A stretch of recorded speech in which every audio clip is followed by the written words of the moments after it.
Chapter 1008. Chu Hailan saw with his own eyes that Lu Ping had sent the thin stream sword, the cloud sail, and the Linglong wine cauldron through the air, using a technique that only mid-Dharma adepts could master. Also, a foot-long puppet had flown out with them. No, that was a body double. Chu Hailan, who was born and raised in the green sea snakes, was naturally knowledgeable and had heard of the body double technique. It was said that this was one of the highest achievements in the art of puppetry. However, even after Lu Ping had sent out all these powerful treasures and spirit treasures, the blood shorer in front of him was still unable to gain any advantage over Lu Ping. Moreover, as the battle dragged on, Lu Ping seemed to be gaining the upper hand. What kind of monster was this? Even Chu Haitian, the strongest of the 3 generations of green sea snakes adepts, was only as strong as this when he was at the early Dharma stage. The blood azura was a fire azura that was rarely seen in the overseas cultivation world. It looked like a fire spirit. Wherever it passed, sparks would be left behind, even in the air. It was as if it was going to burn through the space. This fire shorer's innate magical powers were extremely powerful. Since the start of the battle, Lu Ping had seen the fire shorer use at least 5 types of flames. Among them, there were 3 heaven-level spiritual fires and 2 high-level mystical fires, not to mention the other low-level fires. Both Lu Ping and Chu Hailan's eyes lit up as they watched. Even the 7 treasures thunder calabash seemed to have sensed something and jumped up and down in the core space. It only calmed down after being slapped hard by the Dharma power of the dragon. Every blood shorer would have an extremely powerful accompanying spiritual treasure after becoming a blood shorer. These accompanying spiritual treasures came in all shapes and sizes, and their effects were often different. The accompanying spiritual treasure in the fire shorer's hand was obviously a treasure that could simulate all kinds of fire seeds in the world. However, Lu Ping's methods were not inferior to this fire shorer's. Although he did not have any handy spiritual treasures, Lu Ping could use his own magical powers to fight evenly with this fire shorer. It was not that Chu Hailan was unwilling to come out and help Lu Ping, but when Lu Ping arrived at Soundwave Island and found this strange fire shorer, he had the idea of capturing and killing it. He wanted Chu Hailan to hide in the side and block the shorer's path when it was ready to escape.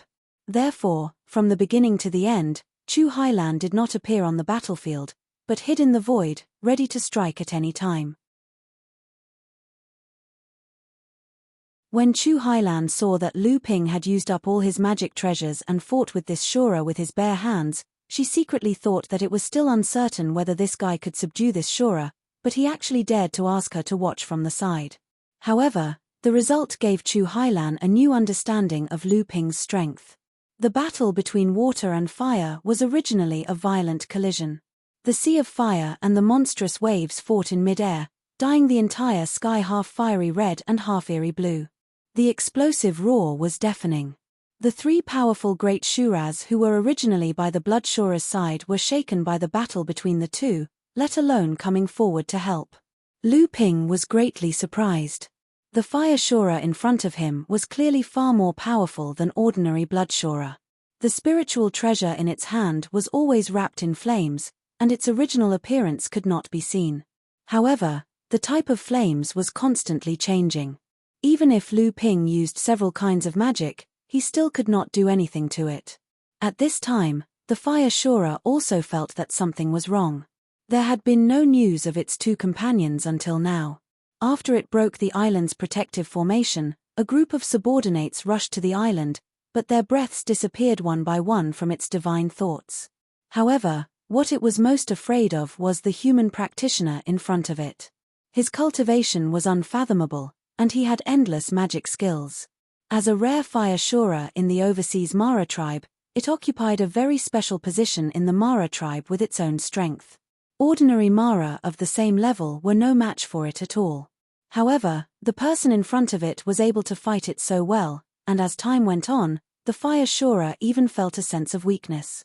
However, the person in front of it was still like a raging sea, and the magic skills and spells in his hands were coming at it one after another. At this time, the fire shorer had the intention to retreat, but the opposite Lu Ping obviously would not let it go so easily. Lu Ping first raised his head to create a monstrous spirit wave, and then pushed with one hand. With the help of the blue wave skill, the half of the blue in the sky expanded rapidly, and pressed on the other half of the fiery red sky. Not to be outdone, the fire shorer suddenly lit up a little spark in the void, and then the sparks counterattacked the blue wave skill with the momentum of a prairie fire. The sky was alternating between red and blue, and a large amount of water vapor was evaporating, and then condensed into clouds higher in the sky. The clouds contained boundless spirit wave, and then turned into rain, falling down in the sunny sky. However, it benefited the fish, shrimp, seaweed in the sea, and the trees and flowers on the island. Lu Ping pushed forward with one hand and cast the Art of Cloud and Rain, turning the fine rain into an offensive attack. Then, he saw a fire tiger roaring through the dense rain and pouncing on Lu Ping.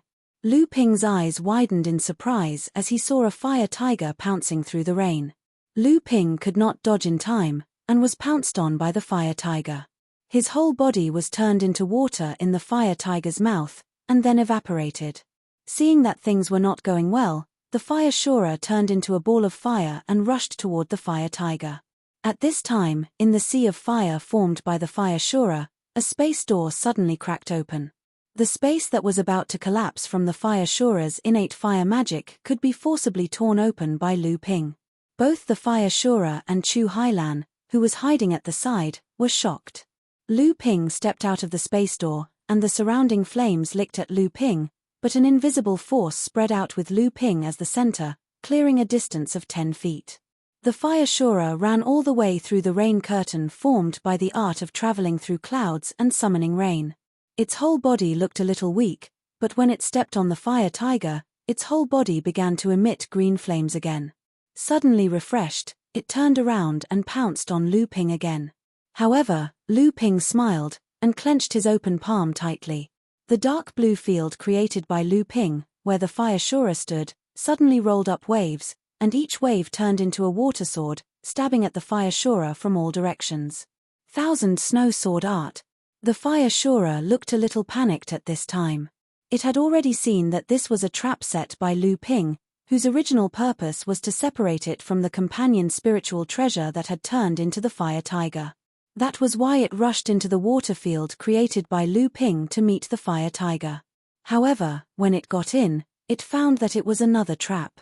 But after meeting the companion spiritual treasure, the fire shorer was obviously much calmer. The fire tiger suddenly stood up and dismembered in mid-air, turning into countless fire ravens, fire scorpions, fire cicadas, fire rats, fire wolves, and fire sparrows. They rushed towards the water swords coming from all directions, wiping out the great magic sword art formed by flowing water in an instant. The fire shorer turned over and wanted to use the same method to fight back against Lu Ping, who had entered the fire field it had created earlier, but found that the flame fortress it had painstakingly created had long been extinguished by the art of traveling through clouds and summoning rain above Lu Ping's head. The fire shorer was shocked and was about to turn around and retreat, but it noticed that Lu Ping seemed to be moving again. When it turned around, it saw clouds of water gathering from all directions, with Lu Ping as the center, slowly forming a bigger and bigger cloud. The cloud stretched longer and longer until it entered the sea. Waves of seawater were sucked up along the cloud, turning the huge cloud into a real water tornado. After the dazzling changes of Lu Ping's fingers, the water tornado gradually began to twist and spiral. Finally, a head, horns, limbs, tail, and the scales that gradually formed on the surface of the water tornado appeared one by one, finally forming a strange water dragon that was dozens of feet long and 6 feet thick. The water dragon opened its mouth and hissed. A loud roar suddenly burst forth, and the flames around the fire shorer were extinguished in an instant. Fear appeared on its face, and even Chu Hailan, who was hiding at the side, felt a kind of palpitation at this moment. Fortunately, this feeling passed in a flash, and the huge strange water dragon had already rushed behind the fire shorer. Lu Ping didn't expect that the combination of the water manipulation scripture and the green Jiaoxi disturbance scripture would be so powerful. As the fire Azura fled, he activated the spirit treasure in his hand and set up 12 fire walls and fire shields in a row. However, the water Jiao easily broke through all of the 12 fire walls and fire shields. Seeing that the situation was not good, the fire Shura combined with the companion's spiritual treasure in its hand and turned into a rainbow light to escape, but there was a soft snort in its ear, and suddenly there were countless fire snakes in front of it, colliding with the rainbow light. The rainbow light was broken, and the fire Shura staggered out of it, but saw a female practitioner standing in front of it. In the past, although the female practitioner was strong, she was definitely no match for the fire Shura. But at this moment of life and death, the person in front of it was the last straw to end its life. The huge water dragon rushed over and swallowed the fire Shura, who could not escape, in one gulp. A fiery red light suddenly rolled down the water dragon's throat. The tens of feet long body of the water dragon began to shrink rapidly, and a large amount of water mist began to evaporate. At the same time, the water dragon's thick waist shrank. And with the consumption of the water dragon itself, the red light in its belly became dimmer and dimmer, until the water dragon was only 3 feet long and 2 feet wide, and there was only a red light the size of a bin left in its belly. Only then did Lu Ping wipe the sweat on his forehead, and let out a long sigh of relief. In this fight, Lu Ping did not have much of an upper hand, and was purely using his strong real essence to exhaust the opponent to death. At this time, the real essence in his body was also greatly consumed. But at this moment, Chu Hailan suddenly made a move, and in mid-air, a few feet long flame snake tongue stretched out, shooting towards the red light in the body of the fire dragon.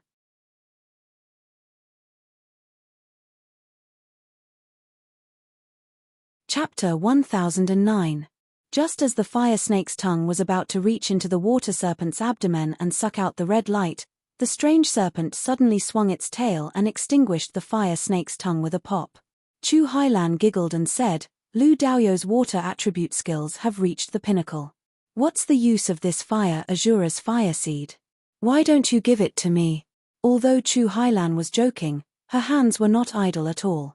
She flicked her hands one after another, and each time a flame burst out, it formed a wriggling fire snake in the air and surrounded the strange serpent. Chu Hailan knew that this was the best time to gain an advantage from Lu Ping. If Lu Ping recovered even a little bit, she would no longer have the slightest hope. Although Lu Ping had used his abundant spiritual ether to exhaust a fire Azura to death, it also consumed a lot of his spiritual ether, but this did not mean that Lu Ping had no power to fight back. Seeing that dozens of fire snakes had surrounded it, the strange serpent opened its mouth and spat out a huge wave, extinguishing most of the dozens of fire snakes in front of it. Chu Hailan's expression changed, but she immediately noticed that the strange serpent, which was originally 30 feet long, had shrunk to another 15 feet after spitting out this mouthful of water. Her face was full of smiles again, and she said, "Why are you so stubborn? Why don't you give this fire seed to me, and I'll write off the favor you asked me to help earlier?" As she spoke, the remaining dozens of fire snakes had their heads and tails severed, but their severed bodies grew back into new fire snakes, once again surrounding the shortened strange serpent. Lu Ping smiled and said, "You really know how to pick a time. Are you sure that I don't have the power to fight back?" Chu Hailan's beautiful eyes flickered with suspicion, but when she looked at the flame that was still stubbornly flickering in the strange dragon's belly, she immediately regained her confidence and said, "You and I both know that this fire seed must be extraordinary. Even if we meet other fire asuras in the future, we may not be able to obtain such a strange treasure. If we don't fight for it, we will regret it in the future." In the battle between Lu Ping and the fire Azura, the endless tricks that he used not only shocked the fire Azura, but also terrified Chu Hailan. However, she was unwilling to give up this fire seed that could simulate various forms of spiritual fire. "Fine, if you didn't intercept the fire Azura in the end, I would only be able to heavily injure it at most, and it would be extremely difficult to kill it. In this way, you do indeed have the qualifications to fight for it, but you're taking advantage of its misfortune." Chu Hailan smiled proudly and said, "If not, how would I dare to compete with you?" Lu Ping smiled and said, "That's right, if that's the case, just fight for it." Chu Hailan smiled and said, "You're an arrow at the end of its flight, and yet you still want to show off." After saying that, dozens of fire snakes pounced and fought with the strange dragon. Although the strange flood dragon's body was huge, it was formed from ordinary seawater that was infused with Lu Ping's true essence. Thus, it was innately inferior to the strange flood dragon. On the other hand, although Chu Hailan's fire snakes were petite, they were agile. Moreover, the flames that formed them were also extraordinary. The two were entangled in battle. Although the monstrous flood dragon relied on its powerful legs to extinguish more than 10 fire snakes, it was also greatly exhausted. In a short period of time, it was only 7 or 8 feet long, and the red light in its abdomen was becoming more and more obvious. From the beginning to the end, the two of them didn't attack each other. They only fought for the fire seed that was swallowed by Lu Ping's water jiao. This could be considered a fair method of competition in the cultivation world to avoid unequal distribution of spoils that could lead to vendettas. Seeing that she was about to succeed, Chu Hailan became more and more complacent. She kept smiling at Lu Ping, but her hands did not slow down at all. As she performed a series of incantations, sufficient spiritual vitality was constantly injected into the bodies of the fire snakes through the air under the guidance of her divine thoughts, making the attacks of the fire snakes more and more fierce. On the other hand, Lu Ping controlled the water snake with divine thoughts from beginning to end, and did not inject any spiritual vitality into it at all. Seeing that the water snake was becoming smaller and smaller under the siege of the fire snakes, Chu Hailan became more and more complacent, but Lu Ping appeared to be extremely indifferent from beginning to end, as if he did not care at all. However, the more it was like this, the less confident Chu Hailan felt. Although she had the upper hand and had been very proud of herself to provoke Lu Ping, in fact, she wanted to force out Lu Ping's hidden methods, so that she could be prepared. However, Lu Ping did not comply with her wishes. From beginning to end, it was a severely injured water snake that fought with her, not even injecting spiritual vitality into it. Could it be that he was really an arrow at the end of its flight? Even Chu Hailan herself did not want to believe this conclusion. Pa! With a splash, the water snake that had already shrunk to 3 feet could no longer resist the siege of the fire snakes. One of the fire snakes took the opportunity to swing its tail and smash the head of the water snake into a splash. The remaining 10 or so fire snakes burrowed into the body of the water snake that had lost its head. At the same time, the fire snake that had just disappeared reappeared and tried to suck in the body of the fire snake. Seeing that the fire seed was about to fall into Chu Hailan's hand, the headless water snake suddenly exploded, and the mist scattered in all directions, stirring up a wave. Although the force of the wave was not very strong, it just happened to block all of Chu Hailan's attacks. At this moment, there was a sudden whistling sound that cut through the air. Chu Hailan's expression changed, and just as she was about to move, she saw a small person appear in front of the fire seed. The small person grabbed the fire seed in his hand, and then stretched out his hand to pull out the willow sword on his back and slashed, severing the 10 or so fire snakes and the flaming fire snake's tongue in the air. This is cheating. Seeing that the fire seed in her hand was snatched away by Lu Xiaoping, Chu Hailan's face suddenly became angry. You have the help of an avatar, how is this fair competition? Lu Ping looked at the maddened Chu Hailan with a smile, and spread out his palm, and the Linglong wine cauldron drilled out of the space door and fell right into his palm. A little girl leaned on the side of the wine cauldron and made a face at Chu Hailan, and then immediately disappeared along with the wine cauldron in Lu Ping's palm.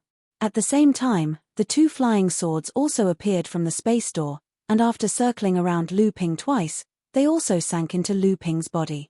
Chu Hailan's mood suddenly stagnated, and when she finally suppressed her anger with great difficulty, she said with great dissatisfaction, "What, do you still want to threaten me?" Lu Ping said slowly, "Don't forget that when you attacked just now, my true essence was greatly depleted. You can be said to be taking advantage of my misfortune.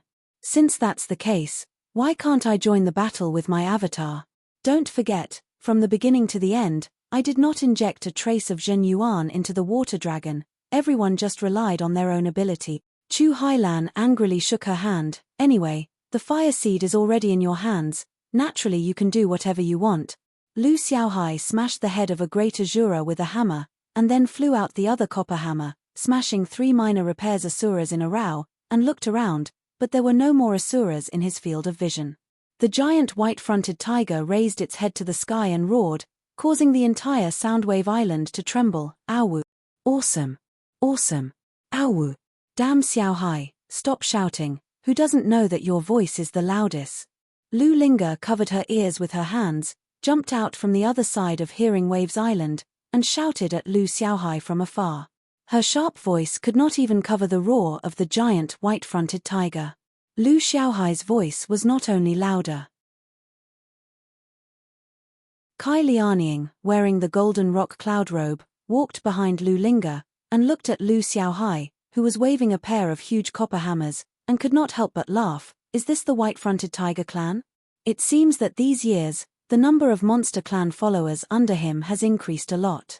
That shy little girl's background is not simple, right? Dabao came out of nowhere, and said, "You mean the peach blossom little sister, you should have seen her. Do you remember the spirit monster peach tree that boss obtained?" Kai Lianying was surprised. The spirit monster peach tree? She also transformed? Isn't it said that it is the hardest for spirit monsters to transform? Da Bao proudly patted his chest and said, "Of course I had a fortuitous encounter." Following boss, who among us has less fortuitous encounters? Big Sister Ying, when have you ever seen a core forging stage spirit-seeking mouse? Kai Lianying giggled, and said, "Other than you, I have not seen a core forging stage spirit-seeking mouse, but I have heard of a blood condensation stage spirit-seeking mouse called Little White." Dabao's face turned red, and he said, "Big Sister Ying, who did you hear this from?" Then, as if thinking of something, Dabao gritted his teeth, and said, "Yes, it must be the bastard friend of Boss Ji Shenxian. Last time, this guy actually sneaked into the underground auction of Huangli Island, and saw Little White who had already swallowed the transformation pill hosting the auction. After that, he wanted to take Little White away no matter what. In the end, if I did not invite sister-in-law over, this guy would have succeeded." When Kai Lianying heard Dabao mention Hu Lily, the smile on her face immediately disappeared. With how smart Dabao was, he was first-rate in observing people's words and body language. How could he not figure out what Kai Lianying was thinking? It was just that he deliberately said it this way, not without the intention of reminding her. Lu Ping slowly descended from the sky above Soundwave Island, and Kai Lianying stared blankly at Lu Ping. Seeing that the situation was not good, Dabao hurriedly said, "I will go check the treasury with that guy Wu Yan." After saying that, he dived headfirst into the ground and disappeared without a trace. Kai Lianying smiled at Lu Ping, who had landed in front of her, and said, "Fortunately, you came in time, or your foundation would only be left with a deserted island." Lu Ping smiled and said, "As long as I'm here, this island is lost. It's not a big deal. It's just 3 blood asuras, why would they cause such a huge commotion?" Kai Lianying also shook her head strangely, and said, "I don't know either. This siege came suddenly, without the slightest sign. If it wasn't for Xuanchu's vigilance, I'm afraid that even the island's protective formation would not have been activated in time." Lu Ping turned his head to look into the distance, and said, "The battle here is in full swing. Logically speaking, the cultivators of the 3 families island on the 2 nearby islands should also know about it. However, when I looked from the sky above Soundwave Island, it was lifeless there. Did they also encounter a great calamity?" Chapter 10:10. A ray of light flashed, and Yin Xuanchu descended from it. "How is it?" Lu Ping asked.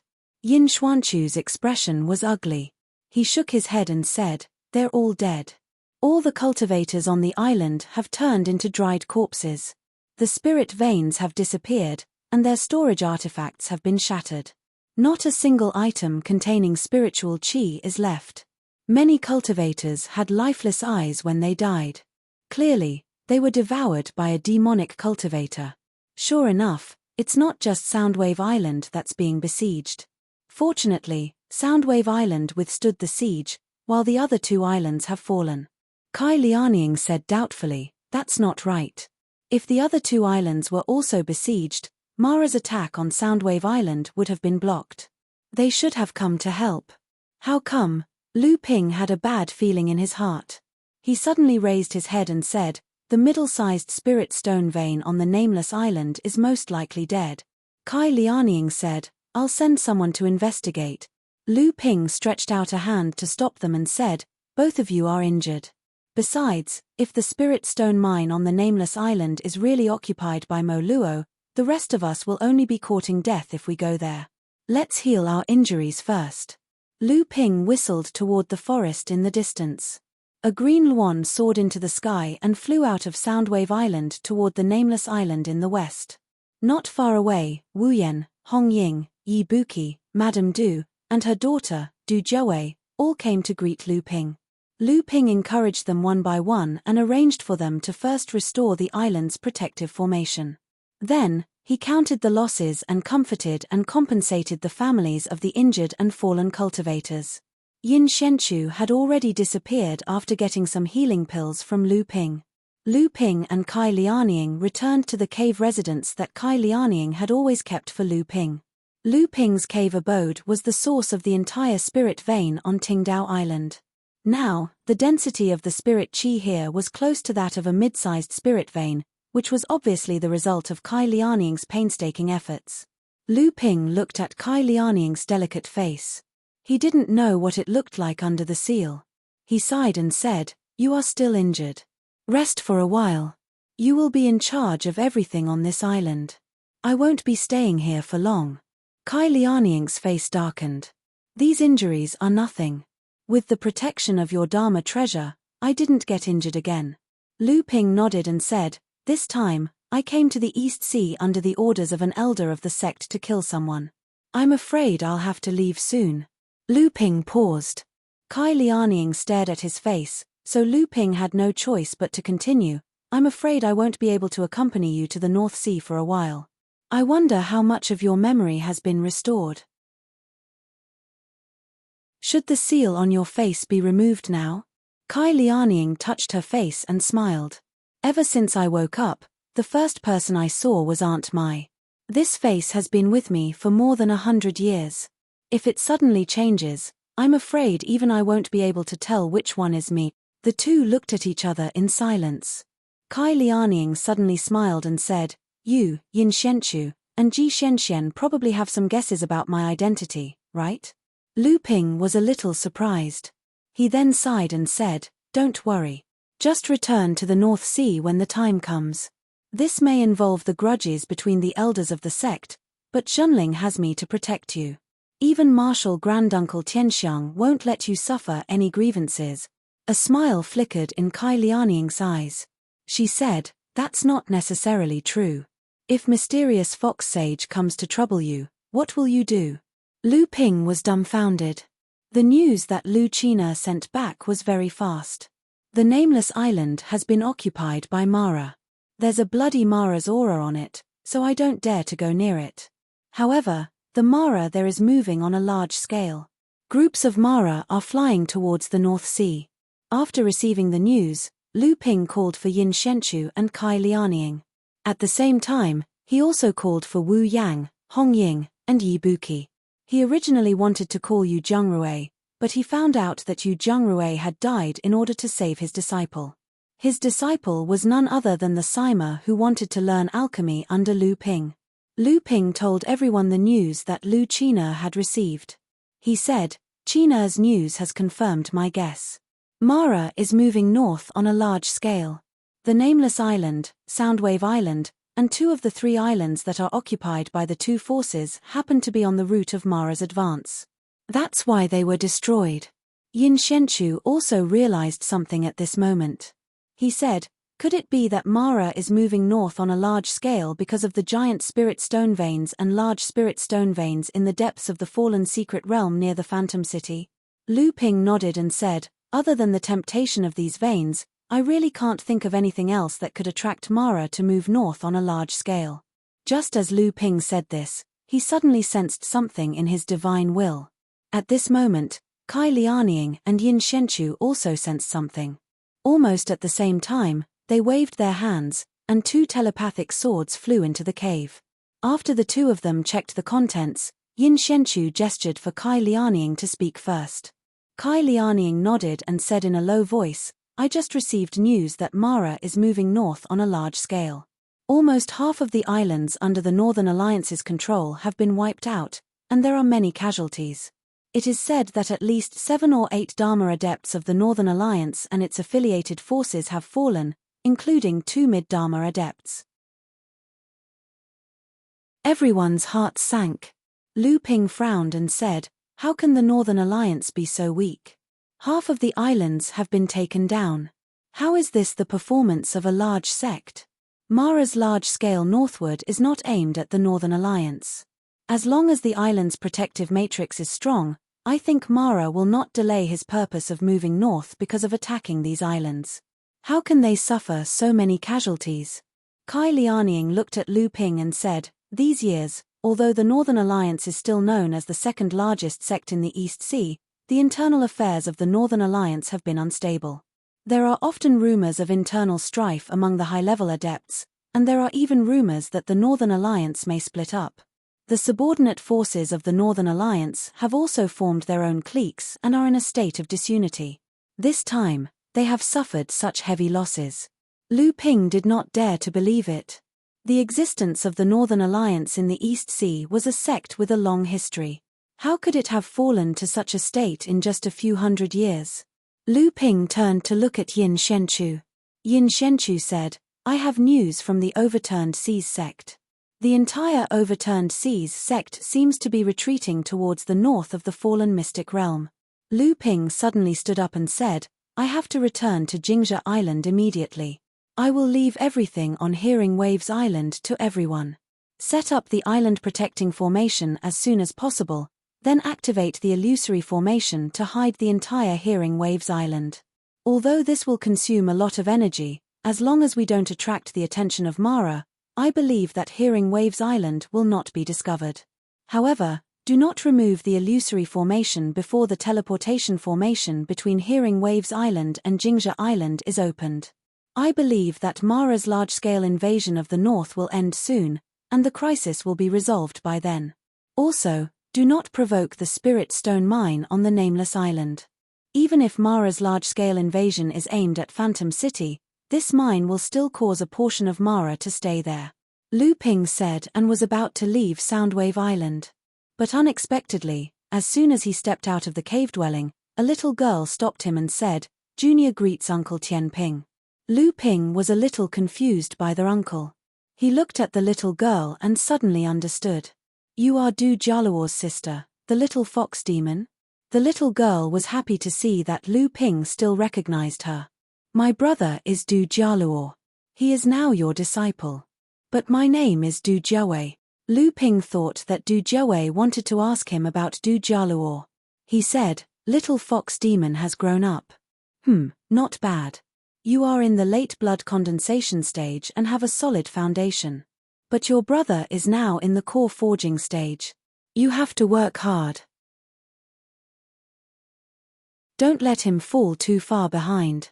Unexpectedly, the little girl shook her head and said anxiously, "I've already heard about you from Brother Shen Shen. I just want to ask how Brother Shen Shen is doing now. Has he been injured by that bloodshorer?" Lu Ping almost choked to death by the words Brother Shen Shen. He finally suppressed the churning in his stomach. When he turned around, he saw that Yin Shenchu, Kai Lianying, and the others all had strange expressions on their faces. He cursed Shen Shen in his heart. But he still said in a pleasant tone, "Don't worry. That guy's life is very tough. He won't die. He will be back after a while." Seeing that Du Jiawei had left happily, Lu Ping waved at everyone and disappeared in a flash. When Lu Ping left Soundwave Island, Lu China let out a long cry and circled the island twice. Seeing that the island's protective formation had been reactivated, it slowly turned transparent. The entire island was hidden from the sea. Only then did it carry Lu Ping in the direction of Jingzhe Island. Chu Hailan was temporarily left behind by Lu Ping on Soundwave Island. When Lu Ping flew over Nameless Island, he suddenly sensed Jade Shora's aura. Both sides retreated as soon as their consciousnesses came into contact. They seemed to be afraid of each other, but also seemed to have their own motives. They did not want to fight each other at this time. Lu Ping sat cross-legged on Lu China's back, holding a formation plate in his hand. His inner yuan communicated with the power of space and slowly poured into the plate. There was another similar plate on Soundwave Island. This was a pair of teleportation matrices that were connected to each other. On the way to Jingzhe Island, Lu Ping had to use the power of space to communicate with the matrices in his hand at all times. Only then would he be able to set up a teleportation matrix that connected the two matrices. This was the method of setting up a teleportation matrix. At the same time, it was the reason why a treasure ship was needed to set up a teleportation matrix from the overseas training world to the Central Plains. To set up a teleportation matrix, one had to personally experience the journey from the overseas training world to the Central Plains. Along the way, one had to use the inner yuan of a Dharma adept to communicate with the power of space. Only then would it be possible to set up a teleportation matrix that connected the two.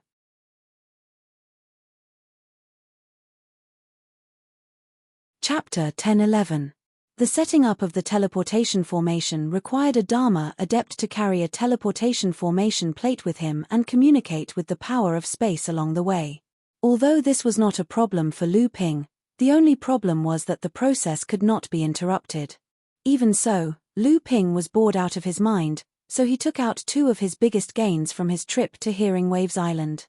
The first was naturally the invisible flying sword that Lu Xiaoping had obtained after killing the water shorer. This flying sword was completely colorless and transparent. Only when it was attacked by other treasures and invaded by the opponent's inner yuan would it appear in different colors because of the opponent's inner yuan. Moreover, this hidden sword had excellent invisibility.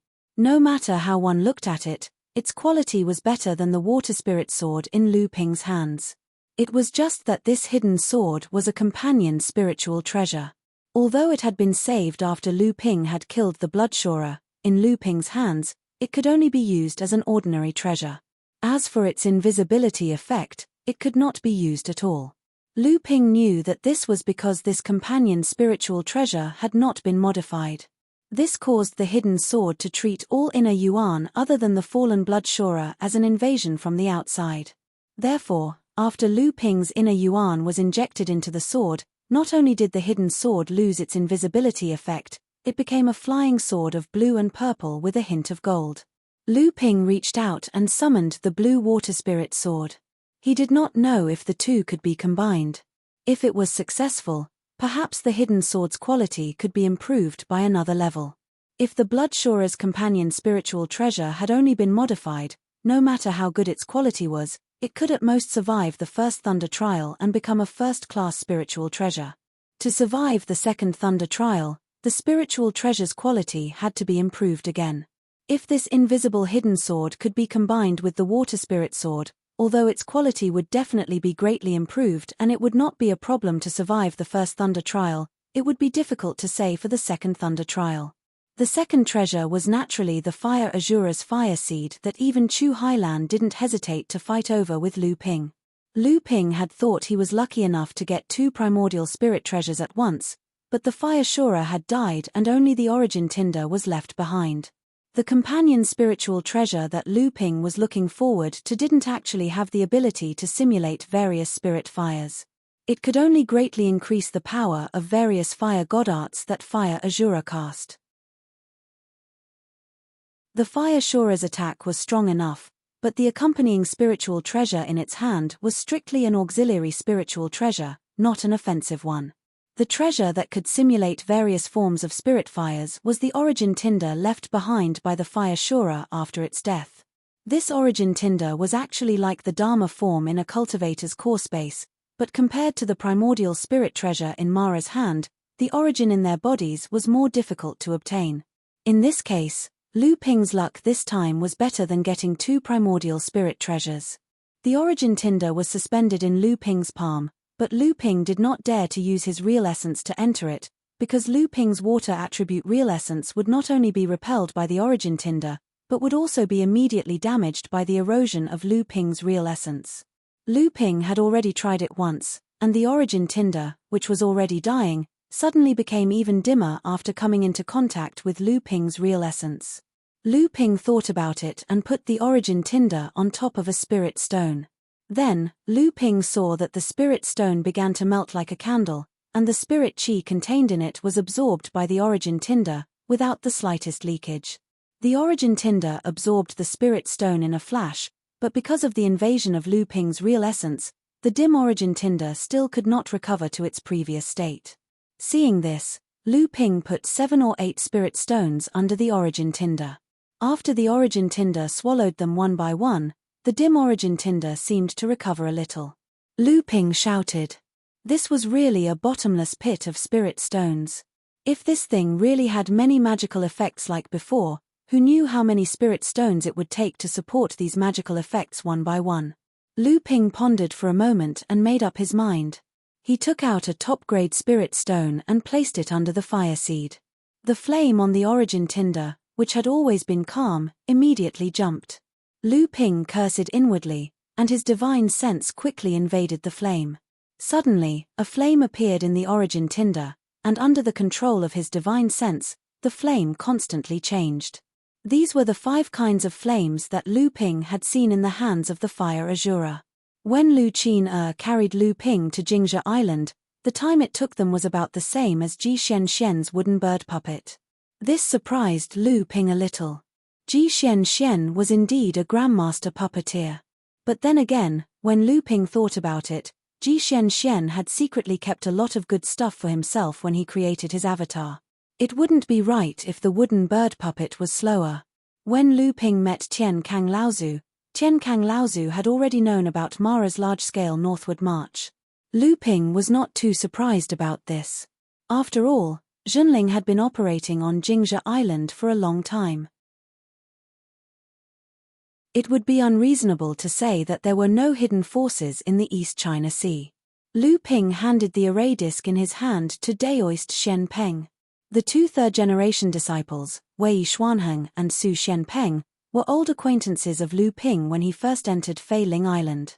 However, as disciples of Daoist Shen Shu, they had been stationed on Jingzhe Island and rarely returned to the North Sea. Therefore, they were not prominent among the third-generation disciples of North Sea Zhenling. However, Lu Ping knew that the cultivation achievements of these 2 people were considered outstanding among the third-generation disciples of Zhenling.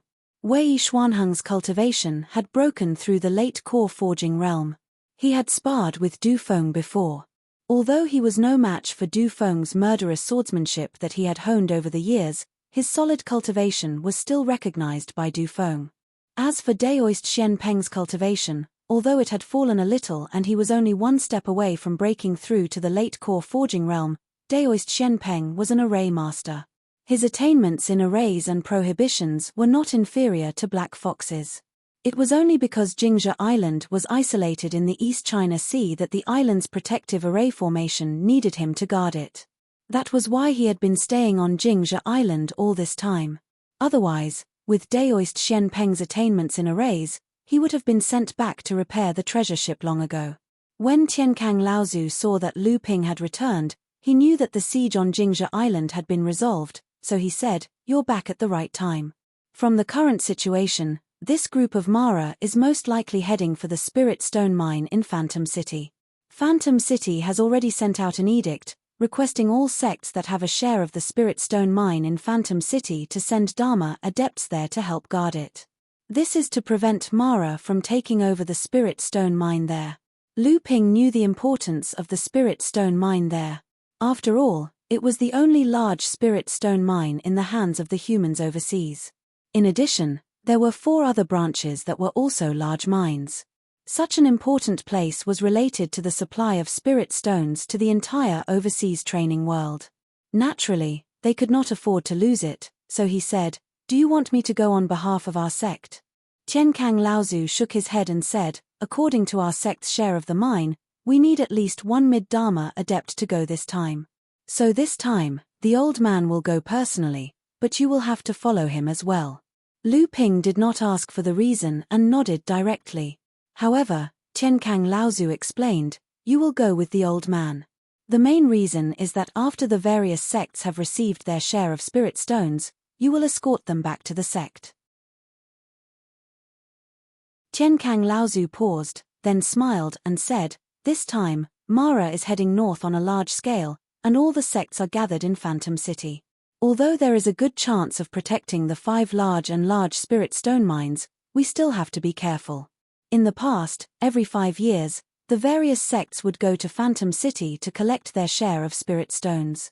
One of the tasks of the old man guarding Jingzhe Island is to collect the spirit stones there on time. This time, not only will they be distributed early, but they will also be mined in excess during the battle with Mara. At this moment, Lu Ping seemed to have thought of something and asked, "Senior uncle, do you think that Zhongxi will also go to Phantom City this time? After all, the Blue Sea sect has a share of the mine there." Qiankang Laozu already knew the purpose of Lu Ping's trip to the East Sea this time. Hearing this, he thought for a moment and said, "It's hard to say. The Blue Sea sect's base in the Perished Land is a small island that is usually guarded by that little brat Dongyun.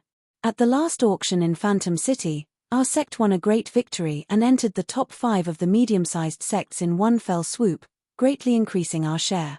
The Blue Sea sect and Xianling sect both returned in defeat. Because Xianling sect has the support of the Crystal Palace, although their ranking dropped 1 place because of our sect, their losses are not that great. The Blue Sea sect, on the other hand, dropped 2 or 3 places. However, because of this, these 2 sects only need to send out 1 early Dharma adept." Lu Ping thought for a moment and said, "Since they want to retrieve the Spirit Stone mine, it's hard to say if Dongyun Laozu is thinking the same thing as you. If Zhongxi is on the island now, I'm afraid Dongyun Laozu will also ask Zhongxi to escort the Spirit Stone mine back first." Qiankang Laozu thought for a moment and nodded. That's true. At this time, Mara is heading north, and the Perished Land is in a state of panic. I don't think Dongyun will be at ease leaving the Spirit Stone mine in the hands of a core forging disciple. Qiankang Laozu saw the killing intent flashing in Lu Ping's eyes. He hesitated for a moment and said, "I won't say anything about working together to defeat the enemy, old man. Although you have defeated him before, it's not easy to kill him. Moreover, the situation in the Perished Land is changing rapidly. Mara, humans, and demons are everywhere.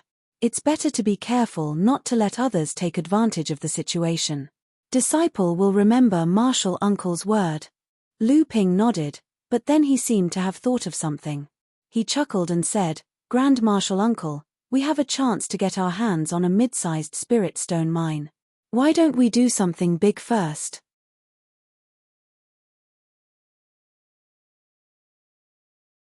Chapter 10-12. Hearing Waves Island and Jolting Hibernation Island were originally connected by a teleportation formation. However, when Mara besieged Hearing Waves Island, he used the power of space to temporarily isolate the 2 teleportation formations. This was also a common method used by the 2 sides when they fought. First, they had to cut off the other side's reinforcements and escape routes. After Hearing Waves Island was breached, the teleportation formation was immediately destroyed, so Lu Ping had no choice but to reconnect the 2 teleportation formations. This time, Lu Ping's teleportation formation was clearly much better than the previous one. Previously, it was only a small teleportation formation, similar to the teleportation formation at the bottom of the sea outside Huanyu Island. It could only teleport 1 person at a time. This time, the number of people that could be teleported each time was increased. This way, even if Hearing Waves Island was in danger again, it would not be easy to isolate the teleportation formation again. Rumble. Under Daoist Shen Peng's control, the teleportation formation connected to Hearing Waves Island was finally opened. However, the moment the teleportation formation was opened, the entire teleportation formation plate was already suffused with the light of teleportation. Everyone was puzzled. Who was so impatient? Could it be that something happened on Hearing Waves Island again? After the light flashed, a little girl in her teens appeared in the teleportation formation. Ignoring the strange gazes of the surrounding cultivators, she opened her mouth and shouted, "Brother Xianxian, where are you?" The surrounding Zhenling disciples looked at each other. Lu Ping held his forehead with one hand and thought, "Ji Xianxian, you scourge, even I can't save you now." Qiankang Laozu looked into the distance and narrowed his eyes slightly. He said, "Mixed human and demonic, fox bloodline. Ji Xianxian is so bold and has such high taste. Is he going to repeat Yin Xuanchu's mistakes again?" Lu Ping hurriedly said, "Grandmaster, please calm down. Perhaps he's just a child who doesn't know any better and can't be taken seriously. At the edge of the teleportation formation in the distance, Ji Xianxian practically leaped and ran. He arrived before Du Jiawei in a flash and said with a sullen face, "Little ancestor, why did you come here? Who told you to come?" Du Jiawei scoffed, "I was worried about you." The surrounding Zhenling cultivators could not help but laugh. As Ji Xianxian comforted the little ancestor, he repeatedly bowed to his fellow disciples and said, "Didn't senior brother Tianping go to Soundwave Island? Doesn't that mean I'm fine?" Xian Peng, Daoist Xian Heng, and the others laughed as they turned to leave. Then, they heard Du Jiawei's voice coming from behind them again, "How can you be at ease when he didn't see you? Aren't wives always so concerned about their husbands? Ha ha, hee hee." All sorts of strange laughter rang out. Even Ji Xianxian, who had always been thick-skinned, couldn't help but turn red at this moment. Let's go.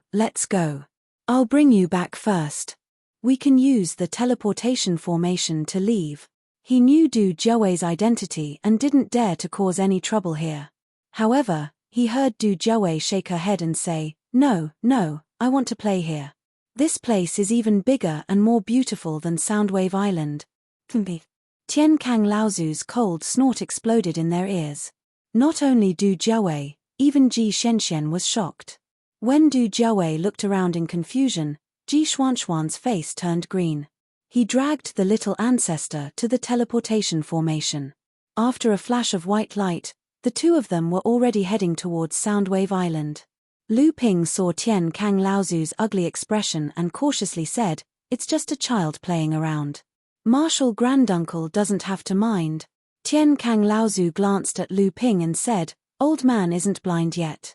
Why are there all sorts of people on that island of yours? You even have a bunch of demonic pets under your command. Aren't you afraid that one day someone will come looking for trouble?" Lu Ping saw that the flames of war had implicated him and hurriedly smiled awkwardly without saying a word. Tian Kang Laozu didn't pursue the matter further. Instead, he asked, "You just said there's a medium-sized spirit stone vein?" The East Sea Mara's large-scale march north had not only exceeded the expectations of the large and small sects of the East Sea, but even a colossus like the Northern Alliance had suffered heavy losses. At this time, almost all the sects of the East Sea had begun to gather their forces in Phantom City, preparing to resist the upcoming Mara army. After Mara passed through, the original large and small forces were either wiped out or driven away. Under the situation where the Northern Alliance was unable to recover, there was a huge gap in power. Originally, under the pressure of Mara's calamity, the major sects didn't have the heart to care about such a gap. However, the North Sea's cultivation world was an exception. Perhaps it was an extra favor from God for the North Sea's impoverished cultivation world. This time, the North Sea's calamity of Mara's calamity had been heavily damaged by the combined forces of the human and demon clans, alleviating the situation of the entire North Sea's cultivation world. After that, although Mara made a comeback, the momentum was no longer the same as before. If it had been any other sect, it would have been fine, as there was simply no spare manpower to send to the East Sea. However, this was not the case for Zhenling. Including Xiong Lu Laozu, Zhenling had 16 Dharma adepts on the surface. Just in terms of numbers, they were already no weaker than an ordinary large sect. Furthermore, all the Dharma adepts of Zhenling knew that on Huangli Island, Lu Ping had also hidden a famous killer, Lei Laoliu, who had just entered the Dharma stage.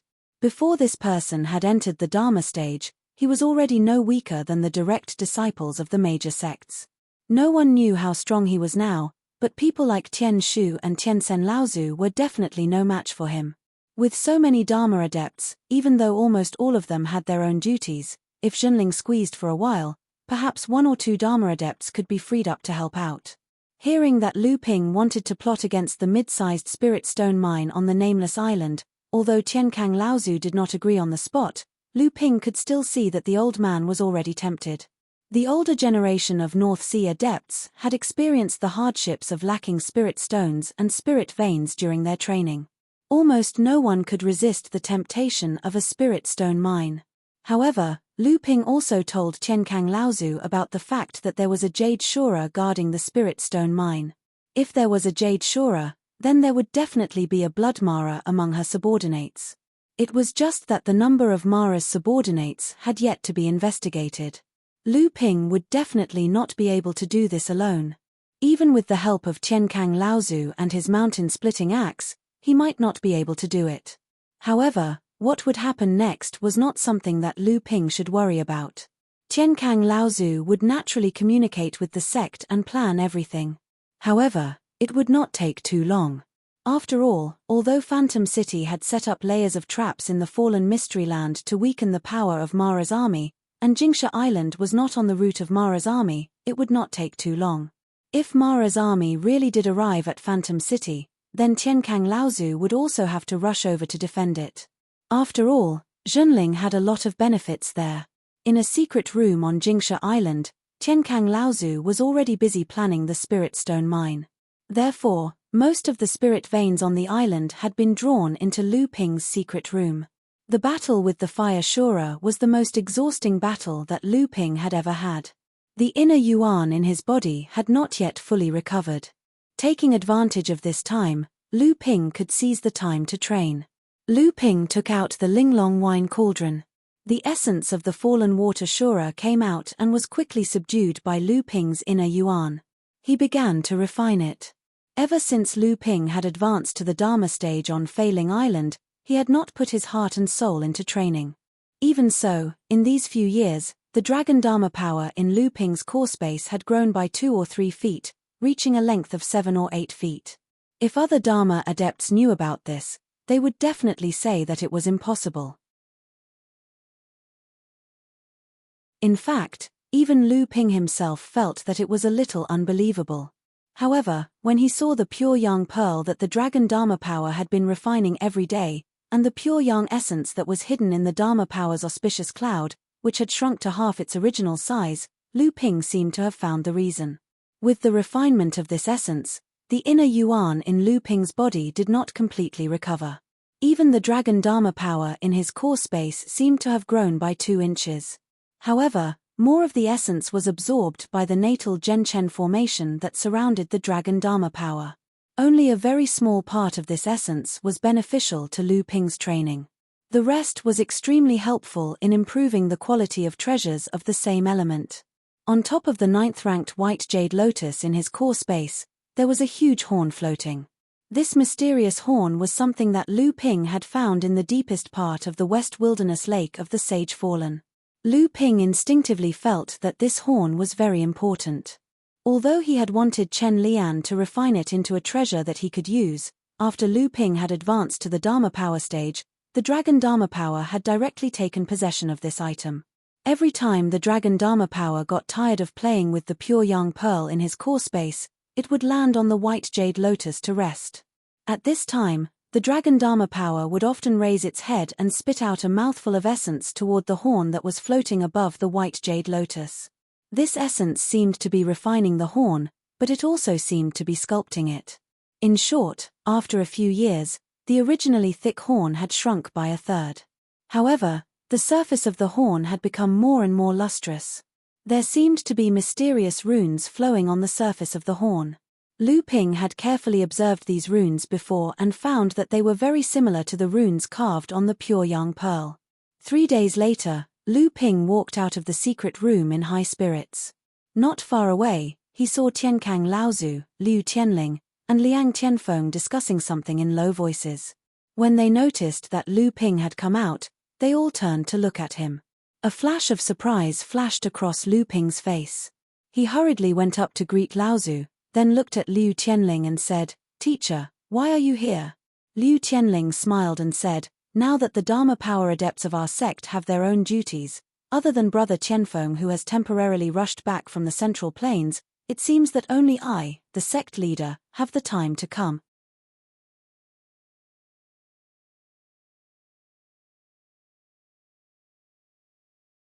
Chapter 10:13. Yin Xianchu was disheveled as he flew in the air. However, no matter how he used his concealment technique, the wind azura behind him was always able to detect his tracks and quickly caught up to him. After this, he would go into seclusion. When he got the spirit forging pill that senior brother Tianping refined, he would definitely advance to the peak of the core forging realm and condense a 9th grade golden core. Yin Shenchu made up his mind as he fled. He had suffered enough because of his insufficient cultivation, but he never thought that he would always provoke an existence that far surpassed his cultivation. Seeing that he was about to be caught again, Yin Shenchu had no choice but to say, "All right, this time it's up to you." The Wind Azura obviously had the idea of capturing him alive. Seeing that he was unable to escape, it immediately went forward to grab Yin Xuanchu's shoulder. Unexpectedly, at this moment, a little person about a foot tall suddenly appeared on Yin Xuanchu's shoulder. He grinned at the Wind Azura and pulled his right hand behind him. A 5-inch wooden sword was immediately unsheathed and slashed at the Wind Azura's outstretched claw. There was a loud boom. Unexpectedly, the Wind Azura let out a strange cry and suddenly withdrew his hand, only to find that one of his hands had already been pierced. When he looked up, Yin Shenchu had already taken the opportunity to escape. Lu Ping was discussing the situation of the East Sea with Tian Kang and Tian Ling when a decree suddenly appeared out of nowhere. Tian Kang Laozu held the decree in his hand and couldn't help but frown. He said, "Mara's army came very aggressively. The various forces of Phantom City set up 7 lines of defense on the path that Mara's army must pass through, but in just a few days, 4 of them have been broken through. They suffered heavy losses, and 2 Dharma adepts could not escape at the last moment and have already fallen." Liu Tianling's expression was also very ugly. Is Phantom City urging Uncle Master to go and participate in the defense again? Old Ancestor Heavenly Kang said, "That's right. The other party only gave us 3 days' time. Now, the cultivators of all the big sects in South Sea have already arrived one after another. If we are late instead, we will be criticized by others instead." Furthermore, when Illusionary Spirit City renegotiated the distribution of the sects previously, our sect's sudden rise had offended numerous sects. When the time comes, it's hard to guarantee that these sects won't hit us while we're down and settle the score later. Just as old ancestor Tian Kang's voice landed, a sound transmission spell sword also passed through the island's protective formation. Lu Ping's divine will stirred and he stretched his hand out towards the spell sword.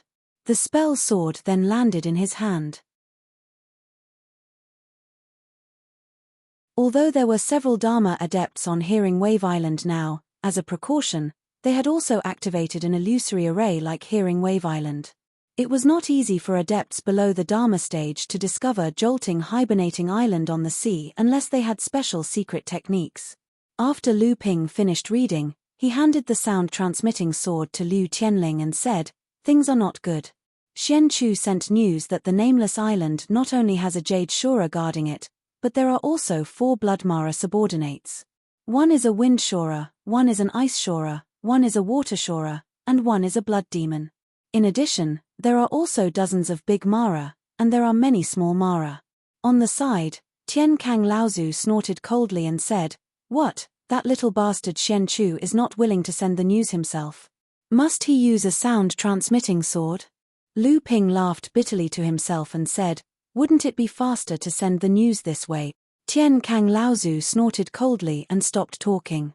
Liu Tianling said, "This is a bit tricky. With Uncle Tian Kang's mountain-splitting axe, he can fight with the Jade Shura. As for the remaining 4 Blood Shura, Tianping should be able to defeat one of them one-on-one, but it's hard to say if he faces 2 of them. After all, when you killed the 2 Blood Shura on Hearing Waves Island, not only did Xian Chu hold them back, but you also had the help of Chu Hailan from the Green Sea Snakes. But with the strength of your Uncle Tianfeng and I, at most, we can fight to a draw with 1 Blood Shura each. Even so, the remaining dozens of big Shura will be a difficult task."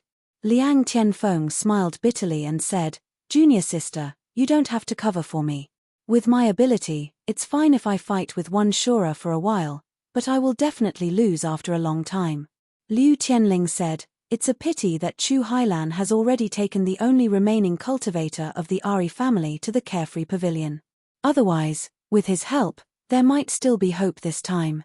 Liang Tianfeng also said, "There are only 20 core forging cultivators on Jingzhe Island. Xian Xian and Xian Chu are good fighters, and there are only 30 core forging cultivators on Hearing Waves Island. Even if this is a sneak attack, I'm afraid the odds of winning are not high. Tian Kang Laozu thought for a while and said, even if there is a chance of winning, we can't make a move. Are you willing to lose 20 out of 30 core forging cultivators? We can't fight recklessly unless it's absolutely safe. Liang Tianfeng smiled bitterly. Everyone was silent.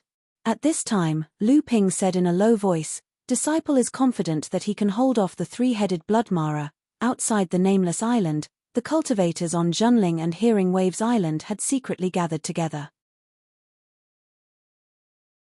The few people in the lead were the second-generation cultivators, Spiritual Master Xian Shu, Spiritual Master Xian Tong, Yarrow Yong, Du Feng, Xian Ling, Ji Shenxian, Yin Shenchu, Wei Xuanheng, and other late-stage core forging cultivators. Behind them were the cultivators from Jingzhe Island and Hearing Waves Island. But at this time, the cultivators all turned their attention to a giant tortoise floating on the surface of the sea. On top of the giant tortoise, there were a few monster cultivators that they couldn't see clearly. Aside from the giant tortoise, the chubby young man, and the young girl dressed in cyan and red clothes, who Yarrow Yong and the others recognized as Lu Qin Da Gui, Da Bao, and Lu Ping's mount, the others looked to be around 14 or 15 years old. None of them knew who they were. Especially the four with the highest strength. Not to mention Lu Qin, the other three were at the 8th stage of core forging, but their surging auras made Ji Shenxian secretly think that if he were to encounter any one of them, he would most likely lose. In the sky above the Nameless Island, Tian Kang Laozu and the others were floating in the air. On the island, Mara seemed to have sensed something and curled up in the spirit vein. Old ancestor Tian Kang opened his mouth and wanted to dissuade Lu Ping again, but after a second thought, he realized that even he himself couldn't see through Lu Ping's strength. Thus, he could only say, you have to think this through. If 3 blood demons join hands, even I will have to retreat if I see them. Even if I have an avatar to help me, I will still have to act within my means. Your safety is of utmost importance to our sect. Not to mention one mid-sized spirit stone mine, even if it's 2 or 3, we won't exchange it. Lu Ping was touched and said, Don't worry, martial uncle, I understand. Liu Tianling knew that his disciple always planned before he acted, and would never do something he wasn't sure of. Although he was surprised that his disciple had grown so much, he still said, in that case, we have a chance of winning this time. I have the Thunder Spirit Whip, so I'll deal with the remaining Bloodshorer. This way, senior brother Tianfeng can free up his hands to kill the late-stage core forging Big Mara first, and then help me break the stalemate. Seeing Liang Tianfeng nod, Liu Tianling continued to make arrangements. This time, we're only going for the spirit stone vein. If you can expel the Mara inside, don't kill it, so as to avoid unnecessary casualties. Tian Kang Laozu took out the mountain-splitting axe, and the aura that he restrained suddenly surged toward the Nameless Island under his feet. He let out a long roar, and an unparalleled power with a strong sense of provocation rolled toward the Jade Shura hiding in the spirit stone vein. Roar. A roar that didn't want to be outdone sounded from underground, and the wind and clouds surged in the sky. A deep hole that seemed to have crossed an unknown space from underground reappeared in the sky, and a Jade Shura flew out of the door, rushing straight toward Tian Kang Laozu.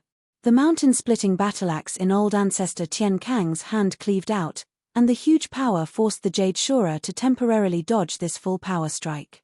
Old ancestor Tian Kang took the chance to circle around, and at the same time, he lured the Jade Shura far away from Nameless Island. Although the high-level Mara also had intelligence, it was still a lot lower than the humans and demons. After the Jade Shura was provoked by Laozu, the Mara in the spirit stone vein on the Nameless Island was also alarmed. 4 blood Mara rushed out of the ground at the same time, and the black clouds around the blood demon rolled, and a sharp roar spread out in all directions. Not good, stop it. Liu Tianling shouted, and at the same time, he swung a whip in the air, and a few bolts of lightning struck toward the black clouds. Without waiting for Liu Tianling's reminder, Lu Ping also had a treasure in his hand, and he flew into the sky. Liu Tianling and Liang Tianfeng knew that Lu Ping had a 7-treasure thunder calabash, but this was the first time they had seen it. The mouth of the thunder calabash flashed, and a thick bolt of lightning fell. It split into 4 in the air, and 4 blood mara were taken. At the same time, a golden rock flew out of Lu Ping's body, and clouds gathered after the rock flew past, forming a giant sail that covered the Zhonling and Soundwave Island cultivators behind Lu Ping and the others. The blood demon's soul-devouring magic was blocked by the golden rock circling above the clouds. Yin Xianchu, Ji Xianxian, and the others under the clouds only felt a sting in their ears, and then they were unaffected. The lower-level cultivators behind them only felt dizzy, and they only needed to use their divine will to wake up. Although at the level of the blood demon, normal lightning magic didn't have much of an effect on it, it was first attacked by Liu Qianling's lightning whip, and then the 7 treasure thunder calabash used another lightning magic. The 2 lightning magic were used in a hurry, but the people who used it were Dharma adepts. The blood demon didn't dare to take it head-on, and could only let out a strange cry, and a cloud of black fog quickly retreated. At the same time, Lu Ping's divine will rushed toward the blood demon like a flood that had opened the floodgates, and it brought up a gust of wind in the sky. However, the strange thing was that every time the surging divine will splashed like a wave, a layer of invisible but real flame would burn above the divine will.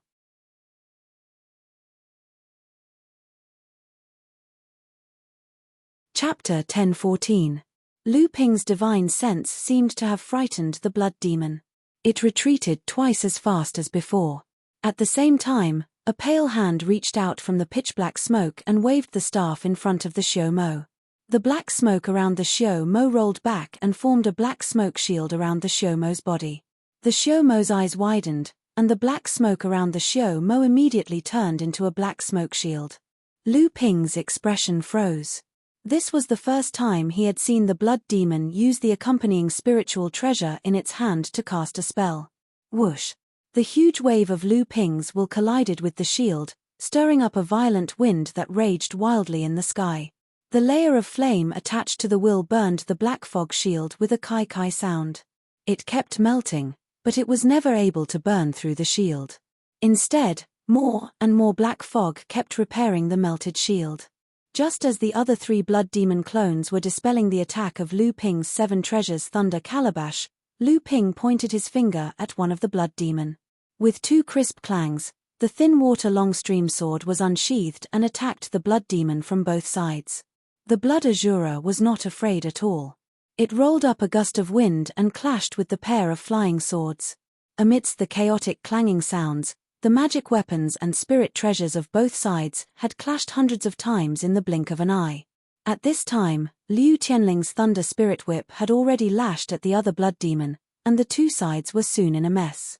At this time, the remaining blood demon saw that Liang Tianfeng was the only Dharma adept left on the field, and it immediately rushed towards him with a grin. Unexpectedly, just as the blood demon was in mid-air, a little person about a foot in size suddenly jumped in front of him, stretched out his right arm, and shouted, "Unsheath." A 5-inch short sword shot out from the back of the little person and flew towards the eyes of the blood demon. The blood demon was caught off guard and let out a strange cry. He suddenly rolled in mid-air and narrowly avoided Lu Xiaoping's attack. At the same time, he stretched out his hand and pushed forward, and a hidden force counterattacked. Lu Xiaoping screamed as he was hit by this hidden force and flew backward. However, his body was intact and did not suffer the slightest injury. Just as the few Dharma adepts fought with the blood Mara, hundreds of Mara emerged from the ground of the unnamed island. The dozens of Mara in the lead were the big Mara equivalent to the core forging stage. After this group of Mara rushed out, they rushed towards the Zhonling adepts who were hiding on the sea in the distance. At this time, Liang Tianfeng, who was in mid-air, glanced at Lu Ping worriedly. He saw that although Lu Ping was at a disadvantage under the attacks of 3 blood Mara, there was no panic on his face. He was still calmly resisting the attacks of 3 Mara, and it seemed that he could still hold on for a while. Liang Tianfeng Laozu knew that he didn't have much time. Not to mention Lu Ping, even if Tiankang Laozu would not be defeated in a short period of time, he was afraid that something might happen if time dragged on. However, the situation on Liu Tianling's side was beyond his expectations. Liu Tianling, with the thunder spirit whip in her hand, was suppressing the blood demon. Junior sister Liu's strength had actually reached such a level. He didn't think much of it when he heard that she was sneak attacked by Zhongxi, but now it seemed that junior sister Liu's strength was already above junior sister Tianqin's.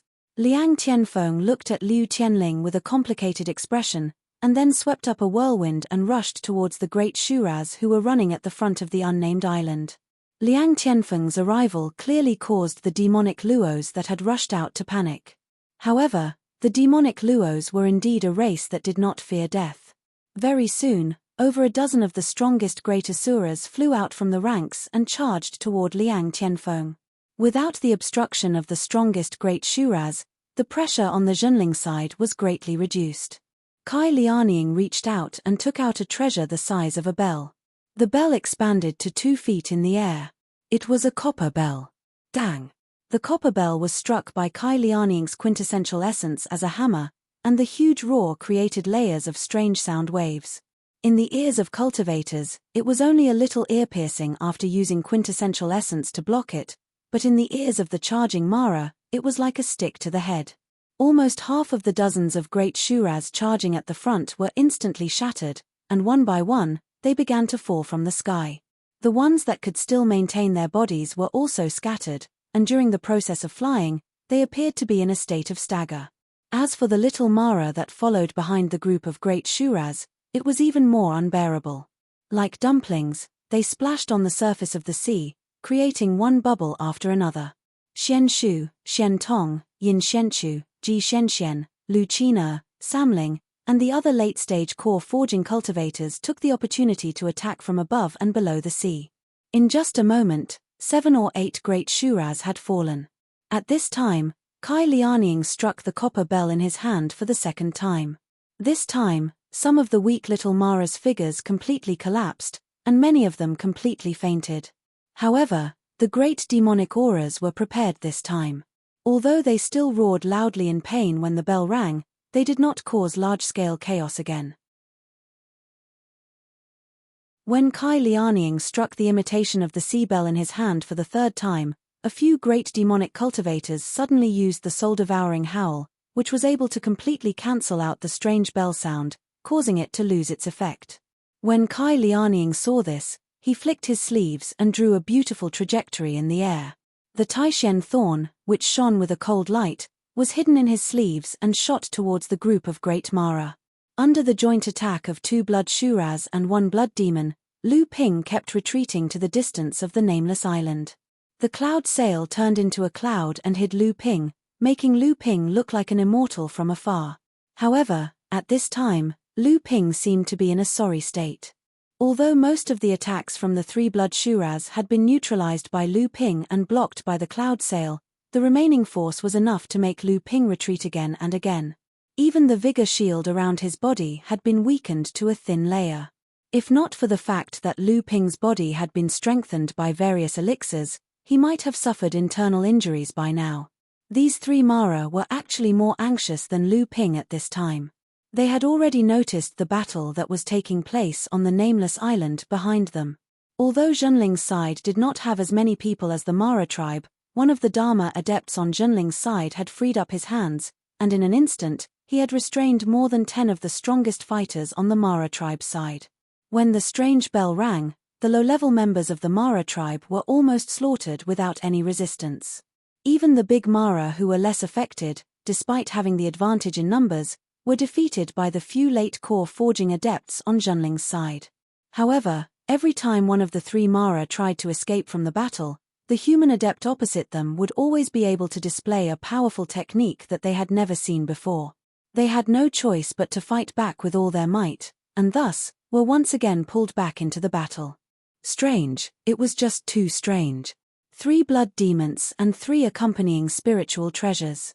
If these forces were to join forces, even 2 or 3 mid-Dharma adepts would have a hard time dealing with them. However, they were actually being held back by an early Dharma adept in front of them. At this moment, these 3 blood Mara did not intend to push them away.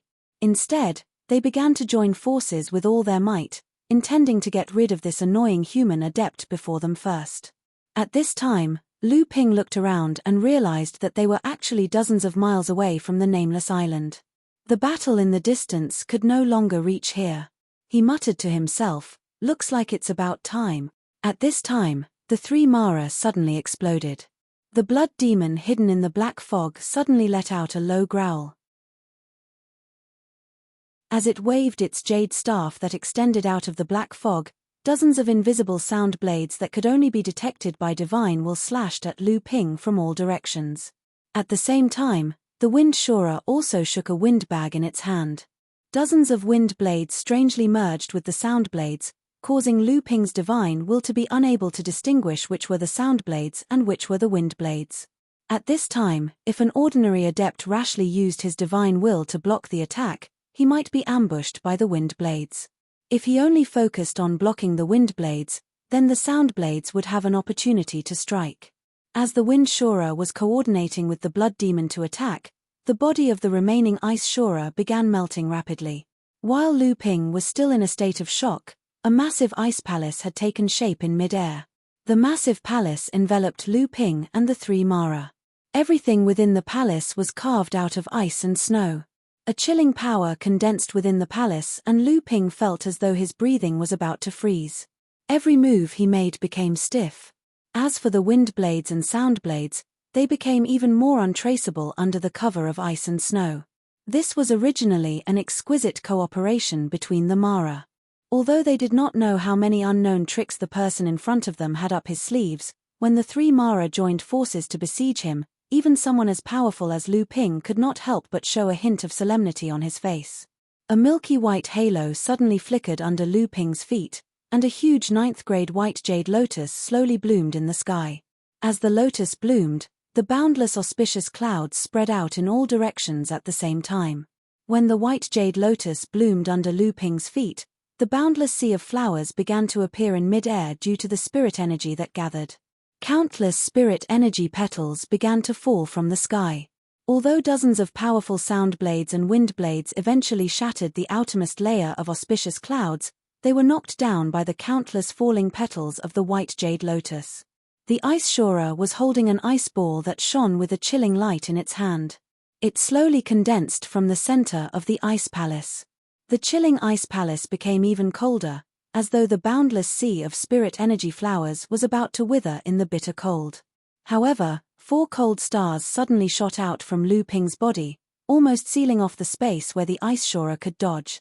The ice shorer let out a sound that sounded like a sneer and disappeared from the ice palace. When it reappeared, it was already on the other side of the ice palace. In this ice palace, it was the master. However, at that moment, it saw 4 more cold stars shooting out from Lu Ping's body. This time, it was not aimed at it, but at the wind shorer. This time, it saw clearly that the 4 cold stars were actually 4 sparkling and translucent pearls. However, at that moment, another 4 cold stars shot out from Lu Ping's body toward the blood devil. This time, not only the ice shorer, but the wind shorer and the blood devil also felt that something was wrong. Chapter 10:15. The 3 Mara had already noticed that something was wrong. Although Lu Ping had initially used the 12 crystal clear pearls as a means of attack, after the 3 Mara dodged them, the 12 pearls strangely floated around them, forming a vague circle that surrounded the 3 Mara. The 3 Mara turned around and was about to escape the circle formed by the 12 Genchen pearls when they heard Lu Ping say coldly, "Since you've come in, how can you leave so easily?" The white jade lotus under Lu Ping's feet shone brightly, and countless runes flowed on each petal, gradually forming a huge formation. This formation resonated with the 12 Genchen pearls around it, forming a huge space in the ice hall that was covered in blue light, imprisoning the 3 Mara within the Genchen. The ice ball, a companion spiritual treasure, floated in the hands of the ice shorer, collided with the layer of blue light, and a layer of crystal white frost spread along the armguard formed by the Genchen formation with the ice ball as the center. But then the 12 Genchen pearls suddenly shone brightly, and countless blue light pressed against the spreading frost. Bang! The ice ball bounced back, and the ice shorer took a few steps back with the ice ball in his hands before he could stabilize himself. The wind shorer and the blood demon saw that the situation was not good. The wind shorer opened the wind bag in his hand, and a green wind blade slashed out from the wind belt. At the same time, The blood demon also stirred the companion's spiritual treasure in his hand, and a cloud of black fog shot out from the treasure toward the formation shield of the Genchen formation. The two attacks landed on the Genchen formation at the same time, and Lu Ping's body seemed to have suffered a heavy blow. A trace of dark blue appeared on his face, and then he disappeared. But at this moment, the white jade lotus under Lu Ping's feet suddenly shot out dozens of bluish-purple crystal lines, connecting with the 12 Genchen pearls that were emitting colorful light. Countless rune diagrams appeared on the lotus, and the countless cracks on the formation shield that were formed by the two Mara's combined attack slowly began to dissipate. The sturdiness of the Genchen formation was obviously beyond the expectations of the three Mara. The three Mara had a tacit understanding with each other, and although they were surprised to see the situation, they immediately joined forces to attack again. They could see that the joint attack of two Mara had already reached Lu Ping's limit. As long as the three Mara could join forces to break the formation, then Lu Ping would inevitably fall into a difficult situation. But how could Lu Ping let them succeed so easily? The seven treasures thunder calabash had already been suspended in the sky above the Genchen formation when the two Mara joined forces to attack. A thick ray of colorful lightning fell from the sky, but this time it did not attack the three people separately, but fell directly on the blood demon.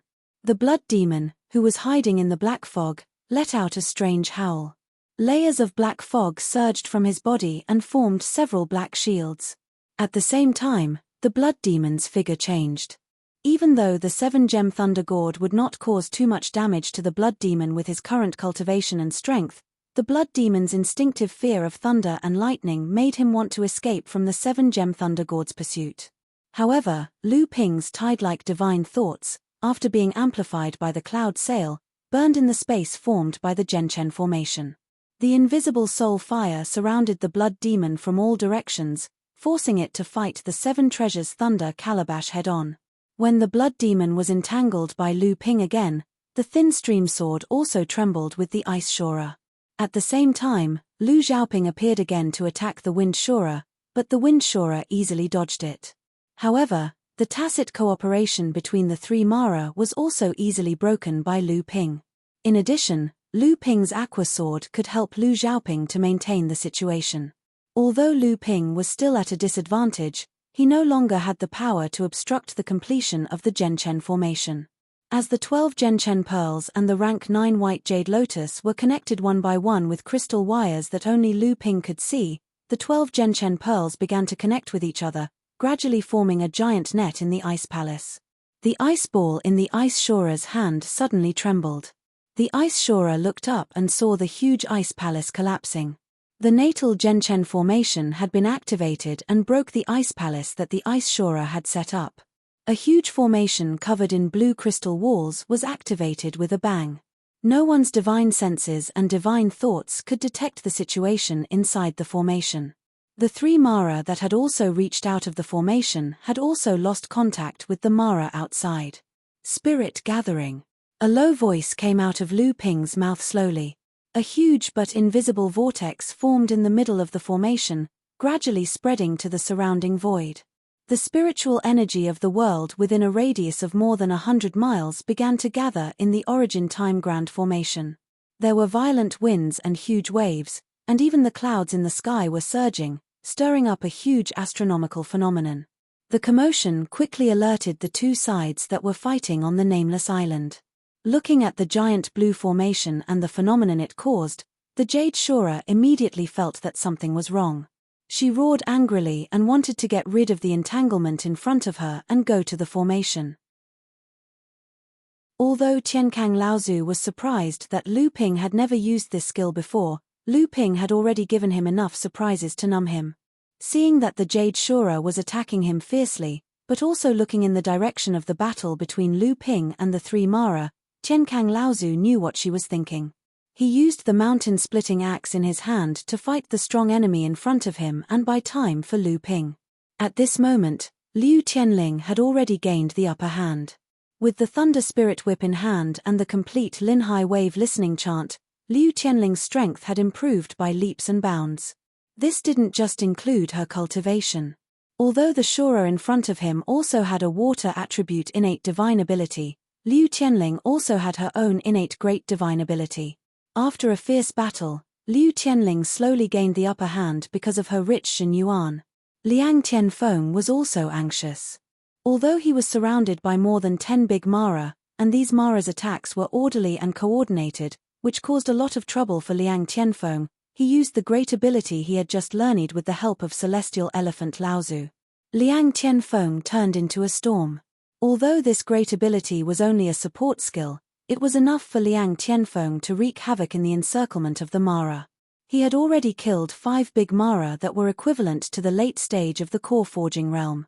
He had to solve the trouble under him as soon as possible before he could free up his hands to help Liu Qianling. Once he was able to break the stalemate, Zhenling's victory was already set in stone. What made Liang Tianfeng anxious was the large-scale battle between Zhenling's disciples and Mara. Although Yin Xianchu, Ji Xianxian, Yarou Yong, Du Feng, the Blue Phoenix Demon, and the 3 young men and women who were at the late stage of the core forging realm were continuously killing big Mara, Mara's side still had the advantage in numbers. On Zhenling's side, there were already casualties among the core forging realm cultivators. The surrounding Lingqi of heaven and earth stabilized the natal prime our grand formation. At the same time, it also cut off the connection between the 3-headed demon Luo and the Lingqi of heaven and earth, causing the 3-headed demon Luo to panic. However, Lu Ping's great formation wasn't limited to this. A deep voice rang out in the formation again, "See calming." The runes engraved on the white jade lotus danced in the air. The 12 Zhenchen beads swam around in the space of the formation, and a colorful yellow light flickered almost in the entire space.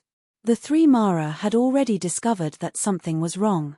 They were rushing towards Lu Ping, who was standing in the center of the formation and floating above the white jade lotus.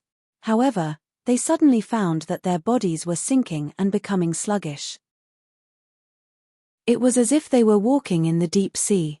Not only did they have to overcome the unparalleled pressure of the sea, but they also had to overcome the obstruction of the water. Their speed inevitably slowed down. Even the wind Azura, who had always been known for its speed, had to spend several times more effort to stir up a gust of wind and rush towards Lu Ping. The blood demon propped up a huge black ball with the black fog around him, while the ice Azura hung an ice ball over his head. The surrounding space seemed to be completely frozen. The ice Azura directly used the ice escape technique, and it was unexpectedly able to compete with the power of sea calming from the great Zhenchen formation. Lu Ping snorted coldly. He changed the incantation gesture in his hand again. From the center of the white jade lotus under his feet, a dense blue spiritual energy spurted out like a firework, exploding in the space of the formation. God strike!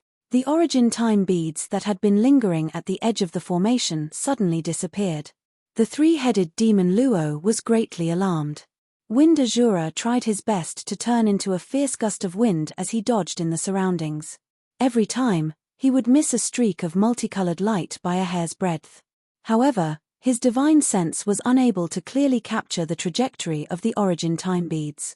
The wind blades that whistled out from the wind belt in his hand were unable to block the attacks of the origin time beads. However, in the space of the formation, the wind Azura used up a lot of energy to cast its innate magical power. Every time the wind Azura stopped for a short time, Lu Ping could already see that the wind Azura was exhausted. Even its body began to lose its rich green color and become a little transparent. The ice Azura, on the other hand, set up a thick layer of black ice around its body to fight against the Zhenchen pearl. Loud rumbling sounds constantly sounded in the formation, and the black ice that was broken by the Zhenchen pearl was immediately repaired by the ice Azura. At this time, the blood demon seemed to be a lot more relaxed. Surrounded by the black fog, the Zhenchen pearl shuttled back and forth several times, but it never hit the blood demon's body. It seemed that the blood demon was not in the black fog, but it also seemed that the blood demon's body had become illusory. The Zhenchen pearl shuttled back and forth in the body of the blood demon, but it could not hurt the body. However, right at this moment, a rainbow-colored lightning struck down once again. The blood demon finally reacted. The thick black fog surged upwards, and a rainbow-colored light took advantage of this opportunity to strike down. With a pu sound, it finally hit the real body, and the blood demon's pained roar finally came from within the black fog.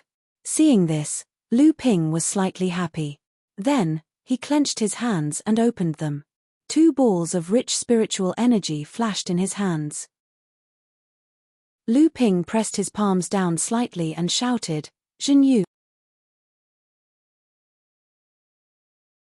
Chapter 10:16. Suppressing Mountain. As Lu Ping shouted, the white jade lotus shrouded in a halo of white light shone even brighter, filling the entire space in the array formation with its pure white light.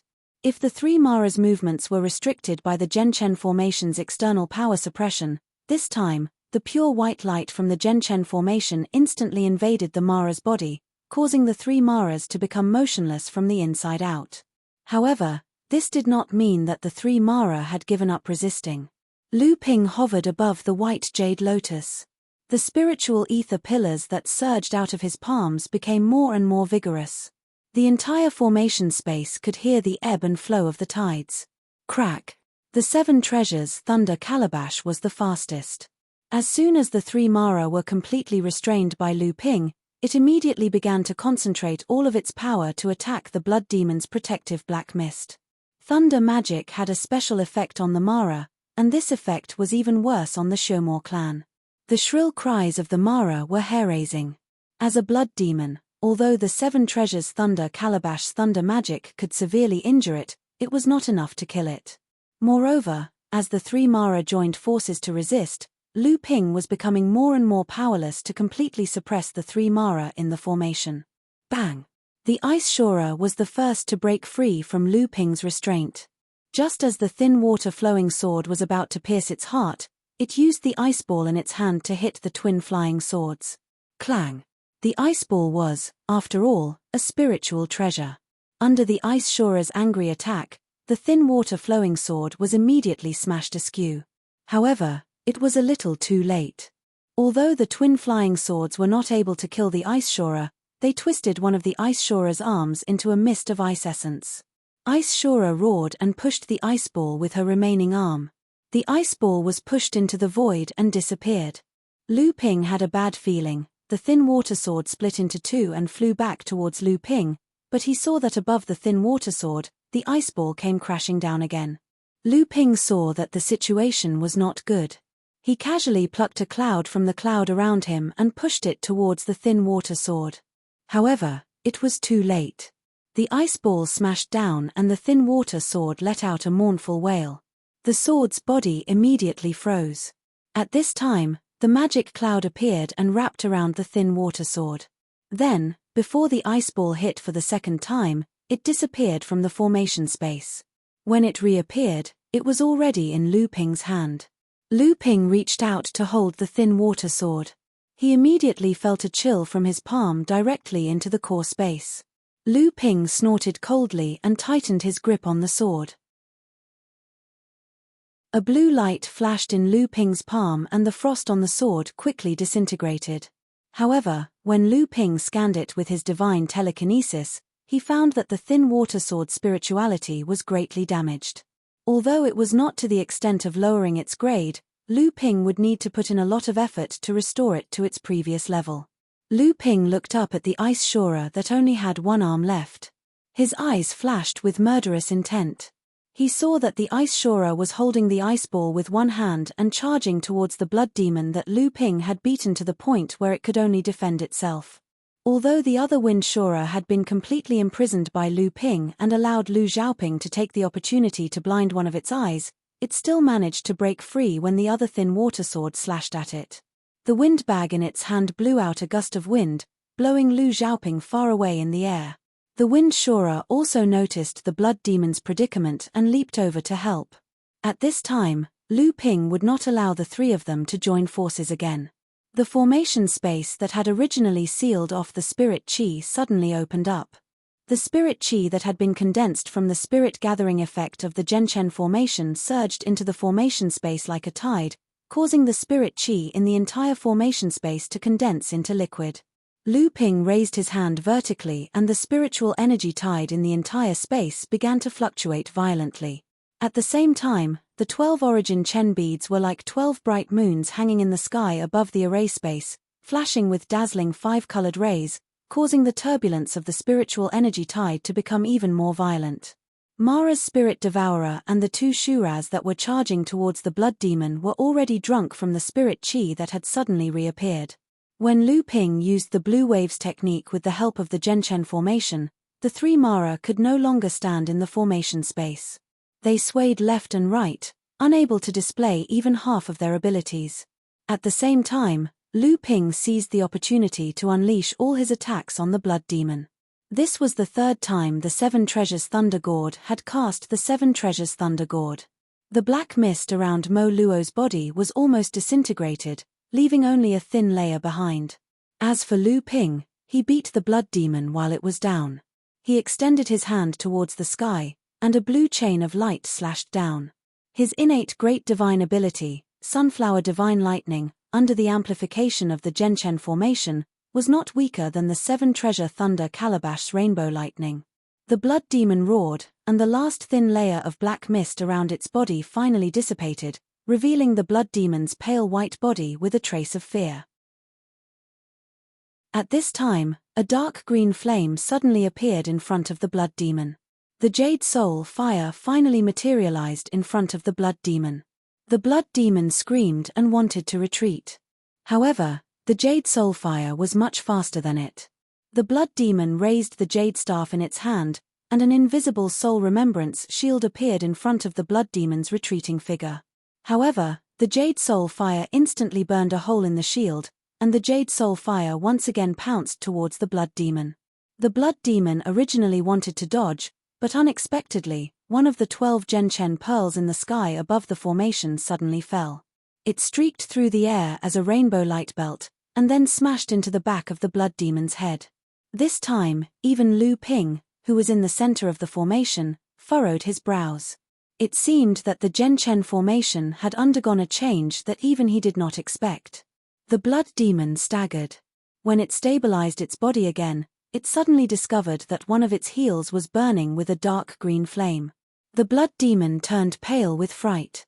It used several divine abilities in an attempt to extinguish the flame on its feet. However, the flame was strangely tight. It was like a maggot in a tarsal bone, firmly clinging to the blood demon's body. It was never extinguished. Instead, because of the blood demon's various divine abilities, the flame burned even more intensely. The Jade Soul fire was a heaven and earth spirit fire. It was a heaven and earth spirit fire that used divine sense as its fuel. Not only was it one of the few things in the cultivation world that could use divine sense to kill, but it was also a heaven and earth treasure that could restrain devil cultivators. The Jade Soul fire seemed to be burning on the blood demon's body, but the blood demon's body did not suffer any damage. However, the blood demon let out a miserable howl, as if it was enduring extreme pain. The Ice Azura and Wind Azura, who had managed to survive Lu Ping's blue waves technique with great difficulty, arrived in front of the blood demon. However, they did not dare to approach the blood demon when they saw the blood demon's miserable state. They could only watch as the blood demon in front of them continuously thrashed in the air, but it was unable to extinguish the flame that used its divine sense to burn. Both of their faces were filled with fear. The blood demon's aura became weaker and weaker. Even the jade staff in its hand seemed to have a strong connection with its divine sense and began to slowly melt under the burning of the Jade Soul fire. Lu Ping had wanted to keep this spiritual treasure, but when he was controlling the Jade Soul fire, he could clearly sense that this jade staff contained a strange power. When the blood demon died, this power in the jade staff had already been triggered. However, because the Jade Soul fire was burning, this strange power had an outlet, so it did not self-destruct. Once Lu Ping withdrew the Jade Soul fire, this jade staff would definitely explode along with the blood demon's death. Just when the blood demon no longer had the strength to struggle, the Ice Azura and Wind Azura, who were terrified by the blood demon's tragic death, had already started to attack the Genshen formation in a frenzy. They wanted to break the formation and retreat. At the same time, on the other side of the nameless island, Liu Tianling was bleeding from the corner of his mouth. However, he tightly gripped the lightning spirit whip in his hand, and the other end of the whip was tightly wrapped around the neck of the water Azura. The water Azura struggled fiercely, but was unable to break free from Liu Tianling's grasp. Liang Tianfeng let out a long roar, and his natal magic treasure turned into a 3-foot-long wind wheel. He slashed at Water Azura with all his might. Water Azura finally let out a scream of fear before it died. The companion spirit treasure in its hand tried its best to block the attack, but Liu Tianling, who was behind it, sealed its innate magical power with the Thunder Whip, so it couldn't unleash any of its power. The Water Azura was cut in half by the wind wheel. Liu Tianling let go of the Thunder Spirit Whip and quickly retreated. At the same time, he said to Liang Tianfeng, "Run." Liang Tianfeng also realized something at this time. His body flashed and appeared above the battle between the Zhenling cultivator and Mara. Amidst the loud bang, the huge impact caused by the spiritual treasure's fall reached the Zhenling cultivator, but it was blocked by Liang Tianfeng with all his might. At this time, Liu Tianling's Thunder Spirit Whip whistled through the air at the same time, immediately helping Liang Tianfeng resolve the damage caused by the spiritual treasure's explosion. At this moment, the formation dozens of miles away suddenly collapsed with a rumble. Wind Azura, who had been blinded in one eye, flew out of the broken formation with one hand holding the wind bag spirit treasure. Ice Azura, who had lost both arms and the ice ball spirit treasure. Ice Azura, who had lost both arms and the ice ball spirit treasure, and flew toward the northern sea without looking back. In the distance, Jade Azura attacked several times with the spiritual treasure in her hand, forcing Tian Kang Laozu to retreat. She looked at Lu Ping, who was suspended in the air after the formation was broken, and turned around to fly toward the northern sea. This time, Tian Kang Laozu did not attack again. Dozens of miles away, Lu Ping looked at the Zhenchen bead in his hand in surprise. The blue light in his eyes easily saw through the colorful light on the surface of the Zhenchen bead. A green flame was jumping inside the Zhenchen bead. Chapter 10:17. Just as the blood demon's psyche was burned to death by the jade phosphorus soulfire in the Zhenchen formation, the Zhenchen pearl that had fallen from the sky above the formation had somehow appeared in front of the jade phosphorus soulfire. As the controller of the formation, Lu Ping could clearly feel the state of this Zhenchen pearl. It seemed like it wanted to merge with this jade phosphorus soulfire. How could this be? Lu Ping frowned, a little confused. This Zhenchen pearl had already rushed into the jade phosphorus soulfire. For some reason, Lu Ping did not stop it immediately. Then, under Lu Ping's shocked and stunned gaze, the Zhenchen pearl completely disappeared. Perhaps it did not disappear, but was melted by this jade phosphorus soulfire, or rather, merged with it. Therefore, when Lu Ping tried to operate the Zhenchen formation, he did not notice the disappearance of this Zhenchen pearl. The entire Zhenchen formation was still operating smoothly, and the Zhenchen pearl that did not disappear, in Lu Ping's perception through the formation, was actually this jade phosphorus soulfire in front of him. How could this be? At this moment, there was a loud bang, and Lu Ping was shocked. He saw that after the two Shuras tried to break the Zhenchen formation repeatedly but to no avail, the Ice Shura saw that Lu Ping was actually operating the formation again. Thinking about the strange way that the blood demon had died, in his shock, he actually detonated his companion's spiritual treasure, the crystal clear but rather powerful ice ball. The exploding companion's spiritual treasure broke the Zhenchen formation in one fell swoop while Lu Ping was distracted. The two Shuras fled, and the moment the ice ball exploded, Lu Ping subconsciously operated the formation to protect himself. Only then did he realize that the jade phosphorus soulfire had turned back into the Zhenchen pearl for some reason.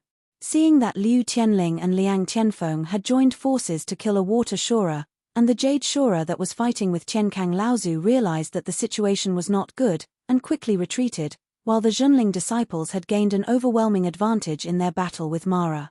Only then did Lu Ping reach out and take the Zhenchen pearl, which had turned back into a pearl, in his hand to carefully examine it. Lu Ping held the Zhenchen pearl in his hand, and at this time, he felt that the pearl in his hand was no longer a Zhenchen pearl, but a ball of flame, a ball of jade phosphorus soulfire.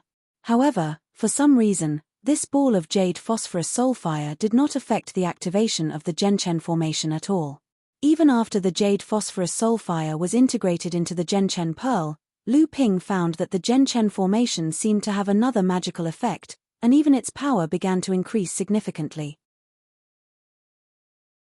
The pearl in Lu Ping's hand was constantly changing between the form of the jade phosphorus soulfire and the Gentian pearl, but there was no obstacle. Lu Ping seemed to understand something, but he did not fully understand it. However, he could feel that this did not bring him any harm, and on the contrary, it might bring him a lot of benefits. At this time, Liu Tianling had already called him over from afar. Lu Ping flipped his hand, and the Gentian pearl disappeared into his palm. Lu Ping took a step forward, and in an instant, he was already above the nameless island. After gathering a few clouds in the sky, they quickly formed a cumulonimbus cloud. When the raindrops fell, they turned into flying blades. Those Mara that had not yet fallen or were hiding, under the art of traveling through clouds and summoning rain, none of them could escape with their lives. Tienkang Laozu and Liang Tianfeng had already brought spiritual master Xianwei, who had already arrived before, but was nowhere to be seen during the battle just now. They entered the underground spirit stone vein of the nameless island to check, and began to arrange a traction formation. Only Liu Tianling and Lu Ping were left in the sky on guard. Seeing Lu Ping coming over, Liu Tianling frowned and said to Lu Ping, "Shenchu seems to have a deep prejudice against the sect." As soon as the battle ended, he left with a group of cultivators on your Soundwaves Island. Lu Ping couldn't help but be startled when he saw a few rays of light on the sea in the distance. The expression on his face kept changing. Fortunately, Liu Tianling and Laozu's attention was not on him, so they didn't notice the fluctuations in Lu Ping's expression. Even if Yin Shenchu didn't want to meet the high-level cultivators of the sect, he still had to greet his friends like Yao Yong, Du Feng, and Xian Ling. Leaving in such a hurry was probably not only because of Yin Shenchu. Could it be that Kai Lianing decided to leave on her own? At this time, the cultivators of Zhenling also began to gradually leave. After Mara was expelled and killed, there was nothing left for them to do. In order to avoid being discovered, they began to secretly evacuate to Jingzhe Island. With a rumble, the entire nameless island shook, and 3 rays of light flew out from the island. Liu Tianling asked Tienkang Laozu, "Martial uncle, are you ready?" Old ancestor Heavenly Peace pointed at spiritual master Xianwei who was behind him and said, "Ask this brat, Heavenly Wind and I are just grasping blindly inside, we are all listening to this brat's commands." Lu Ping thought about Daoist master Xuanwei's clueless method of setting up the formation and found it a bit funny. However, ever since Daoist master Xianwei obtained the inheritance of the Crystal Palace's mind-seeking master, his position in the sect had been rising steadily. Although his identity couldn't be exposed in the sect, everyone in Zhenling, Laozu, took good care of him. Daoist master Xianwei said confidently, "Laozu, don't worry. Disciples' formation is different from others. Not only does it make the movement of the spirit vein extremely quiet during the process of moving, it also reduces the risk of being discovered by others through the movement of the spirit vein. It also reduces the consumption of cultivators by a lot, and the process of moving will also speed up a lot." Liu Tianling nodded and said, "If that's the case, then let's not delay any further. Let's move it into the Dao Grotto Heaven now, in case anything unexpected happens." Liu Tianling took out a piece of jade that had been hollowed out. It looked like an ordinary piece of jade had a peerless precious treasure hidden within it. Then, the peerless precious treasure was taken out from the jade, and the ordinary jade was thrown away like a shoe. Lu Ping looked at the jade and couldn't help but be startled. He said, "Teacher brought the Jade Grotto Heaven out from Tianling Mountain?" This seemingly tattered jade stone was Zhenling sect's 2nd and 3rd Grotto Heaven mystic treasures. Back then, Lu Ping had found the 5-elemental cloud cloak, a spirit-nurturing mystic treasure passed down in the listening wave manner. However, after Lu Ping advanced to the manifestation stage, his cultivation, divine ability, and strength all increased greatly, and this magic treasure was rarely used by Lu Ping in fights. Now, Zhenling's 2nd Grotto Heaven was the abundant void mirror in the hands of Jiang Tianlin Laozu. This Grotto Heaven magic treasure was integrated with 8 layers of Grotto Heaven restrictions, and it was second only to the true Spirit Grotto Heaven in Zhenling's Grotto Heaven. However, the abundant void mirror was not only a Grotto Heaven magic treasure, but also an extremely powerful offensive treasure. Otherwise, it would not have been carried by Jiang Tianlin Laozu all the time. Otherwise, The Jade Grotto Heaven would not have continued to hold the position of the second inheritance Grotto Heaven in Zhenling because it contained a large number of inheritances from generations of cultivators of Zhenling. As for the true spirit Grotto Heaven in Zhenling's first inheritance Grotto Heaven, its quality was actually similar to the abundant Void Mirror in that it was integrated with 8 layers of Grotto Heaven restrictions. However, Zhenling's Grotto Heaven contained the remains of Dharma cultivators of Zhenling's past generations, as well as their inheritances. Moreover, it was upgraded by Tai Shan Laozu, the only person in Zhenling who had become a true spirit. Only then did it have 8 layers of Grotto Heaven restrictions, which allowed it to firmly occupy the position of the first inheritance Grotto Heaven in Zhenling.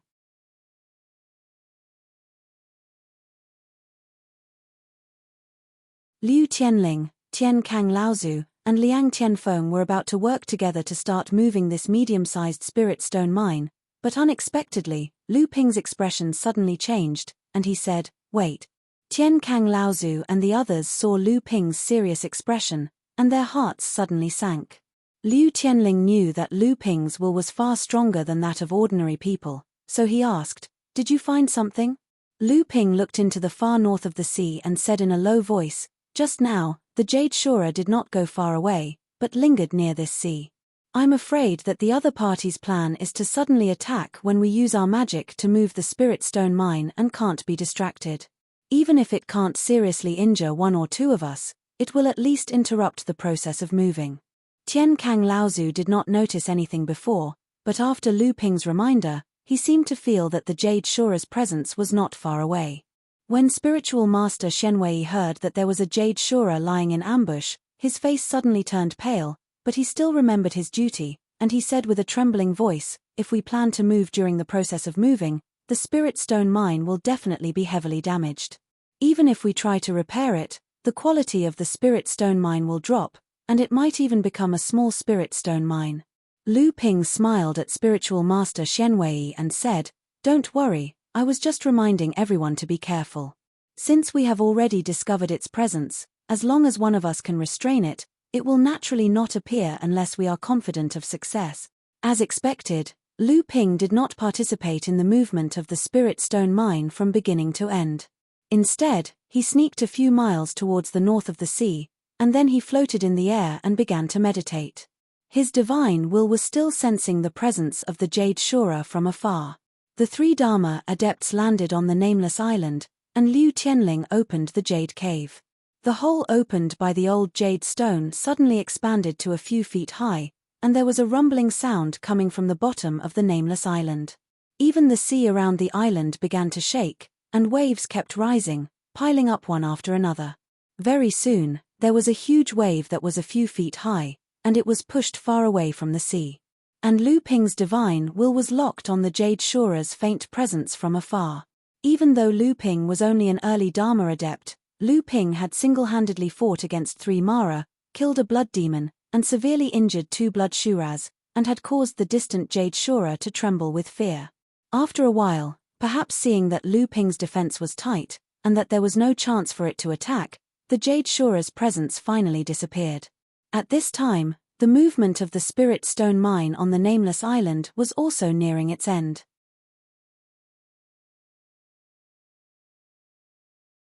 Chapter 1018. With the successful migration of the spirit stone vein, the mine tunnel under the nameless island suddenly collapsed, and nearly half of the nameless island was submerged by the sea. Liu Tianling didn't stay on Jingzhe Island for long. After learning about the situation in the East China Sea, she left. During this period, Lu Ping had several opportunities to mention Kai Lianing to her, but in the end, Lu Ping still didn't know where to start. In the end, he just watched Liu Tianling leave. After all, he only suspected it. If he told his teacher about it, and it turned out to be false, wouldn't that be a big joke? Lu Ping found a plausible reason for himself, and finally felt at ease. So he returned to Soundwave Island and began to restore the vitality he had lost in the battle. Because Lu Ping had to go with Chen Kang Laozu to Fantasy City in 3 days, Lu Ping could only stay on Soundwave Island for 2 days. After giving a bit of the essence that Linglong had absorbed from the companion spirit treasure of the Ice Azura to Lu Linga, Lu Ping began to restore the lost qi in his body while nurturing and repairing the thin water sword that had been damaged in the battle. But in addition to this, Lu Ping also put some of his energy on the 2 Zhenchen beads in the core space. These 2 Zhenchen beads had some unexpected elements for Lu Ping. One of them was naturally integrated with the Jade Soulfire, and after Lu Ping tried it, he found that the Jade Soulfire could change between the 2 forms of the Zhenchen bead and the flame at any time. And the other Zhenchen bead seemed to have a river in it. This river meandered, very much like the Yulon River that Lu Ping used to flow from Drifting Island to the sea. When Lu Ping returned to the Central Plains from the Western Wasteland, he drifted along the Yulon River. At the mouth of the sea, he had an epiphany and pushed the East River Sword technique to a new level. At that time, Lu Ping did not casually replace this sword technique with the Danxia Purple Mist in the core space to condense a new spell talisman. Instead, he used a Zhenchen bead as a medium to imprint this new sword technique talisman into it. Although the brand new East River Sword technique was born out of the 12 orthodox techniques of the North Sea which Lu Ping had trained in, it had already broken away from the old East River Sword technique and become a brand new divine ability. In fact, it could even be said that Lu Ping had created this sword technique on his own. However, Lu Ping, in consideration of the fact that the 100 rivers flow into the sea technique was a peerless divine ability, he had decided not to replace it with the new East River Sword technique. Instead, he had left the old sword technique as the foundation of his divine ability, so as to prevent any accidents from occurring when he became a peerless divine ability. In fact, Lu Ping's considerations were completely correct. The brand new divine ability sword technique that Lu Ping had comprehended from the old East River Sword technique could completely rise to become a brand new divine ability sword technique inheritance in the future. If he replaced the new sword technique with the 12 orthodox techniques, the power of the sword technique might skyrocket in a short period of time. However, when it became a peerless divine ability, it would lead to the collapse of the existing system. The 12 orthodox techniques of the North Sea was actually a divine ability inheritance system with the 100 rivers flow into the sea and the art of vast seas and mulberry fields as its goal. The old East River Sword technique was only one part of this system. In order not to affect the 100 rivers flow into the sea sword technique, Lu Ping had copied the new divine ability sword technique he had created into the Zhenchen Pearl. In this way, although the new East River Sword technique could not become Lu Ping's source divine ability, it could use Lu Ping's source treasure to greatly enhance the sword technique's power. At the same time, Lu Ping could also improve the sword technique's power in the future. 2 days later, Kai Liaoning walked into Lu Ping's cave abode. Lu Ping opened his eyes and looked at the serious Kai Liaoning. "Have you made up your mind?" Kai Liaoning smiled and said, "I've said it before. You must be the first to see my face, and you are the only one who can remove this seal for me." Lu Ping was silent, and Kai Liaoning did not speak either. After a while, Kai Liaoning said, "Don't worry, I won't make things difficult for you." Lu Ping was stunned, but he did not know what to say. Kai Liaoning closed her eyes and sat cross-legged in front of him. Lu Ping looked at the delicate face in front of him and couldn't help but sigh inwardly. Who would have thought that there would be another face hidden under such a beautiful face? It's been a long time. The process might be painful, and it might even affect your original appearance. Kai Liaoning frowned and said, "Disfigurement. You have to have some confidence in me. It won't be disfigurement, but there may be wrinkles and aging," Lu Ping said helplessly. Kai Liaoning's frown deepened as soon as Lu Ping said that. Lu Ping hesitated for a while and said, "There is actually a senior in our sect who is proficient in all kinds of restriction spells. He is Liang Tianfeng Laozu that you met earlier. Why don't, if you want him to remove it for me, you might as well take me to my Tianqin. That's more direct." Kai Liaoning interrupted Lu Ping's suggestion without hesitation. "If that's not the case, I would have begged your master to remove the restriction spell on my face. Wouldn't that be easier?" Lu Ping was shocked. When Kai Liaoning suddenly left without saying goodbye after the battle, Lu Ping knew that she had sensed something. However, when he returned to Soundwave Island, he heard that Kai Liaoning had been in seclusion, so he did not disturb her again. His temper was really like that. Lu Ping pulled himself together and asked after a moment of hesitation, "Did you sense something or remember something?" Kai Lianying smiled. "Indeed, it's a feeling that I haven't felt for a long time. It's so complicated that I don't want to face that person again. I'm afraid this is also what you guys have been guessing, right?"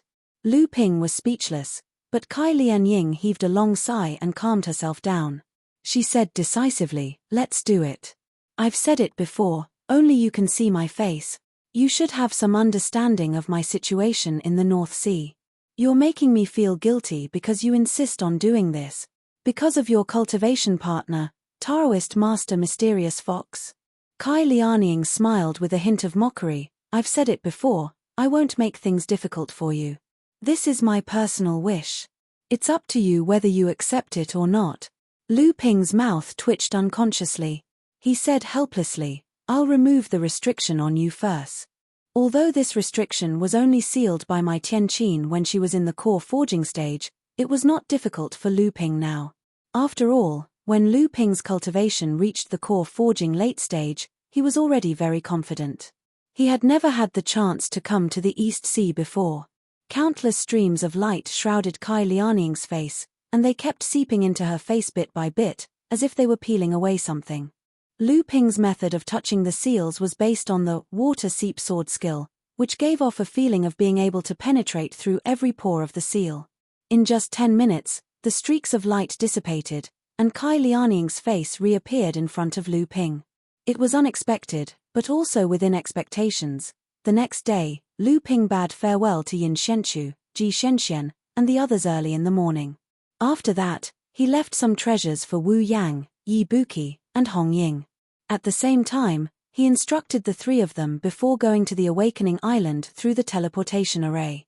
After sending Lu Ping off, Ji Shenxian looked at Lu Ping's cave abode and said, "Strange, why didn't Sister Ying come out? Could it be that senior brother Lu didn't remove the restriction on her face?" Yin Shenchu also looked in the direction of the cave abode. He shook his head but did not say anything. Ji Shenxian suddenly chuckled and said, "Do you think it's because Sister Ying is ugly after restoring her appearance? That's why senior brother Lu left so early today?" Yin Shenchu turned around and looked at Ji Shenxian speechlessly. He said, "Impossible. Why is it impossible?" Ji Xuanxuan's spirit was shaken.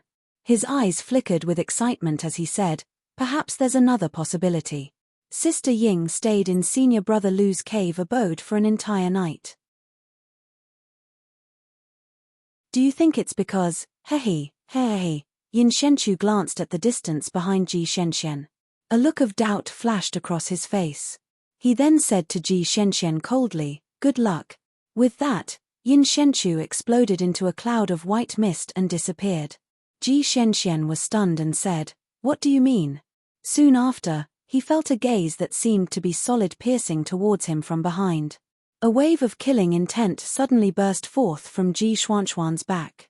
Ji Xuanxuan's mind raced and he thought to himself, "Oh no." He rushed forward. At the same time, when he looked back, he saw Kai Lianying, whose appearance had not changed in the slightest, standing at the entrance of the cave abode. The killing intent on her body was not concealed in the slightest. A pair of daggers had already slashed towards her hands, and her entire body was already flying towards him. Ji Shenxian let out a strange cry. He leaped onto a bald-tailed wooden bird and fled towards the sky with all his might. However, he was puzzled in his heart. Why didn't senior brother Lu help her remove the restriction on her face and restore her appearance? In the north of the fallen mystic realm, two streaks of light streaked across the sky one after another. They were Tiankang Laozu and Lu Ping, who were rushing towards the Phantom City. Just a day ago, Mara's army launched another attack. Currently, the 5 of the 7 lines of defense set up by the overseas sects in the fallen mystic realm had already been broken. They were only 1,000 miles away from the Phantom City. Most of the teleportation formations between the Phantom City and the outside world had already been cut off by the high-level Mara in Mara's army. Because of this, Tiankang Laozu and Lu Ping had no choice but to take the risk and fly in the direction of the Phantom City. This time, our sect is not guarding the Phantom City, but a spirit-gathering island in the southwest sea of the Phantom Island. It is also the location of one of the large spirit stone veins.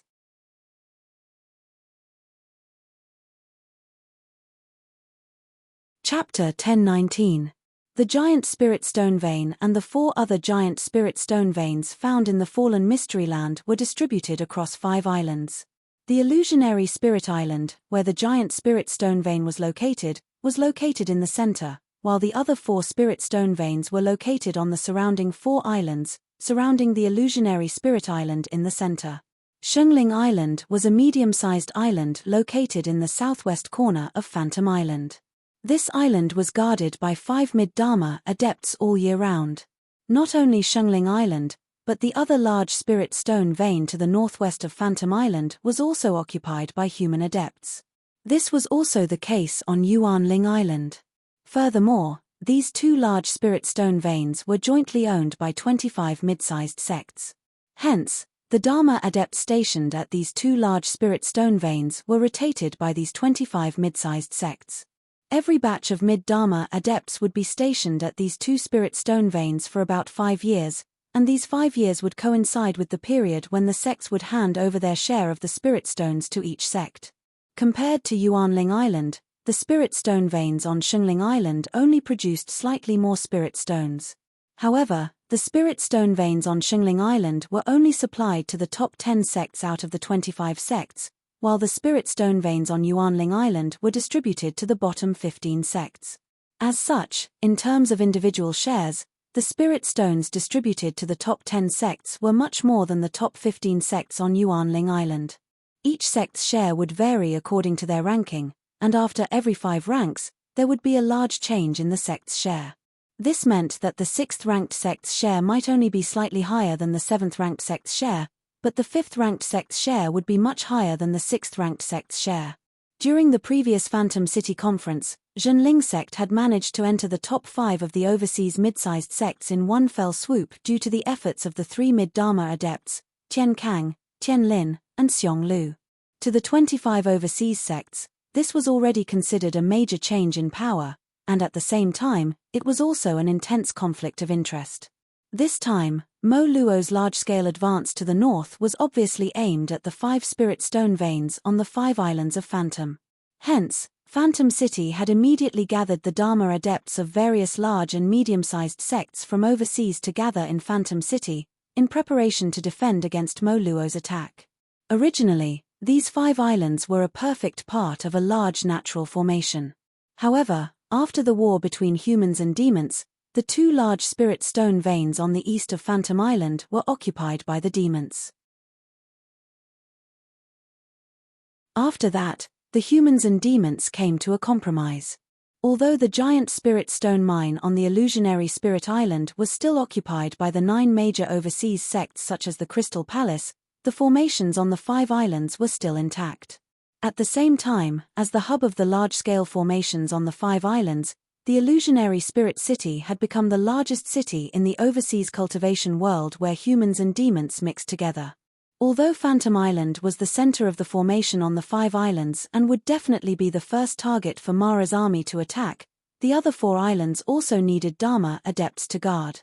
Tian Kang and Lao Zu's task was obviously to guard the Spirit Gathering Island, which was where the distribution of spirit stones was. The situation doesn't look good. The situation doesn't look good. The overseas practitioners set up 7 lines of defense in the fallen mystery land. Originally, it was to buy time for the 5 illusory islands to summon the cultivators from the various sects. Unexpectedly, Mara's army was like a hot knife through butter. In the blink of an eye, 5 of the 7 lines of defense were broken. Now, the 6th line is in imminent danger. It is said that no less than 10 Dharma adepts from the allied forces of the human and demon races have fallen. The number of core forging adepts who have died is even more uncountable. There is already news that there are no less than 3 Asuras among the Mara army. 3 Asuras? Lu Ping was taken aback as he looked at the talisman in Lao Zu's hand that was slowly evaporating after the message was read. Although these one-time use talismans required the use of spatial energy, they were, after all, only used to send messages. Even though Mara had interfered with the spatial energy around the 5 islands, he still could not completely stop the transmission of these spatial talismans. However, activating the teleportation formation could not be so risky. Tian Kang Laozu nodded and said with a serious expression, "Indeed, it seems that Mara's army is determined to win this time. However, you don't have to be so surprised. The Crystal Palace and the 9 sects are not to be trifled with. This time, the situation is so serious that at least 5 of the 9 sects will send their great adepts. The Crystal Palace may even send more than one great adept. The 3 major races, the Green Sea Snake, Fire Phoenix, and Kuan, will also send their great adepts. When the time comes, both sides will probably have no less than 12 great adepts. With the power of the formation, it may not be possible for Mara to break through the 5 islands of the illusionary spirit." As Lu Ping listened to such a large lineup, he could not help but be speechless. In the North Sea, a gathering of more than 10 Dharma adepts was already a big event that would shake the entire North Sea training world. Here, there were 12 Dharma adepts. As for the other adepts at the early Dharma stage, how many would there be? Lu Ping felt his mouth go dry as he said bitterly, "This is really a big scene. Even if the Dharma adepts have a long life, how many times can they experience such a big scene in their lifetime?" Tian Kang Laozu also let out a long sigh and said, "Indeed, in such a big battle, powers like yours and mine are already insignificant. The ones who really have the right to speak are the Crystal Palace, the 9 sects, and the 3 major demon tribes of the East Sea. We just need to be careful and not be used as cannon fodder." Lu Ping could hear the lament in Tian Kang Laozu's tone. There was a sense of helplessness towards his own level of practice and also helplessness towards Junling's low status. Tian Kang Laozu paused and said, "Fortunately, Xian Shu, Xian Heng, Xian Peng, Xian Yong, Xian Feng, and Xian Ling have already entered Phantom City 3 days ago. However, Mara's army has yet to break through the 5th line of defense, and the teleportation array with Phantom City has yet to be cut off." Lu Ping hesitated for a moment, but still asked, "Grand Uncle, the power on Jingling Island is almost gone. What if Mara finds out?" Tian Kang Laozu smiled and said, "Don't worry, your Uncle Tianfeng will always be on Jingling Island." At the same time, a batch of core forging disciples from the North Sea should have arrived by now. Hearing this, Lu Ping was slightly relieved. Tian Kang Laozu said in a low voice, "But this time, you and I will fly directly to Phantom City. Although we have already bypassed the direction of Mara's advance, we still hope that we will not be discovered by Mara." As soon as Tian Kang Laozu's voice fell, Lu Ping was suddenly startled, and then said with a bitter smile, "Grand Uncle, it seems that our luck is not too good." Tian Kang Laozu was startled, and then immediately discovered something. His face suddenly sank, but then he couldn't help but raise his eyes and said, "No, it seems that there are people fighting with Mara in front. We have already bypassed the route of Mara's advance. Maybe they just ran into Mara's patrol team. Maybe they are also cultivators rushing to the Phantom 5 Islands like us. When the time comes, we might have to rescue them. They may not have found us yet, so let's sneak over and take a look first." The two held their breath and moved stealthily for a few miles. Lu Ping's brows gradually furrowed. At this time, Tian Kang Laozu also discovered that something was wrong, and asked doubtfully, "Monster cultivator?" A strange look flashed in Lu Ping's eyes, and he nodded and said, "It is indeed a monster cultivator, and it is a green sea snake." Tian Kang Laozu let out a low sigh and said, "What a strong ability. With the cultivation of the early Dharma stage, he is fighting a Jade Shura alone. Even the old man is no better than this." Chu Hyaming did not know why he was so unlucky. He had already taken a long detour, but in the end, he had still coincidentally encountered a group of patrolling Mara on the surface of the sea. But before Chu Hyaming could kill the group of Mara, a troublesome thing came out of the group. If it had been a normal Shura, he would have been afraid. Even if it had been a blood Shura, and even if there were 2 of them, Chu Hyaming was confident that with his own strength, he would be able to fight the enemy that was chasing him. But it was a Jade Shura that was chasing him. The 2 of them fought a few times, and Chu Hyaming was defeated every time. But this Jade Shura had targeted him, and left the patrolling group behind to chase him. Chu Hyaming used 99% of his skills, but he still could not get rid of the Jade Shura. And as time went on, Chu Hyaming felt that the spiritual yuan in his body was running out. If he did not think of a way, the Jade Shura wouldn't even need to do anything. He would die from the exhaustion of his spiritual yuan. Chu Hyaming touched the treasure in his hand.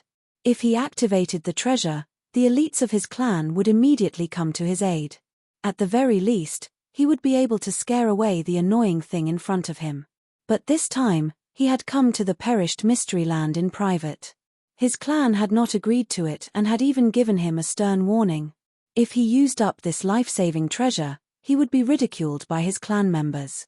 Especially that bastard Chu Hai, he was the most detestable one. Chu Hyaming gritted his teeth. He seemed to have a deep grudge against Chu Haitian. D*mn Chu Haitian. If he hadn't provoked me, I would not have come to the fallen mystery land. D*mn Jade Shura. Why does she have to target me? Chu Hyaming knew that if he did not do something soon, he would not even have enough spiritual yuan to activate the treasure. But compared to his own life, he could not afford to lose face. The Jade Shura seemed to have sensed that Chu Haitian was at the end of his tether. She was wielding a companion spirit treasure even more fiercely. Even though the water Shura was on the surface of the sea and could refine a large amount of water essence to replenish itself, the past few days of tracking Chu Haitian had taken a toll on it. Chu Hyaming tried his best to dodge the Jade Shura's attacks. The spirit cultivation treasure in his hand was full of cracks, and the huge impact had made Chu Hyaming bleed. He could not wait any longer. Chu Hyaming's hand glowed with a golden light. He was about to pour his spiritual yuan into the treasure. At this moment, there was a long scream from the sea. A pair of flying swords flew across the sea like two dragons, leaving two deep trenches. The water on both sides quickly swallowed them up. When the Jade Shura saw the two flying swords coming at her, she screamed and swung her companion spirit treasure. There were two loud noises, and the two flying swords were sent flying back. The Jade Shura didn't seem to be in a good position, either, as she was sent flying dozens of feet away from the surface of the sea.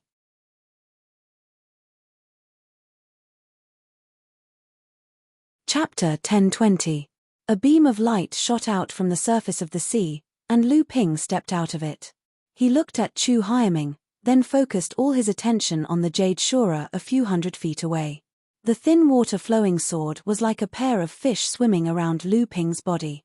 The unparalleled sword was always pointed at the Jade Shura in the distance. Although he was only at the early Dharma stage, Lu Ping's unparalleled power exploded from his body. Chu Hyaming, who was next to him, was secretly shocked. How could the person in front of him be the same as Chu Haitian? He stood in front of others with an aura that was blinding. However, Chu Hyaming could feel the surging demonic aura on Lu Ping, as well as the faintly discernible aura on his body.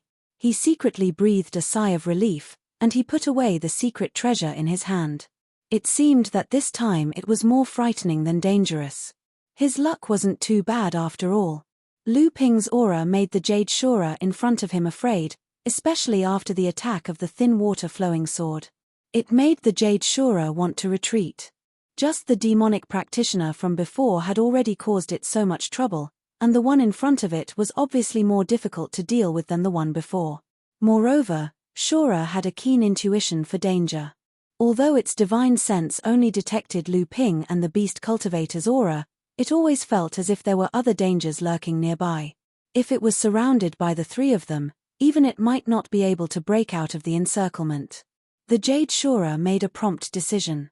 The moment Lu Ping appeared, it began to retreat, and in the blink of an eye, it disappeared far away. The Jade Shura retreated so quickly that Lu Ping was a little stunned. Chu Hyaming, who was next to him, saw Lu Ping's expression and couldn't help but twitch his mouth. He said, "Hey, brother, there's no need to be so surprised. That guy made me waste 3 days, and I'm at the end of my rope. I'm afraid it's not feeling good, is it?" Lu Ping immediately understood the cultivator in front of him and laughed involuntarily. "So that's how it is. I was impolite and underestimated fellow Daoist strength." Chu Hyaming hurriedly waved his hand and said, "Don't mind me. You can be considered as my savior." If you hadn't come, then even if the Azura was almost exhausted, I would still have died at its hands. Lu Ping smiled and said, that might not be the case. Fellow Daoist was born in the green sea snakes, so you must be someone with a high status in the tribe. I don't think that fellow Daoist doesn't have any means to protect himself. You saw through me. Chu Hyaming scratched his head and chuckled in embarrassment. Then, he sternly said, however, since it's a life-saving method, it's naturally extremely precious. Fellow Daoist's arrival has allowed me to preserve my life-saving method. No matter what, I still have to thank fellow Daoist. Moreover, if I were to return in such a dejected manner, wouldn't I be mocked to death?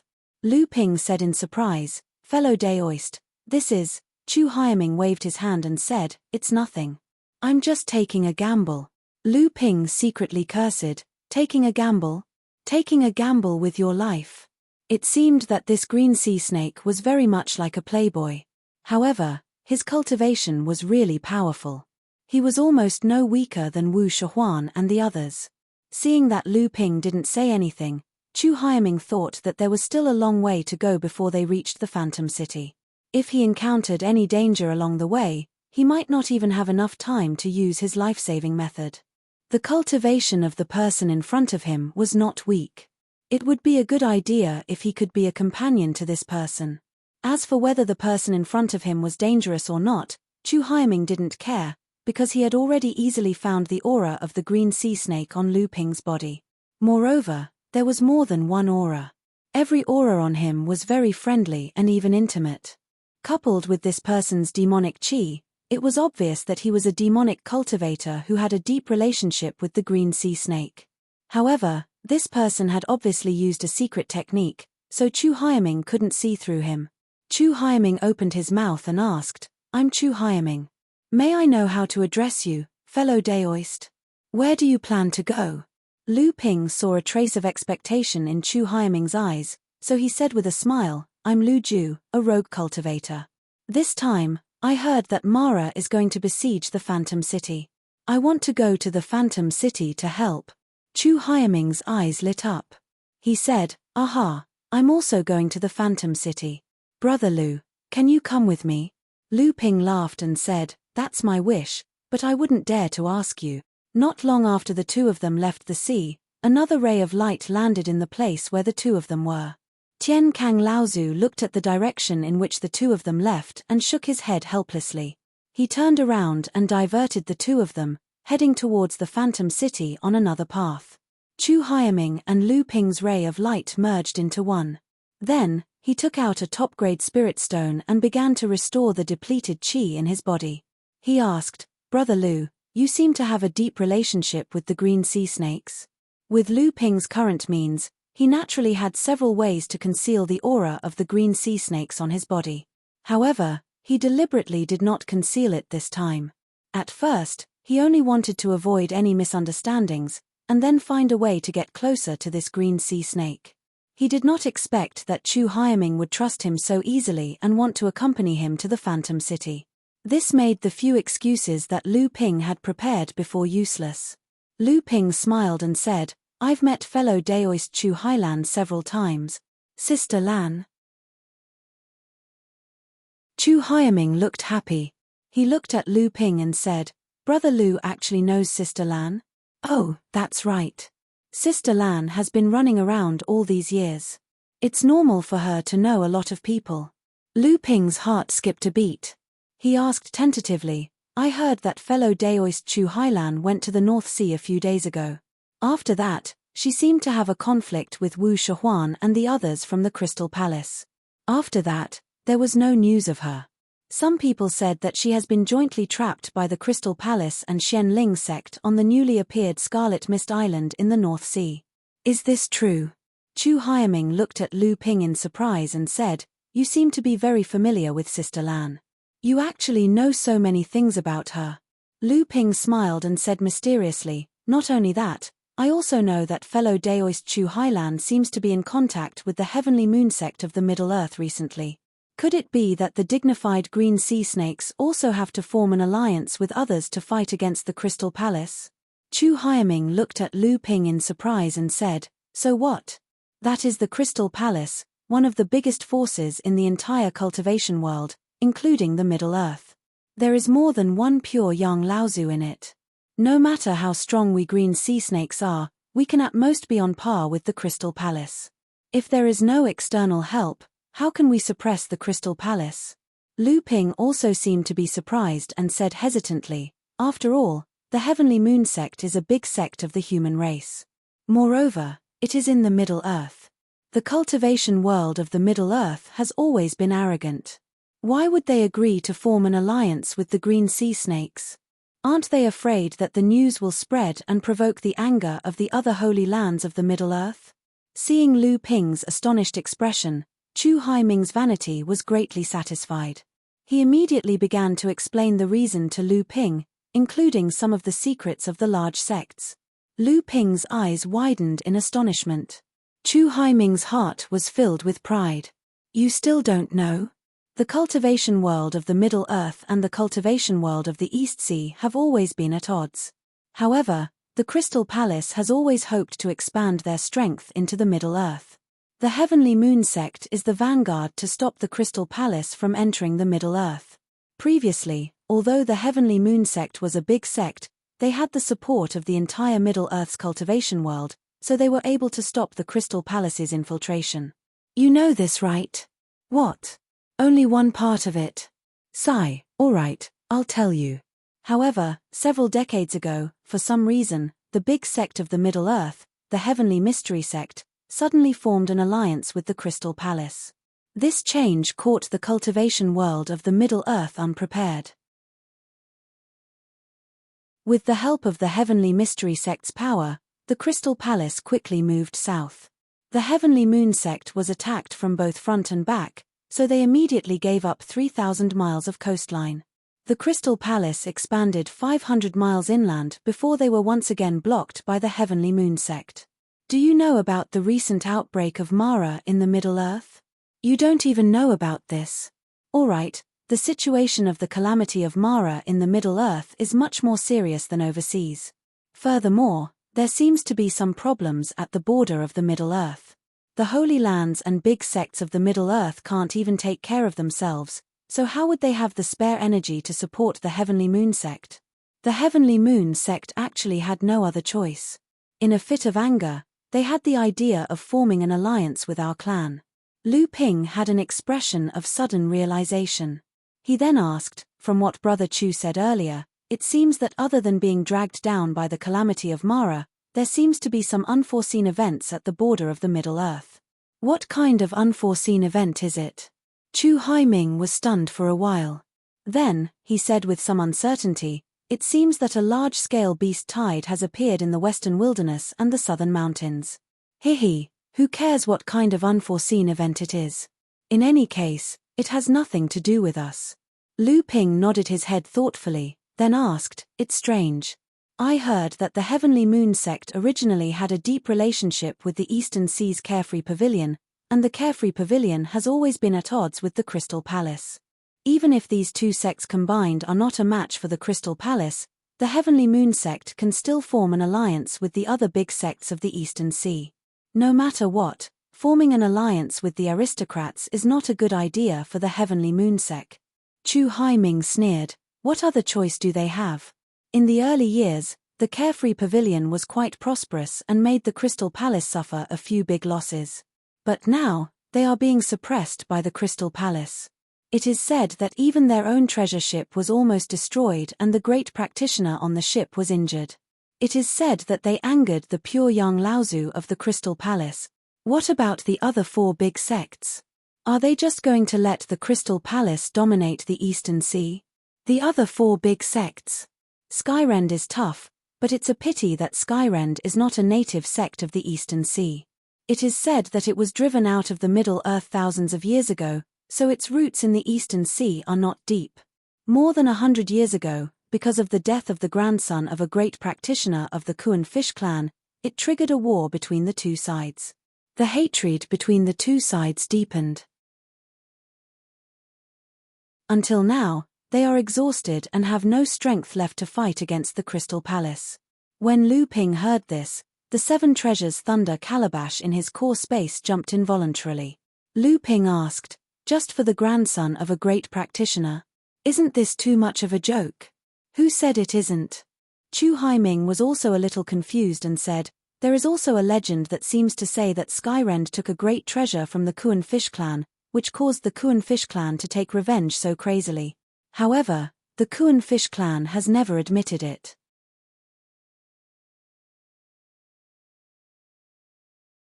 Chapter 1021.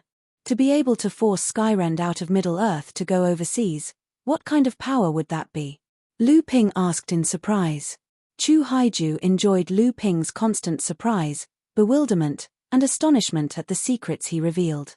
All of this made Chu Haiju feel a kind of joy that he had never felt before among the green sea snakes. Of course, it's the Ziyang Palace. When Skyrend was at his peak, he was much stronger than the Tianxian sect, the Western Wilderness Palace, and the Ying Tian sect. Swordsmen are known as the best cultivators of the same level in terms of attack, and Skyrend was known as the #1 sword sect in the world. This is a direct slap in the face to the Ziyang Palace. Don't you think that Skyrend is seeking death?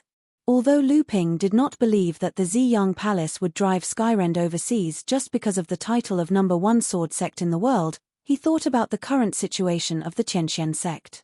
When Skyrend was at his peak, he was probably even more powerful than the Taishan sect.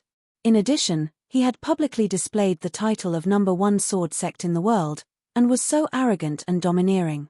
It would be strange if the 5 holy lands of Middle-earth did not suppress them.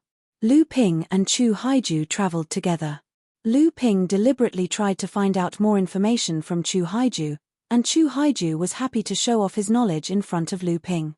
At the same time, he was able to make Lu Ping smile with a few subtle compliments. He was obviously a childish and inexperienced person who had not seen much of the world. He had a strong sense of superiority and was highly valued by his elders. However, although Chu Haiju looked simple, he was very strong. Otherwise, he would not have been able to fight with a Jade Shura for so long with his peak Dharma level cultivation. And although he did not have enough understanding of the dangers of the world, he knew a lot about the secrets of the world of cultivators. The two of them chatted and laughed along the way. Chu Haiming's vanity was greatly satisfied, and Lu Ping also learned many secrets of the Eastern Seas cultivation world that were unknown to others. In that case, the Gale Thunder Island has a deep connection with the Crystal Palace, and the Purple Talisman Pavilion is a large sect that was developed with the talisman inheritance of this sect after a family in the central region offended the 9 mystical tower and escaped to Donghai to seek protection from the Crystal Palace. Chu Haiying nodded her head and said, "There's no mistake." Chu Haiming thought for a while and said, "Actually, it's not just the Purple Talisman Pavilion and Skyrend. Actually, many overseas sects migrated over from the Central Plains, especially the South Sea. Almost all the large sects are not native to the South Sea. They all have inextricable connections with the Central Plains." Lu Ping could not believe it and said, "Could it be that these sects were forced out of the Central Plains cultivation world by the 5 holy lands?" Chu Haiming shook his head and said, "That's not the case. Some of them may have been small or medium-sized forces in the Central Plains back then. Later, they offended someone, or for some other reason, they moved overseas and became stronger. It's not like there are no sects in the South Sea. Back then, most of them maintained their status quo or weakened. Such cases are not only in the East Sea and the South Sea, but also in the North Sea.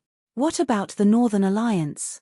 The Northern Alliance seems to have a bad relationship with the Crystal Palace." "The Northern Alliance?" Chu Haiming sneered and said, "It was originally a potential rival of the Crystal Palace. Its strength is considered second only to the Crystal Palace among the sects in the East Sea. However, the Northern Alliance was destined to die from the day it was established. As such, the Northern Alliance is filled with internal strife and unrest. This time, when the East Sea Mara marched north, the Northern Alliance was the first to bear the brunt. In just 2 days, only 1/3 of the islands were plundered by Mara. Isn't this a huge joke?" Lu Ping's expression was a little strange. He said, You're saying that the Northern Alliance is probably going to fall from the ranks of large sects? It can't be, right? I heard that the Northern Alliance also has 3 or 4 great cultivators. How can it fall just like that after thousands of years of inheritance? Chu Hyaming sneered and said, what if the 3 or 4 great cultivators start fighting among themselves? Lu Ping was stunned and didn't know what to say. Chu Hyaming saw that Lu Ping still didn't believe him, but he didn't explain much. He said, we'll see. This time, after the Phantom City incident, the Northern Alliance will probably be surrounded by wolves. This is an external force, and also the last straw. After all, the Northern Alliance has thousands of years of inheritance. Although it's still not systematic, it's impossible for it to have accumulated a lot of good things. When the time comes, the Northern Alliance will collapse even if it doesn't. Lu Ping suddenly asked, Brother Chu, did you analyze all of this yourself? Chu Hyaming was stunned when he heard this. His face turned red as he said, well, some of this is what I heard from the seniors in the clan, and some of it is my own speculation. In short, Brother Lu, just wait and see. The expression on Chu Hyaming's face didn't escape Lu Ping's eyes. Lu Ping's eyes flashed with a hint of a smile and he said, all right, let me wait and see. The two of them ran all the way.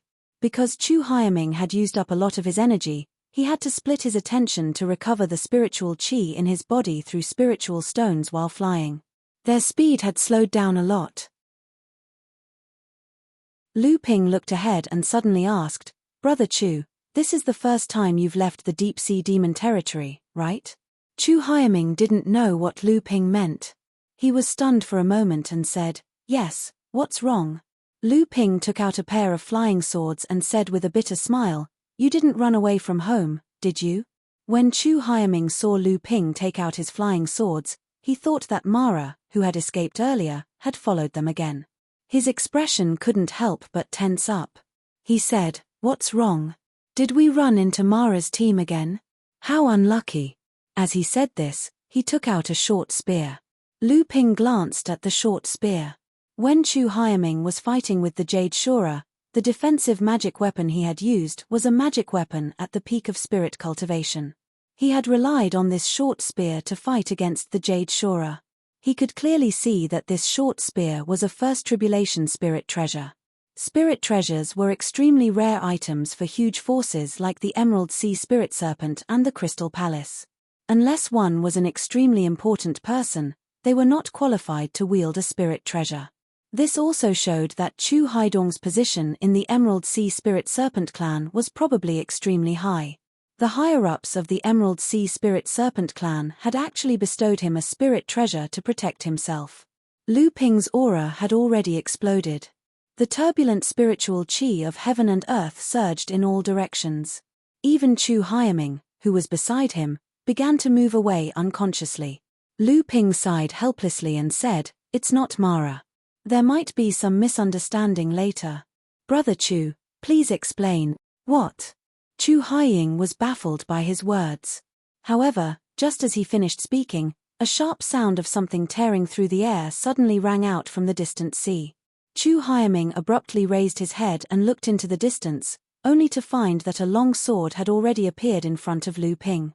Chu Hyaming looked at the long sword that had suddenly appeared in front of Lu Ping. His eyes suddenly lit up. Then he thought of something and was about to open his mouth to shout, but he suddenly heard a strong sound of metal clashing. Clang! Lu Ping's expression changed. The thin water flowing sword wailed. In the end, the long sword that had suddenly appeared was blocked by Lu Ping.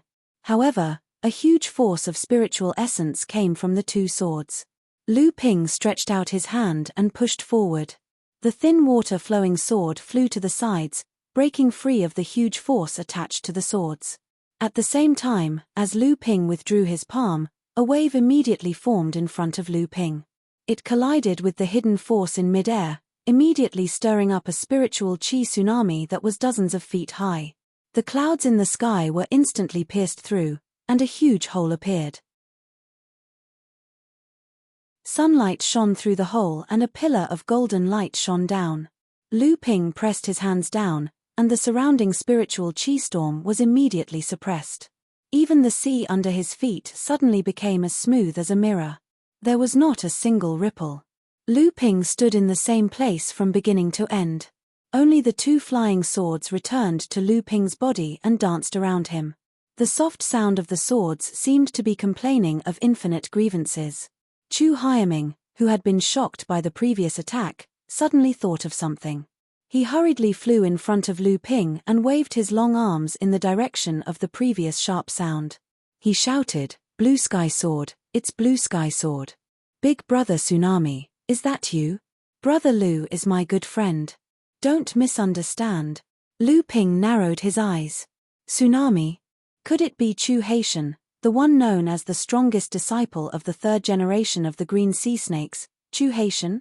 A tall cultivator in his 20s, dressed in green clothes, walked over the sea. His cold and solemn face carried a dense killing intent. However, when he looked at Lu Ping, there was a hint of surprise in his eyes. Lu Ping knew very well what that look meant. It was the joy of meeting a worthy opponent. "Big Brother Tsunami, why are you here? I was going to Phantom City to look for you." When Chu Haiming saw the person in front of him, there was a hint of surprise in his eyes. Then, there was a hint of embarrassment. However, he still hurriedly went forward to greet him. A smile suddenly appeared on his cold and solemn face. The chill immediately dissipated. Chu Haitian glanced at Lu Ping and said to the approaching Chu Haiming, "You're quite bold. Not only did you secretly escape from the deep-sea demon region, but you also stole Uncle's blue scale spear. Just wait to be punished by the Laozu when you return to the tribe." Chu Haiming's face turned bitter. Then, he chuckled and said, "I'm just bored in the tribe. I heard that Big Brother is going to fight Mara in Phantom City, so I rushed over to help Big Brother and contribute to the tribe. However, when the time comes, I'll have to ask Big Brother Xiao to put in a good word for me. The tribe's elders are most obedient to Big Brother." Chu Haitian's face turned cold. He said, "I don't have that kind of face. Do you know how much chaos you've caused in the tribe by going out on your own? If you encounter danger or someone with ulterior motives, you won't even know that you've been tricked by someone who doesn't understand how sinister people can be." As Chu Haitian spoke, his eyes were fixed on Lu Ping. Clearly, the person with evil intentions was Lu Ping. Chu Haiming didn't realize it himself. He said, "Don't look down on me. This time, I fought a Jade Shura." Chu Haiming told Chu Haitian what had happened after he left the Green Sea Snake tribe. "In the end," he said, "if Big Brother Lu hadn't come this time, I'm afraid I would have been at a disadvantage. How could Big Brother Xiao fight Big Brother Lu as soon as he arrived?" There was a hint of dissatisfaction in his voice. It seemed that he didn't approve of what Chu Haitian had done. Chu Haixiao ignored Chu Haiming's rebuke. He looked straight at Lu Ping and said, "I don't care why you approached my younger brother, or if you're acquainted with that cultivator from my clan. But since you've saved my younger brother, I'll let it go this time. But if I find out that you've tried to approach my younger brother again, I don't mind challenging you to a duel." After that, Chu Haitian pulled Chu Haiming's head and left. Chu Haiming turned around and said, "Big Brother Lu, don't be angry." Before he could finish speaking, Chu Haixiao directly used his spatial sacred art and pulled Chu Haidong into the spatial door. Lu Ping couldn't help but laugh. Then, he heard Chu Hai's voice in his ears, "The demon Luo army is about to break through the 6th line of defense. You're alone. If you have nothing else to do, don't stay in the fallen mystic realm."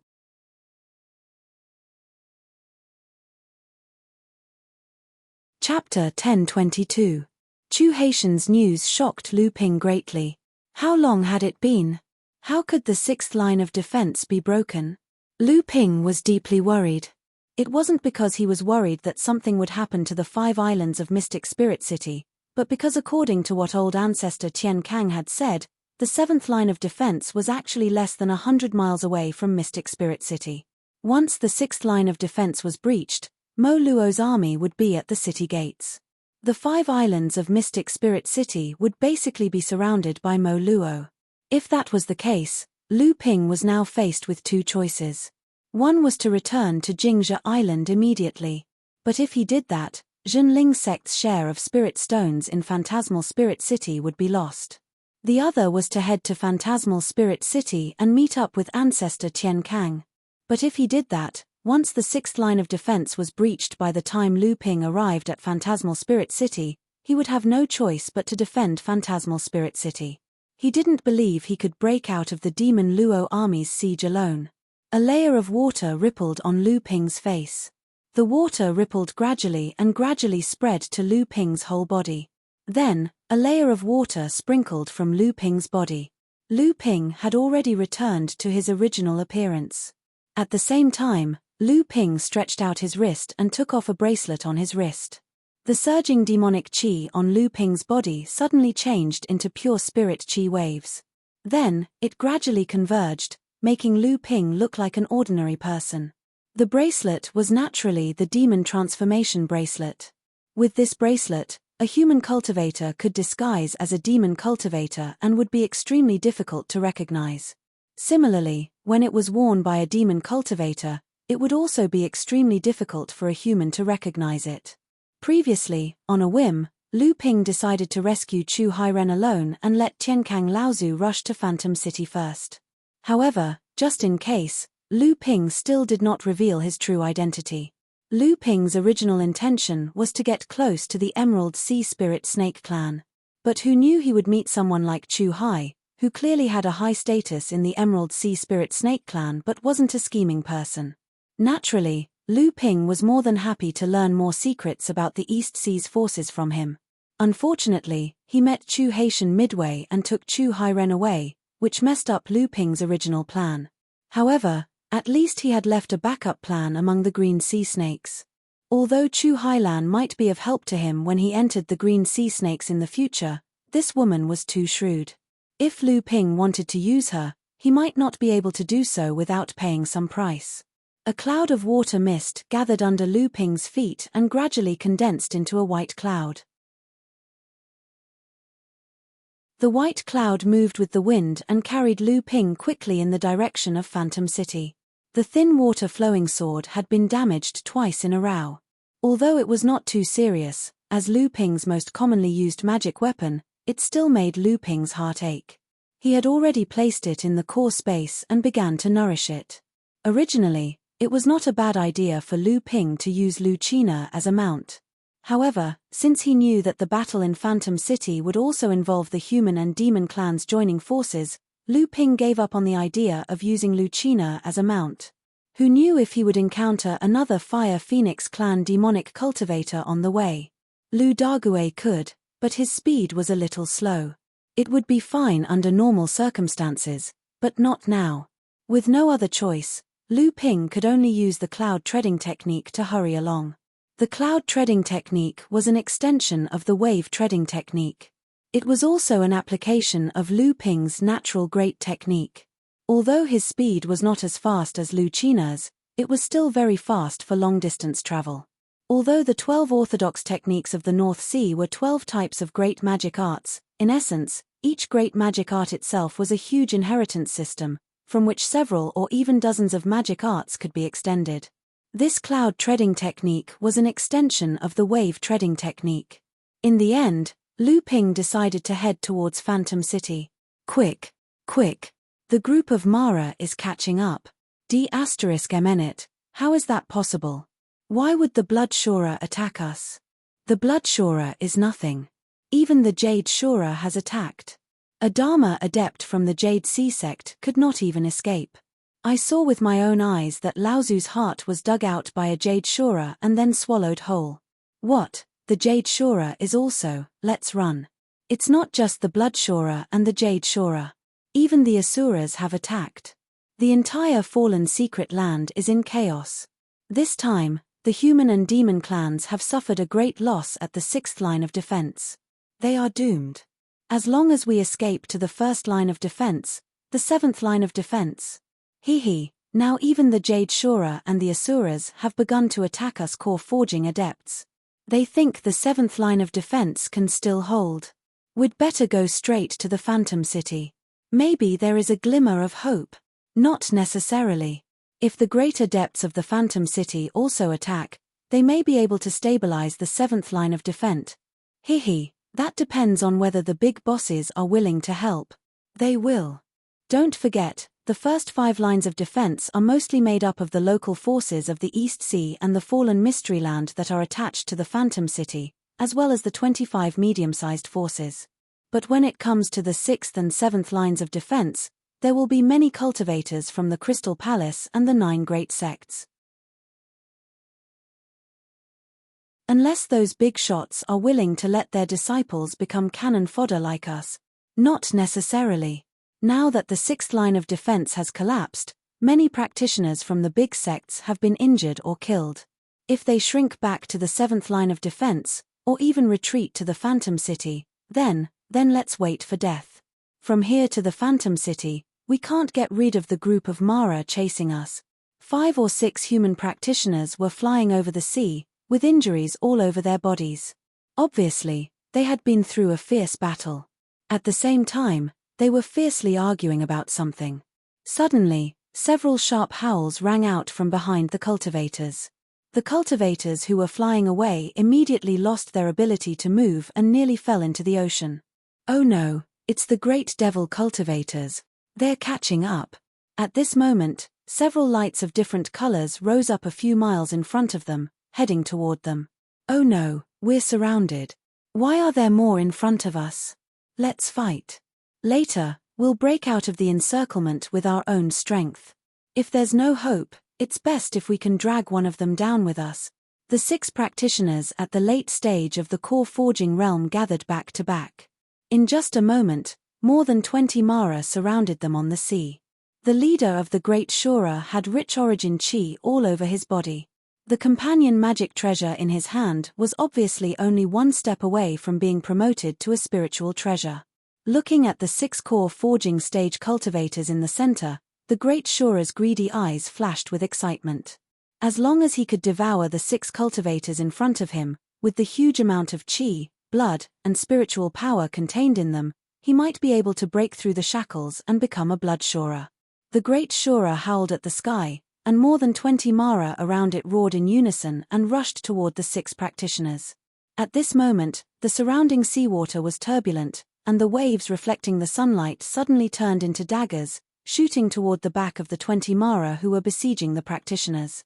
Seeing that the 20 Mara were about to be drowned by the water swords, the whole space suddenly shook. These water swords suddenly turned into water splashes in midair and fell into the sea, like a rapid rain. However, just as the raindrops were about to fall back into the sea, the surrounding space trembled again. The raindrops that filled the sky did not fall back into the sea but shot out abruptly. The dozen or so demons surrounding the south were caught off guard, and 7 or 8 of them had their heads, hearts, and other vital parts pierced by the raindrops. The remaining half were rolling and wailing on the surface of the sea. The sudden turn of events caused the battle between the 2 sides to come to a temporary halt. The Great Azura in the lead cast a bewildered look around.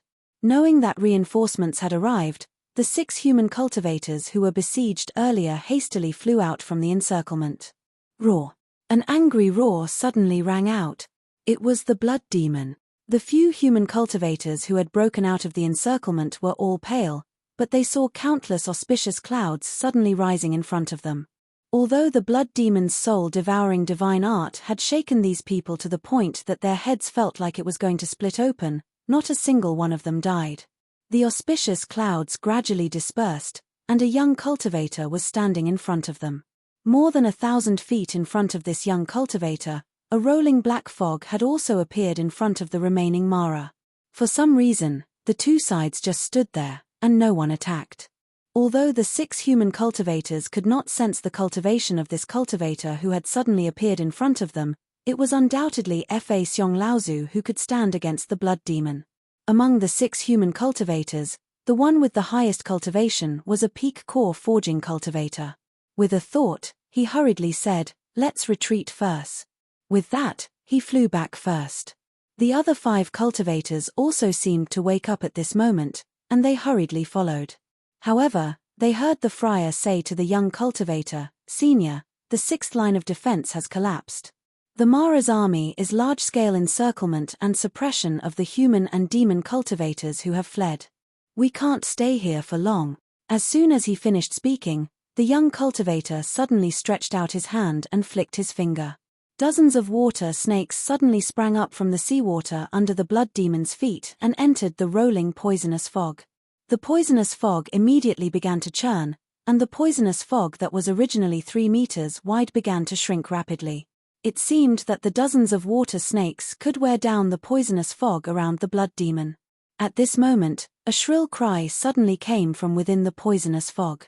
The dozens of water snakes suddenly burst out of the poisonous fog, but their bodies were covered in a layer of black fog, and they counterattacked in the direction of the young cultivator. The cultivator stretched out his hand and pointed forward, and the dozens of black water snakes that rushed towards him suddenly exploded in midair. The thick black fog dispersed and then dissipated in midair. However, there were also several black snakes that bypassed the cultivator in front of him and shot towards the 6 cultivators behind him. The human cultivators were all shocked, and in a fluster, they did not know how to block this strange attack. Suddenly, they heard a crisp cry above their heads. A golden-winged peng was hovering above them, and at this moment, it swooped down and easily tore the black water snakes into pieces with its sharp claws.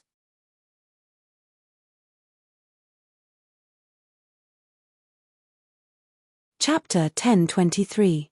While Lu Ping was fighting with the blood demon, the great Azura leader among the group of Azura behind the blood demon glanced at the 6 human cultivators a few hundred feet behind Lu Ping, then at Lu Ping, who was entangled by the blood demon.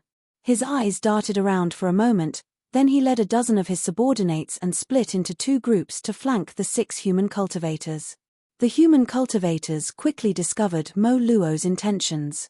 When the peak core forging cultivator saw 2 cultivators trying to escape, he hurriedly stopped them and said, "Where can we escape to at this time?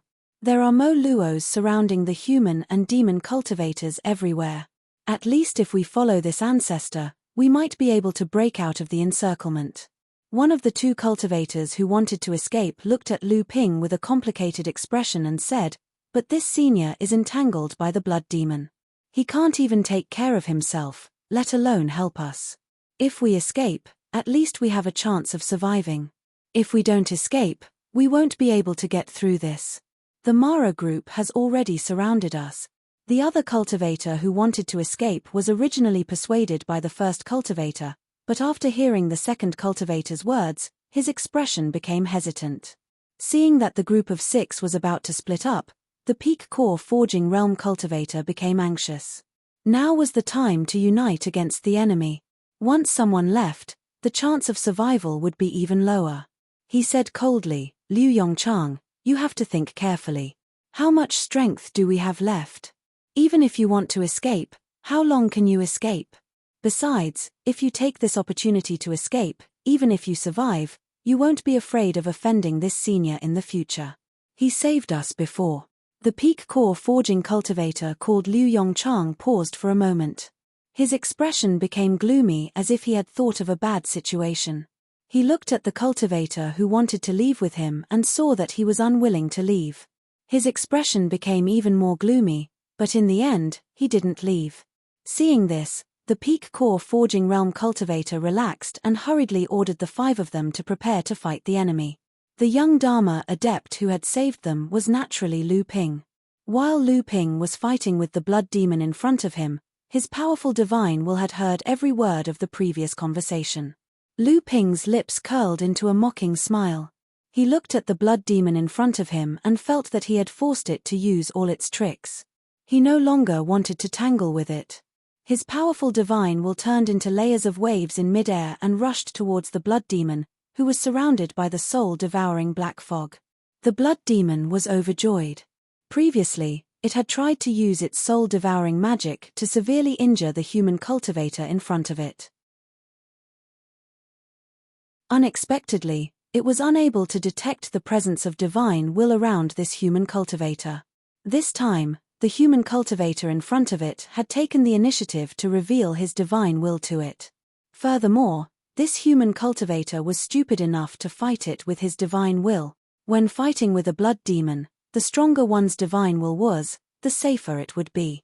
On the contrary, to the blood demon, the stronger the divine will was, the more tempting it would be and the more it would be able to stimulate its desire to kill. Moreover, although the blood demon's soul-devouring magic had different forms, they were all killer moves that specialized in restraining a cultivator's divine will. From the soul-devouring black fog, an irregular crystal appeared. This must be the spiritual treasure of the blood demon in front of him. Lu Ping's divine will could sense an invisible wave suddenly burst out from this crystal. This wave was full of greed and erosion, rushing towards Lu Ping's divine will. Although this invisible soul-devouring magic will was not as strong and vigorous as Lu Ping's divine will, it contained an invisible corrosive force. It had a natural ability to devour divine will. It fiercely rushed towards the center of Lu Ping's divine will wave. Lu Ping's divine will suddenly collapsed when the blood demon's soul-devouring magic will rushed towards him. The soul-devouring magic will suddenly missed. Seeing that the delicacy was right in front of it, the blood demon condensed its soul-devouring magic will again and pounced over. However, it did not expect Lu Ping's divine will to shrink again, and the blood demon missed again. After missing twice, the blood demon's soul-devouring magic will had unknowingly jumped into the encirclement of Lu Ping's divine will along the path opened by Lu Ping's divine will. However, the blood demon still did not notice, or rather, it did not think that this trick of Lu Ping's would have any effect in front of its soul-devouring magic will. At this moment, a bell suddenly sounded in Lu Ping's divine will. A strange wave rushed towards the blood demon's soul-devouring magic will. It was like throwing a stone into a calm lake. Although it was not enough to cause a huge wave, it was enough to change everything. The sudden sound of the bell directly sounded in the blood demon's divine will without warning. This caused the blood demon's soul-devouring magic will to have an imperceptible pause in the process of casting it. However, at this moment, it was enough for Lu Ping's divine will to cut off the soul-devouring magic will's escape route. A flame suddenly ignited in Lu Ping's divine will. The flame spread rapidly, and in the blink of an eye, it completely surrounded the soul-devouring magic will. At this moment, the blood demon finally realized that something was wrong. This flame that directly affected the soul-devouring magic will could actually threaten it. The crystal stone once again floated up from the soul-devouring black fog, and waves of invisible waves rushed towards Lu Ping again. It seemed to want to rescue the soul-devouring magic will that was trapped by Lu Ping's green phosphorus soul fire. Unexpectedly, a small banner suddenly appeared in Lu Ping's hand. The small banner gently waved in Lu Ping's hand, and a group of auspicious clouds formed outside Lu Ping's divine will. The invisible waves that the blood demon couldn't resist immediately destroyed half of the auspicious clouds. However, the auspicious clouds seemed to be endless. The more they were destroyed, the more they formed. The blood demon's divine will was no longer able to pose a threat to Lu Ping's divine will. A bead that emitted a multicolored light floated up and down in Lu Ping's divine will. The multicolored light suddenly converged, and a layer of green light emerged from the bead. A flame flickered more and more violently in the Genshen bead. The green phosphorus soul fire attached to Lu Ping's divine will suddenly expanded, and from all directions, it pressed towards the soul-devouring magic will that was trapped inside. A mournful howl suddenly came from the soul-devouring black fog. Whether it was the cultivators behind Lu Ping or the dozens of Mara that were outflanking them, all of them were shocked. Then, they felt as if a sharp knife had suddenly pierced into their brains and twisted them ruthlessly. The blood demon suddenly pounced towards Lu Ping. The black fog surrounding its body suddenly expanded, and like a layer of black sky, it covered Lu Ping. Lu Ping was unmoved. The green phosphorus soul fire in his divine will rose again. The soul-devouring magic will was like a lit candle, and it quickly began to melt. Then, the green phosphorus soul fire suddenly appeared, and the soul-devouring magic will also began to burn, and the burning became more and more vigorous. Under the worried gazes of the cultivators, the soul-devouring black fog around Blood Demon was about to envelop Lu Ping. But suddenly, like snow under a bright light, the soul-devouring black fog melted away even faster than it rose. The mournful howl still came out from the black fog, but it no longer had the soul-tearing feeling from before. Instead, there was a panic and helplessness, as if the end of the world was approaching. Bang! A green flame suddenly ignited from the remaining soul-devouring black fog. However, there was no more howl coming from the black fog. Lu Ping had already retracted his divine will. He quietly looked at the green phosphorus soul fire that was burning several tens of feet away. In fact, the blood demon's innate skill was destroyed by Lu Ping's jade phosphorus soul fire using his divine sense as bait. Now, what was burning was only the blood demon's body and the cloud of soul mist. Above the blood demon's burning body, a faintly discernible bead floated in mid-air. Huh! Lu Ping moved his divine sense and pointed at the burning jade phosphorus soul fire. A crystal that wasn't burning but was rapidly melting suddenly jumped out from the jade phosphorus soul fire. The moment it floated in the air, the primary Chen bead that had fused with the jade phosphorus soul fire suddenly fell down and stuck together with the melting crystal. The irregular crystal was none other than the blood demon's companion treasure that Lu Ping had encountered before. Although it was not destroyed by the green phosphorus soul fire, it had begun melting after the blood demon's death. At present, not even half of it remained. The green phosphorus soul fire within the Genchen bead began pulsing rapidly. Lu Ping's divine will could sense the remnant soul power of the blood demon's essence within the crystal, which was in the process of being absorbed. The dozen or so Mara, who were moving to flank Lu Ping, saw the sudden reversal of the situation. The blood demon, which was originally imposing, had turned into a green fireball in the blink of an eye. The leading Great Azura turned around and fled. The other Mara also scattered when they saw that the situation was not good. The cultivators were overjoyed when they saw this. The peak core forging cultivator shouted, "Everyone, let's chase after them and kill as many as we can. We can't let them escape so easily." As soon as he finished speaking, they heard Lu Ping's voice. "There's no need. They can't run away." The cultivators were stunned. They saw a white light suddenly flash in front of the leading Great Azura, and its head immediately flew up. Then, the white light flipped, and the companion treasure in the Great Azura's hand disappeared into it. When it reappeared, it was already in Lu Ping's hand. The white light flashed behind Lu Ping and disappeared. From beginning to end, the cultivators did not see what the white light was. Then, they saw Lu Ping draw a circle under his feet. With Lu Ping as the center, a ring of water rose from the sea more than 100 feet away. When the Mara flew in front of the ring of water, they were all bounced back by the confinement of the space there.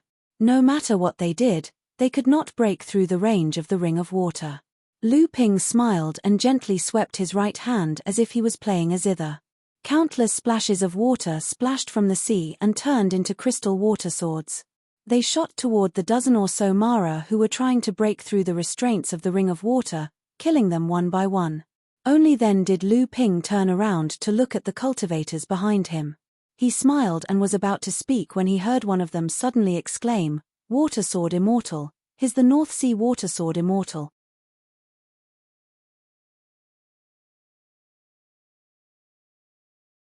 Chapter 1024. Water Sword Immortal. He's the Northern Sea Water Sword Immortal, Lu Tianping. Lu Ping was slightly startled. He saw that the person who cried out in surprise was the cultivator with the highest cultivation level among the people he rescued earlier. When the others heard that the person in front of them was actually the famous Northern Sea Water Sword Immortal, they also revealed astonished expressions. Obviously, they weren't unfamiliar with Lu Ping's name. Only Liu Yongchang's expression remained calm, as if he already knew who the person in front of him was. Among the crowd of excited cultivators, he was somewhat conspicuous. Lu Ping inadvertently glanced at Liu Yongchang and smiled at the peak core forging cultivator. "May I ask how I should address fellow Daoist? I'm Northern Sea Water Sword Immortal, Lu Tianping. Since fellow Daoist knows me, are you also a Northern Sea cultivator?"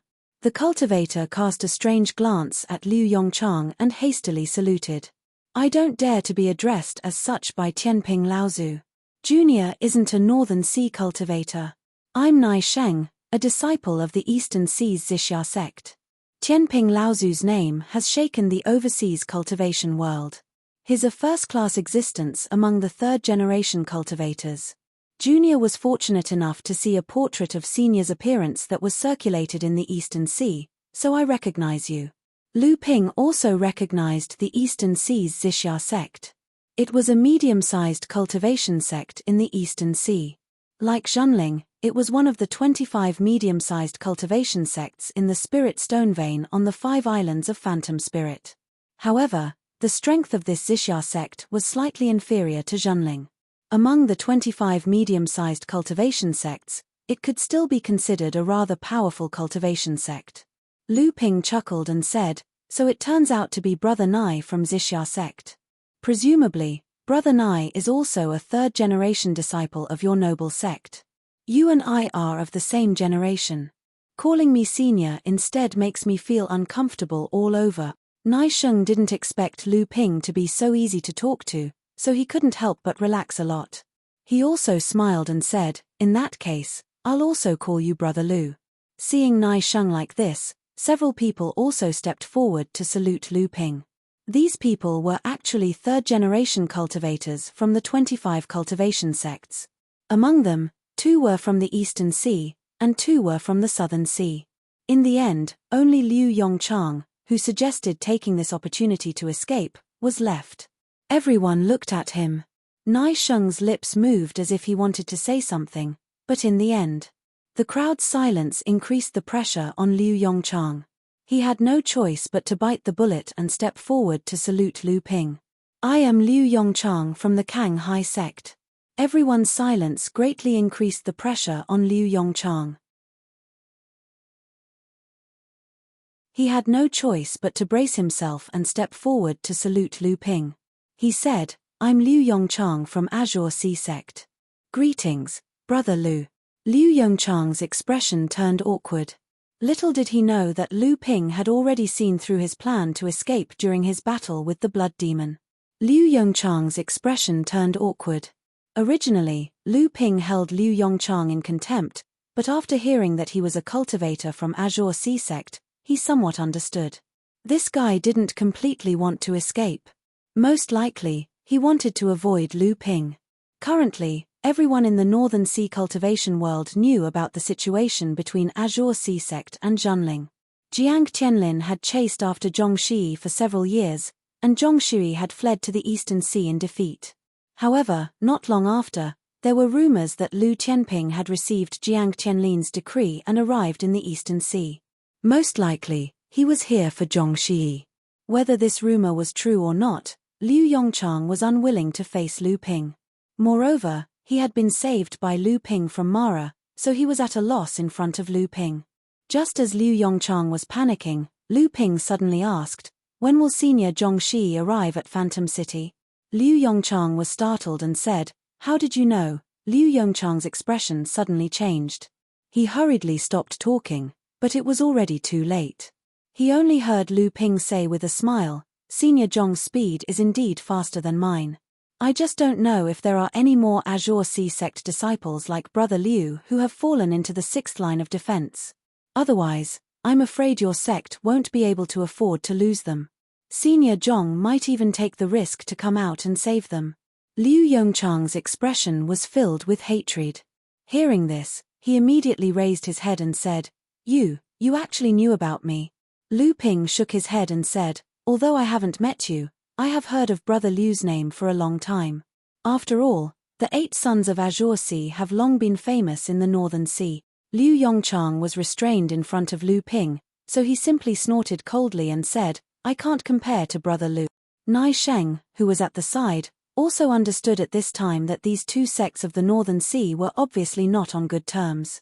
However, at this time, everyone still needed the protection of Lu Ping, the Dharma idol Laozu, so he hurriedly stepped forward and said, "Brother Lu's reputation is naturally unquestionable. He is an existence that even Wu Shihuan of the Crystal Palace and Yuan Feixiang of the Central Plains greatly admire. I just don't know if Brother Lu is going to Phantom City this time. If so, can you let us go with Brother Lu?" The others also understood the situation at this time and said one after another, "Brother Nai is right. Brother Lu's name has long resounded in our ears. If we can go with Brother Lu this time, we will all be honored." Liu Yongchang was furious, but there was nothing he could do. He could only force himself to remain silent. Lu Ping smiled and nodded, then asked, "That's good. Brother Nai is also going to Phantom City, but Mara actually chased you all the way here. Could it be that there's a problem with the sixth line of defense?" Nai Sheng and the others looked at each other, and could not help but look a little dejected. Seeing that Lu Ping did not understand, in the end, it was Nai Sheng who explained what had happened to Lu Ping. Lu Ping's expression suddenly changed. He said, "What? The sixth line of defense did not even hold for a day, and both the Jade Shura and the Azura attacked?" Nai Sheng nodded and said, "Only a small number of people managed to escape back to Phantom City through the teleporter. Most of them either died or fled in all directions. Just based on the news I heard, there were at least 4 or 5 Dharma adepts who died. Now, Mara's army is on the sea surrounding the fleeing adepts, and the 7th line of defense of Phantom City is about to be completed. If we do not reach Phantom City before the encirclement is complete, I'm afraid we can only wait for Mara's encirclement." Lu Ping's expression was dark. He opened his hand and threw out a treasure that looked like a small boat. The treasure expanded in mid-air, and it turned into a small boat that could fit a few people. It was the boat that Lu Ping had not used in a long time. Lu Ping stepped into the boat and said coldly, "What are you waiting for? Let's go." Nai Sheng and the others were stunned at first, then overjoyed. They all stepped into the boat. Liu Yongchang hesitated for a moment, but in the end, he was the last to step into the boat. The boat rose into the air, leaving a blue trail in mid-air, and then disappeared into the horizon. In the boat, Lu Ping's expression was very ugly. He had not thought that the situation would be this bad. At this time, even the road to Phantom City was filled with danger. Even if he managed to break through Mara's encirclement and enter Phantom City, he was afraid that he would not be able to return to Phantom City for a while. Furthermore, if there was a way to return, the great adepts of the various sects would use the excuse of concentrating their strength to protect the 5 islands of Phantom City and gather all the forces on the islands. Lu Ping forced himself to calm down and swallowed a spirit pill. He slowly recovered the divine will that he had used in the battle with the blood demon. Originally, it would not have been difficult for Lu Ping to defeat the blood demon. The reason why he had gone through so much trouble was because Lu Ping wanted to test the power of the Genshen Pearl after it had fused with the Jade Phosphorus Soulfire. In reality, this effect did not disappoint Lu Ping. After Lu Ping used his powerful divine will as bait to set up this trap, the Jade Phosphorus Soulfire was able to break the blood demon's soul-devouring divine will and cause it to backfire, burning the blood demon to death. Recently, Lu Ping was very satisfied with the crystal-like spiritual treasure. Although the spiritual treasure had perished when Mara had died, Lu Ping had still managed to absorb a lot of the soul origin of the spiritual treasure through the Genshen Pearl that had fused with the Jade Phosphorus Soulfire before it had completely perished. Although the soul origin of the spiritual treasure was not even a quarter of the spiritual treasure, Lu Ping could still sense that as the Jade Phosphorus Soulfire gradually turned the soul origin of the spiritual treasure into its own, the quality of the Genshen Pearl would be greatly improved. The 8th restriction would be completed before the other 11 Genshen Pearls, and the speed at which the 9th restriction would be condensed would also be greatly accelerated. Other than that, there was also the Great Shura leading the group of demonic Asuras. It was obvious that this Great Shura was on the verge of becoming a Blood Shura. The Great Shura's essence had already reached the critical point. The reason why Lu Ping had risked his life to surround Nai Sheng and the others during the battle with the blood demons was most likely because of the blood essence in their bodies. What Lu Ping had originally valued was the water attribute essence chi of this great Azura. Although it was not as pure and thick as the blood Azuras, and could not play any role in improving Lu Ping's own cultivation, it could be used to nourish the thin water flowing sword, which had been damaged in the previous 2 battles. The thin water flowing sword was a top-notch spirit-nurturing magic treasure that had condensed 9 treasure restrictions. After the 2 swords were combined and used by Lu Ping, their power was even not inferior to that of an ordinary First Tribulation spiritual treasure. But the quality of the thin water flowing sword was still inferior to that of a real spiritual treasure. Whether it was the previous battle with the 3-headed blood demon Mara, or the previous move with Chu Haitian, they were all clashes of strength that could not be taken lightly.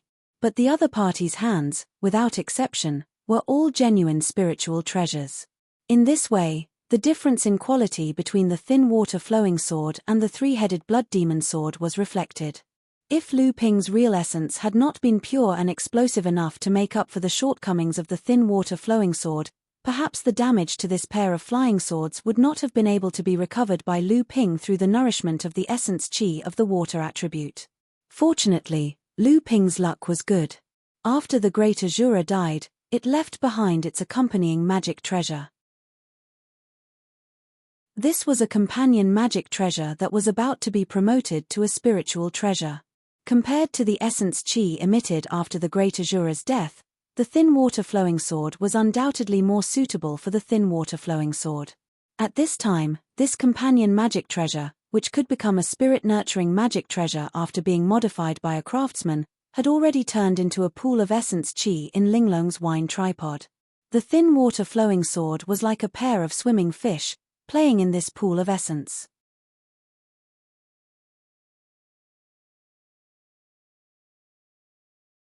Chapter 1025. On one of the deserted islands in the Fallen Land, an early Dharma adept was floating in mid-air. The matrix beneath his feet covered more than half of the deserted island. At the same time, it also surrounded him, who was floating several feet above the island. Rong Cheng Laozu's expression was grim as he spread out his divine will as far as he could, searching for clues in the void outside the island. He had been trapped on this island for about 4 hours. Although he had not been able to detect the hidden wind Shura, Rong Cheng Laozu's instincts told him that the Shura was hiding nearby, waiting for him to step out of the formation on the deserted island to be greeted with a thunderous attack. It was a pity that half of his skills were focused on formations, but most of the formation tools he had brought with him had been destroyed when the 6th line of defense was breached. He could only set up this simple formation on this deserted island. Otherwise, he would not have been in such a sorry state. Rong Cheng Laozu reached out to touch the torn shirt on his left arm. There had originally been a half-foot-long wound there, and although he had used a hemostasis technique to seal the wound, a bright red mark could still be seen clearly. There was more than one such mark on his body. On his right shoulder, there was also a red mark left behind by the shrinking of the wound. These 2 wounds and the torn shirt made Rong Cheng Laozu's originally dignified image look a little more pathetic from afar. Rong Cheng Laozu knew that the longer he dragged this on, the more disadvantageous it would be for him. This was because at this time, the Mara army was already moving towards the 7th line of defense, and the Mara behind them were still continuously encircling and suppressing the scattered adepts. Once the hidden wind Shura waited for reinforcements to arrive, he would be faced with a disaster. However, things often happened when one was afraid of something. Just as Rong Cheng Laozu was worried that the hidden wind Shura in the void would find reinforcements, several streaks of light suddenly appeared in the sky, and more than 10 large Mara flew in the direction of the deserted island. A ball of light appeared in Rong Cheng Laozu's hand, and a silver chain wrapped around his wrist after the light dissipated. More than a dozen large Mara immediately surrounded the deserted island after they arrived. Rong Cheng Laozu suddenly raised his head and looked above his head. The wind Azura that had been chasing him before was standing above his head and grinning at him. Then, its entire body turned into a whirlwind and crashed into the protective formation above Rong Cheng Laozu's head. At the same time, the dozen or so big Mara also unleashed their companion magic treasures and attacked the simple formation set up by Rong Cheng Laozu. Damn it! Rong Cheng Laozu cursed in his heart, and he also threw the silver chain in his hand. The front of the chain was a gem that looked like a snake's head, and it collided with the hanging wind column. Patriarch Rong Cheng cursed inwardly. His entire body was smashed into the bottom of the deserted island by a great force. If it was not for the protective array formation outside the island that slightly blocked Feng Shuluo's attack, he would have suffered a great loss from this attack. Even so, the wind Azura's attack still made him have no time to care about the operation of the deserted island's formation. If it was only this wind Azura, after all, he had suffered a small loss in the previous blow, but the wind Azura was also temporarily repelled, and the formation was safe. However, there were more than a dozen big Mara around the deserted island attacking the protective formation together. At the moment when the formation stopped operating, the formation plate under Rong Cheng Laozu's feet had already cracked 7 or 8 times, and the formation was broken. The wind azura rolled up a gust of wind, and strange howls like ghosts and wolves came from the wind. Along with the dozen or so Mara around the surrounding, they surrounded Rong Cheng Laozu and attacked. Rong Cheng Laozu secretly sighed. It seemed that he was going to die here today. The chain in his hand seemed to have become a swimming snake at this time, embedding itself in Rong Cheng Laozu's flesh and began to swim. In a flash, it gathered at his chest and converged into a vivid silver snake. Rong Cheng Laozu suddenly opened his eyes, and a blood-red color appeared at the bottom of his eyes. Since there was no way to escape, he might as well die together. Rong Cheng Laozu simply did not dodge the attacks from all directions, and waited for the besieging Shuraz to be the closest to him. Seeing that Rong Cheng Laozu was about to be hit by these attacks, and the aura around Rong Cheng Laozu was also rising more and more, there was even a kai-kai sound coming from his chest. Suddenly, there was a dense burst of explosions behind him. The surrounding Mara exclaimed one after another, and all the companion magic treasures that were attacking Rong Cheng Laozu were all withdrawn, as if they had encountered a great danger, and they could no longer care about Rong Cheng Laozu. Someone was helping. Rong Cheng Laozu was surprised and delighted. The aura around him suddenly fell back, and the kai-kai sound from his chest also disappeared. When he looked up, he saw a huge strange dragon made of spiritual chi roaring and rushing toward the wind Shura, who had turned into a gust of wind in the sky. At this time, Rong Cheng Laozu simply escaped from death, and he did not have the slightest thought of dying together with his enemy. He suddenly pulled his right hand from his chest, and the silver chain that had turned into a silver snake was forcibly pulled out from the flesh of his chest. A stream of blood splashed, and he did not care about this injury. The silver chain in his hand refined into a strange snake that was 90 feet long, and together with the strange dragon made of spiritual chi in the sky, attacked the wind Shura from both sides. The sounds of fighting came from all around, and the roars of fighting came one after another. There was more than one person helping. The dozen or so Mara in the surroundings were already being held back by someone, and they seemed to have the upper hand. Rong Cheng Laozu quickly glanced around and saw about 20 core forging adepts fighting with more than a dozen Mara, and in the sky, a Dharma adept of about 20 years of age was calmly smiling at him. Then, he focused on directing the strange dragon in the sky to attack the wind Shura. Rong Cheng Laozu hurriedly calmed himself down. The silver chain shook its head and tail, and together with the strange dragon, they tore open the wall of wind in mid-air and took the opportunity to attack. A howl came from the sky, and suddenly, a voice sounded in Rong Cheng Laozu's ear. "Oh no, my friend, quickly withdraw your treasure." Rong Cheng Laozu was stunned. He reached out and pulled the silver chain in the air, and the silver chain immediately flew back, leaving only a giant silver snake that continued to attack the wind Shura with the strange dragon.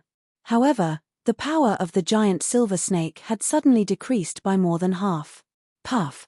Like a candle that had been blown out, the tornado in midair suddenly collapsed, and the violent waves of spirit chi caused Rong Cheng Laozu's expression to change. In a flash, he had already retreated hundreds of feet away using his space magic. The young cultivator was still standing in the same place, without the slightest movement. Rong Cheng Laozu's expression became anxious. He opened his mouth to warn the young cultivator, but it was too late. The collapsed tornado had already turned into a sky full of wind blades, shooting randomly in all directions. The area within a radius of hundreds of feet had become a stormy sea. The young cultivator's expression did not change. His hands moved like butterflies, and then he suddenly kicked his legs. Suddenly, a huge wave of fighting energy appeared on the surface of the sea outside the deserted island. The huge wave rolled up, forming a huge wall of water in the sky, blocking the stormy sea in front of him. At the same time, it also protected the cultivators who were fighting with the Mara behind him. Rong Cheng Laozu was secretly ashamed. The silver chain in his hand shook, and he rushed into the middle of the cultivators who were fighting with the Mara, strangling the scattered Mara. As the storm raged and weakened, the water spears in mid-air began to fall back, stirring up huge waves that were tens of feet high on the surface of the sea, and then rippling far away. At this time, The dozens of Mara had been wiped out by Rong Cheng Laozu. Seeing the young cultivator land, Rong Cheng Laozu quickly stepped forward and said, "Thank you for your help, fellow Daoist. I am Rong Cheng of the Hua Yi sect of the Southern Sea. Greetings. Hua Yi sect? Could it be the Hua Yi sect of the Southern Sea? No wonder fellow Daoist was able to set up such an exquisite formation on this deserted island in such a simple way. I am Lu Tianping of the Northern Sea Zhenling. Greetings fellow Daoist." The young cultivator was slightly surprised, and then suddenly came to a realization. At the same time, he introduced himself to Rong Cheng Laozu. Rong Cheng Laozu's face showed a trace of surprise, and he said, "So it is the sword immortal of the Northern Sea water. No wonder you easily forced the Blood Shorer to detonate its accompanying spiritual treasure and escape. I admire you." After the two exchanged greetings for a while, Lu Ping said bluntly, "This is not a place to stay for long. If it is convenient for fellow Daoist, please travel with us. This place is not far from the Phantom City. If fellow Daoist can help, I believe we can break through the siege of Mara more easily and reach the Phantom City." Rong Cheng Laozu did not expect Lu Ping to be so straightforward. When he saw the more than 20 cultivators behind Lu Ping all looking at him expectantly, he could not help but smile bitterly, and said, "Fellow Daoist is too modest. I am afraid I will be a burden to fellow Daoist when the time comes. If fellow Daoist doesn't mind, I am willing to travel with fellow Daoist." Lu Ping was overjoyed. As he handed 2 jade bottles to Rong Cheng Laozu, he said, "These are some spirit pills that I have refined. I can see that fellow Daoist's injuries are not light, and your spiritual essence has been greatly consumed. I am afraid that the journey will not be smooth, so fellow Daoist should take the time to recover." Rong Cheng Laozu opened the jade bottle and took a sniff. His eyes suddenly lit up, and he praised, "I have forgotten that Lu Daoyu is also an alchemy grandmaster." Lu Ping laughed, and said, "With fellow Daoist's help, we will have a greater chance of success." Lu Ping waved at the sea behind him, and a giant boat broke through the waves. Everyone boarded the boat, and Rong Cheng Laozu saw that there were still a few unconscious cultivators on the boat. Moreover, when they were besieging the dozens of Mara, Rong Cheng Laozu had already discovered that the core forging cultivators who came with Lu Ping had uneven cultivations, and there was a mix of humans and demons. Seeing the puzzled look on Rong Cheng Laozu's face, Lu Ping explained, "These are the cultivators of the human and demon clans that I have gathered along the way from the 6th line of defense. This time, the Mara is coming aggressively, and if the human and demon clans don't join forces, they will not be able to get out of this predicament. Unfortunately, many of the cultivators are already injured, and they are barely holding on. After being rescued by me, they were exhausted and fainted." Rong Cheng Laozu saw that about half of the cultivators on the boat had injuries of varying degrees, and even the remaining half had pale faces. Obviously, they had consumed a lot of spiritual essence. How could they not know that Lu Ping's so-called gathering and rescue were just polite words? These people were probably saved by Lu Ping from the hands of Mara. Rong Cheng Laozu's face showed a trace of admiration, and he sighed, "Fellow Daoist is benevolent and righteous. North Sea Water Sword Immortal really deserves his reputation."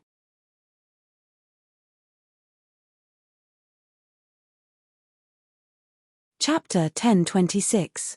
Brother Tian Kang, don't get too worked up. We're just following the rules. As long as your clan is able to withstand the first wave of attack from Mara's army on the 7th line of defense on Grid Island, Zhenling's defense can be shifted to the other islands on the second day, and we can take turns defending Grid Island. The one who spoke was Quan Yu Laozu of the Yulin clan of the South China Sea. He was also a mid-Dharma adept, and the Yulin clan of the South China Sea was ranked first among the 25 mid-sized clans in the region. There were already 2 late Dharma adepts in this clan, but the Yulin clan had always claimed that one of the great adepts had already passed away. Even so, 10 years ago, the Yulin clan had another mid-Dharma adept who had passed through his second lightning tribulation and reached the late Dharma stage. Even though this great adept, Laozu, had been recuperating in seclusion for the past 10 years due to the severe injuries he had sustained while passing through the lightning tribulation, It was enough for him to take the top spot among the 25 clans in the Phantom City Conference a few years ago. Logically speaking, with the power that the Yulin clan possessed, they should have had enough resources and power to contend for the title of the 6th strongest clan in the South China Sea, so that they could gain more influence and power in the world of practitioners. However, the Yulin clan had never sent a ship to Central Mainland, and they had never even built one before. Even though the Yulin clan kept such a low profile, whether it was the clans overseas or in Central Mainland, none of the clans dared to look down on the Yulin clan. When the disciples of the Yulin clan traveled outside, they were usually respected by the other clans. However, this time, the Yulin clan had no choice but to stand up and join forces with the other 3 clans who were also ranked in the top 5 to put pressure on Junling. This was because the great adepts of Phantom City had sent a clear message that as the most important 7th line of defense, Grid Island, the top 5 clans among the 25 clans were required to take turns defending it. Almost everyone knew that as the front line of the defensive island chain, Lattice Island suffered the greatest impact when Mara's army attacked. The pressure was undoubtedly the most intense when Mara's army attacked for the first time. If Quan Yu Laozu didn't push the newly ascended rank 5 Junling out to block the calamity, he could guarantee that all the other sects would immediately push the first rank Yulin sect out to block the calamity. Hence, Yulin's sect, who had always maintained a low profile, had no choice but to use their influence to pressure others. When the other clans in the top 5 clans saw Yulin's sect stepping up, they naturally understood Quan Yu Laozu's intentions. However, when they thought of the terrifying strength of Yulin's sect, Laozu was naturally more than happy to pick on the soft persimmon to bully, and they all voiced their agreement. After all, Yulin's sect had already offended them. Tian Kang Laozu's face was ashen, but he could only retaliate against Yulin's sect. Now that the other clans were on Yulin's sect's side, if Tian Kang Laozu was not careful, Junling might be isolated. Hence, he laughed coldly and said, "Brother Quan Yu, your words are not appropriate. Your clan's strength is no less than that of the major clans in the overseas region, and you are the leader of the 25 medium-sized clans in the overseas region. Your strength is far above mine. This time, Mara's momentum is fierce, and Lattice Island is the crux of the entire defensive island chain. At this time, it is even more appropriate for your clan to stand up for us. If it is left to my clan, and we are unable to withstand Mara's attack, I'm afraid the losses will be small, but if we jeopardize the security of the entire island chain and allow Mara's army to attack Phantom City, my clan cannot bear the responsibility." As soon as Tian Kang Laozu finished speaking, Laozu from the other 3 clans in the top 5 did not say anything else. Among the 25 clans in the overseas region, other than the Yulin sect, there was not much of a difference in strength between the top 5 clans. Each clan had a Dharma adept in their ranks, but only the Yulin sect's strength actually far exceeded that of the other 3 clans. Furthermore, this time, the Yulin sect had come from Phantom City. Other than Quan Yu Laozu, who was a mid-Dharma adept, they had also brought along 2 other early Dharma adepts of the 3rd generation. Hence, in terms of the security of the island's defenses, the most reasonable solution was to leave Lattice Island to the Yulin sect. It was just that although the enemy was at the forefront, the internal strife between the various clans had never stopped. Although these people were not blind to the bigger picture, how to preserve their own strength without harming the overall situation was enough for the Laozu present to fight and scheme against each other. Quan Yu Laozu chuckled and said, "Brother Tian Kang, please don't be impatient. After all, your clan is a new clan, and it is precisely because of the fact that you are in the top 5 that we have allowed your clan to only defend the island for the first day. After that, the other clans will take turns to defend the island for the next 2 days. Furthermore, apart from Lattice Island, each of our clans has their own tasks as well." Quan Yu Laozu paused as he said this, his expression turning cold as he continued, "As for the 3rd point, after the Phantom City issued the edict, all the clans have sent their adepts here, but only you have not arrived yet. The 7 lines of defense in the perished land have been broken one after another, and there have been casualties among the various clans. Even fellow Dharma adepts have fallen. Could it be that your clan is only thinking of obtaining spirit stones from Spirit Gathering Island and is unwilling to contribute to the defense against Mara's army?" Quan Yu Laozu's words were sharp. Not only did he insist on Junling's identity as a new clan, but he also used the fact that Tian Kang Laozu had arrived late to incite the clans to fight against each other.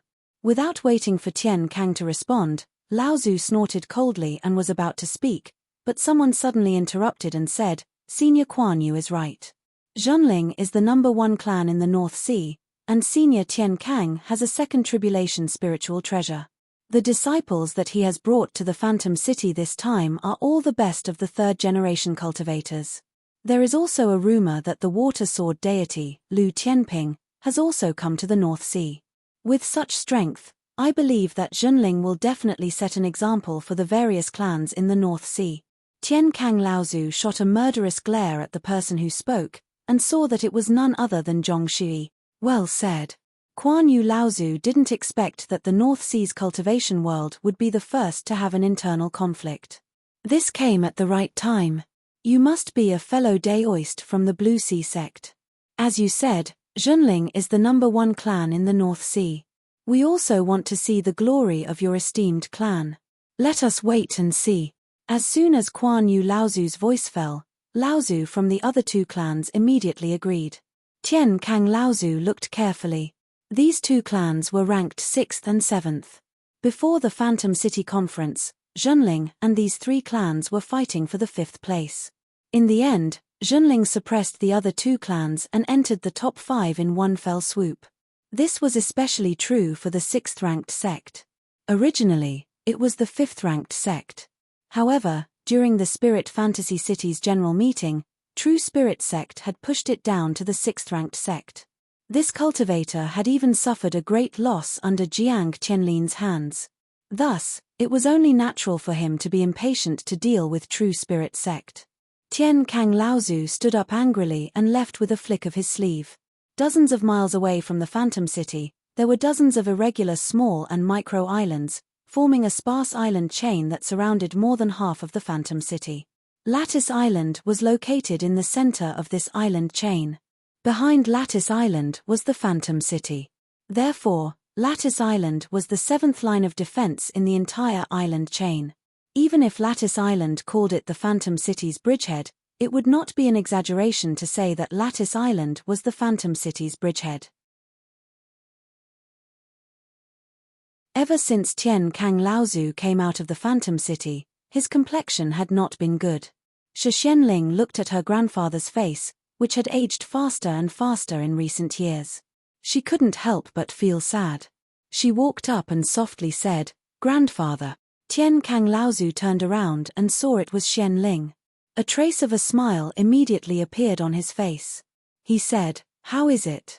Are there any loopholes in the island's formation?" Xianling shook her head and said, "There are no loopholes. We are already strengthening it. Grandfather, Mara's army is coming. At this time, you should rest and build up your strength." Old ancestor Tian Kang patted Reverend Xuanling's shoulder dotingly and said, "This child, this battle is abnormally dangerous and even grandfather doesn't have much confidence. Previously, I left you in Illusionary Spirit City but you refused no matter what I said.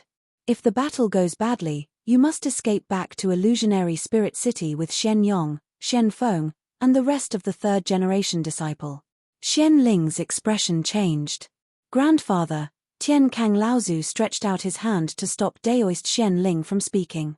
He said, "Listen to grandfather. Shen Yong, Shen Feng, Shen Peng, Shen Heng, and you, all of you are the best of the third-generation cultivators of our sect. Especially Shen Yong, Shen Feng, and you. Although you can't compare to Tianping, you are still the true direct disciples of our sect.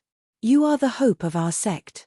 So if the battle goes badly, you must escape with your lives. As long as you can survive, our sect will have hope in the future."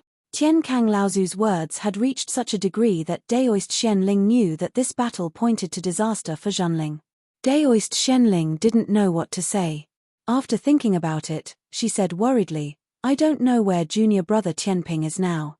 If he helps you, grandfather, I think you can definitely defend Grid Island. At this time, I heard that the evil Luo army is in the perished secret realm and is wantonly hunting the cultivators who escaped from the 6 lines of defense.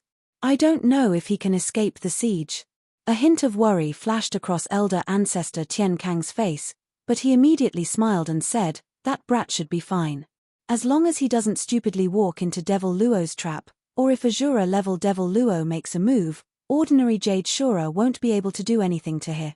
Because Lu Ping and his people were too big of a target, they had to be careful along the way, so they slowed down a lot. Even so, they still encountered Mara patrolling the sea several times. Fortunately, Lu Ping's command was good, and they killed all the Mara. They also saved more than 10 human and demon cultivators from Mara. They also encountered a Dharma demon cultivator who was being chased by 2 blood demons. Because of Lu Ping's will, he and Rongcheng Laozu sneaked up to the front of the battle and suddenly attacked. Together with the Dharma demon cultivator, they killed one of the Shuras, and the other one escaped with serious injuries. At this time, Lu Ping and his people finally arrived at a barren reef only 300 miles away from Phantom City after half a day. At this time, Mara's army had already advanced to the 7th line of defense. The humans and demons had joined forces to fight on the 7th line of defense. The thunderous roars and strong spiritual chi waves could be felt even by Lu Ping and his people, who were 300 miles away.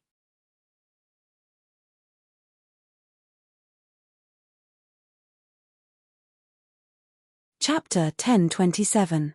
There are more and more Mara patrolling the area. Hiding here is not a solution. If we don't think of a way to get to Phantom City, sooner or later we will be discovered by Mara and killed. The person who spoke was an early Dharma adept dressed in red. This was the Wind Luan adept, Feng Xinglia, who had been rescued by Lu Ping and Rongcheng Laozu. Lu Ping nodded and turned to Rongcheng Laozu. "Senior, what do you think?" Rongcheng Laozu said, "It will not be easy to break through the Mara's encirclement. Furthermore, even if we manage to break through the Mara's army from behind, if the adepts guarding the 7th line of defense do not let us in, we will be completely abandoned." Rongcheng Laozu's thoughts were the same as Lu Ping's. Lu Ping believed that if they rushed in recklessly, the adepts guarding the 7th line of defense would most likely not let them in, unless they had someone who was very familiar with them. If that happened, they might even be blamed. Lu Ping's expression changed as he looked at everyone and said, "I will go in and take a look myself." The attack on the 7th line of defense had reached its climax from the very beginning. The huge Mara army did not use the low-level Mara as the vanguard to attack at the beginning to wear down the strength of the human and demon allied forces. Instead, they gathered a large amount of blood from the very beginning. The Mara directly attacked the protective spells of each island, forcing the Dharma adepts of both the human and demon races to come out and fight. Even the Jade Shura joined in the attack. Among all the islands, the most intense battle was on Lattice Island, which was the most prominent line of defense in the entire island chain. The first Mara army to attack Lattice Island was a Jade Shura, leading hundreds of Mara of different sizes. Tiankang Laozu fought with the mountain-splitting axe, delaying the Jade Shura's attack, while the Zhenling adepts relied on the protective spells of Lattice Island to fend off the attacks of hundreds of Mara. On a small island on the northwest side of the island chain, Kuan Yu Laozu of the Yulin sect and a third-generation Dharma adept led the disciples to easily fend off the attacks of a group of Mara. At the beginning, the island where the Yulin sect was located was surrounded by hundreds of Mara led by a blood Shura. Kuan Yu Laozu didn't even need to do anything himself, as a third-generation Dharma adept was able to rely on the island's protective spells to temporarily fend off the attacks of the blood Shura. A beam of light snuck into the island from behind. Kuan Yu Laozu seemed to already know who it was, as he asked without turning his head, "What's the situation on Lattice Island?" The person who had come was another early Dharma adept from the Yulin sect. He said, "The situation is very bad. From the beginning, the sects have suffered heavy casualties. No one expected that the Blood Mara and even the Jade Shura would directly avoid the Dharma adepts of the sects and attack the protective spells of the island from the very beginning." Kuan Yu Laozu's face darkened, and he said, "What about Phantom City? What are the reactions of the major sects and the 3 major demon tribes? Phantom City's adepts have been mobilized frequently, and they have been strengthening their defenses. But according to my observations, I'm afraid they won't be sending reinforcements in the near future. The Dharma adept could not help but say, Elder, the major sects are obviously conserving their strength and using us as cannon fodder. With the true strength of our sect, if we were also a major sect, we wouldn't be at the mercy of these people. Kuan Yu Laozu's expression was uncertain, and he said, I understand what you mean. Yes, after this battle in Phantom City, it's time to show our fangs to the world of practitioners. Kuan Yu Laozu paused, and said, Oh yes, how's the situation on Lattice Island? The adept laughed sinisterly, and said, Very bad, but the second tribulation spiritual treasure in Laozu's hands is really powerful, and it can actually block the attack of the Jade Shora. But the number of low-level Mara attacking Lattice Island has been increasing. It looks like the Mara's army is very clear about the importance of Lattice Island's position. It's all thanks to you pushing Junling out, or else our sect would not have been able to survive without a single casualty. At this time, on an island in the northeast, Dongyun Laozu was sweating profusely as he said to Zhongxi, It's a good thing you came to the East Sea in time. Otherwise, it would not have been easy for the old man to block the Mara's attack. I'm afraid there would have been many more casualties among our disciples.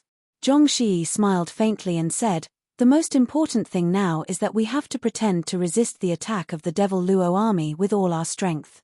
We can't let Phantom City see that our sect still has strength to spare, and we can't let the attention of the Devil Luo army shift to our sect. This is also the reason why I was unwilling to besiege the blood demon outside the island with Martial Uncle. Dongyun Laozu's expression changed, and he said, Are you saying that the Mara's army still has strength to spare, and that their attack might increase? Zhongxi smiled bitterly and said, I'm afraid so. But don't worry, Martial Uncle. Although the sects of Phantom City have bad intentions, they won't go too far. They won't let the seventh line of defense be easily broken. They will still come to our rescue at the critical moment. Now it depends on how long we can resist. Dongyun Laozu was also helpless, but then he asked, if Mara sends more troops, will he increase the attack on us? Zhongxi hesitated for a moment and said, It's not impossible. But with the cooperation of me and Martial Uncle, even if another blood demon comes, we can easily resist it. But if Mara sends more troops, the first thing he will deal with is not us, but, Dongyun Laozu followed Zhongxi's gaze, and the two of them laughed coldly in a low voice at the same time. On the Lattice Island, Shen Yong used a fire elemental divine art to incinerate the 5 little and little evil Luos who were attacking the island's protective formation.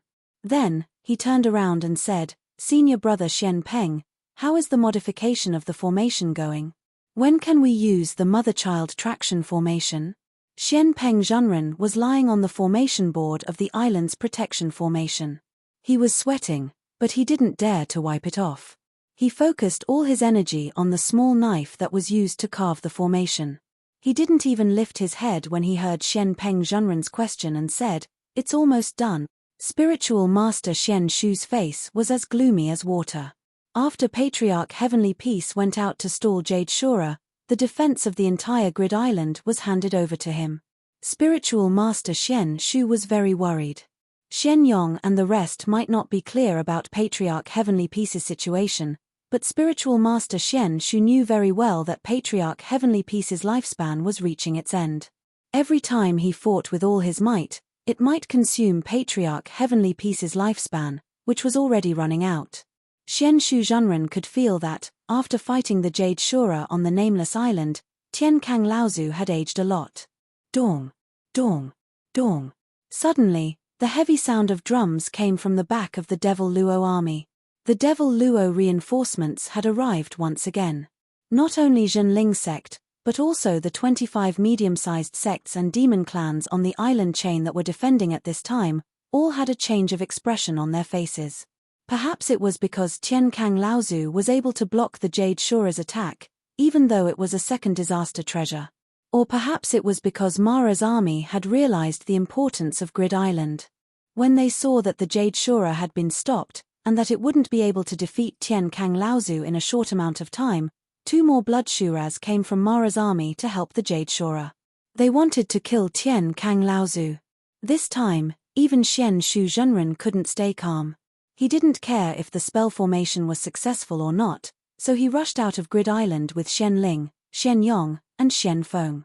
The four of them knew what it would mean if two more Blood Shura joined the fight to kill Tian Kang Laozu. If Tian Kang Laozu died, Grid Island would be in danger, and Junling's army of Phantom City cultivators would be annihilated.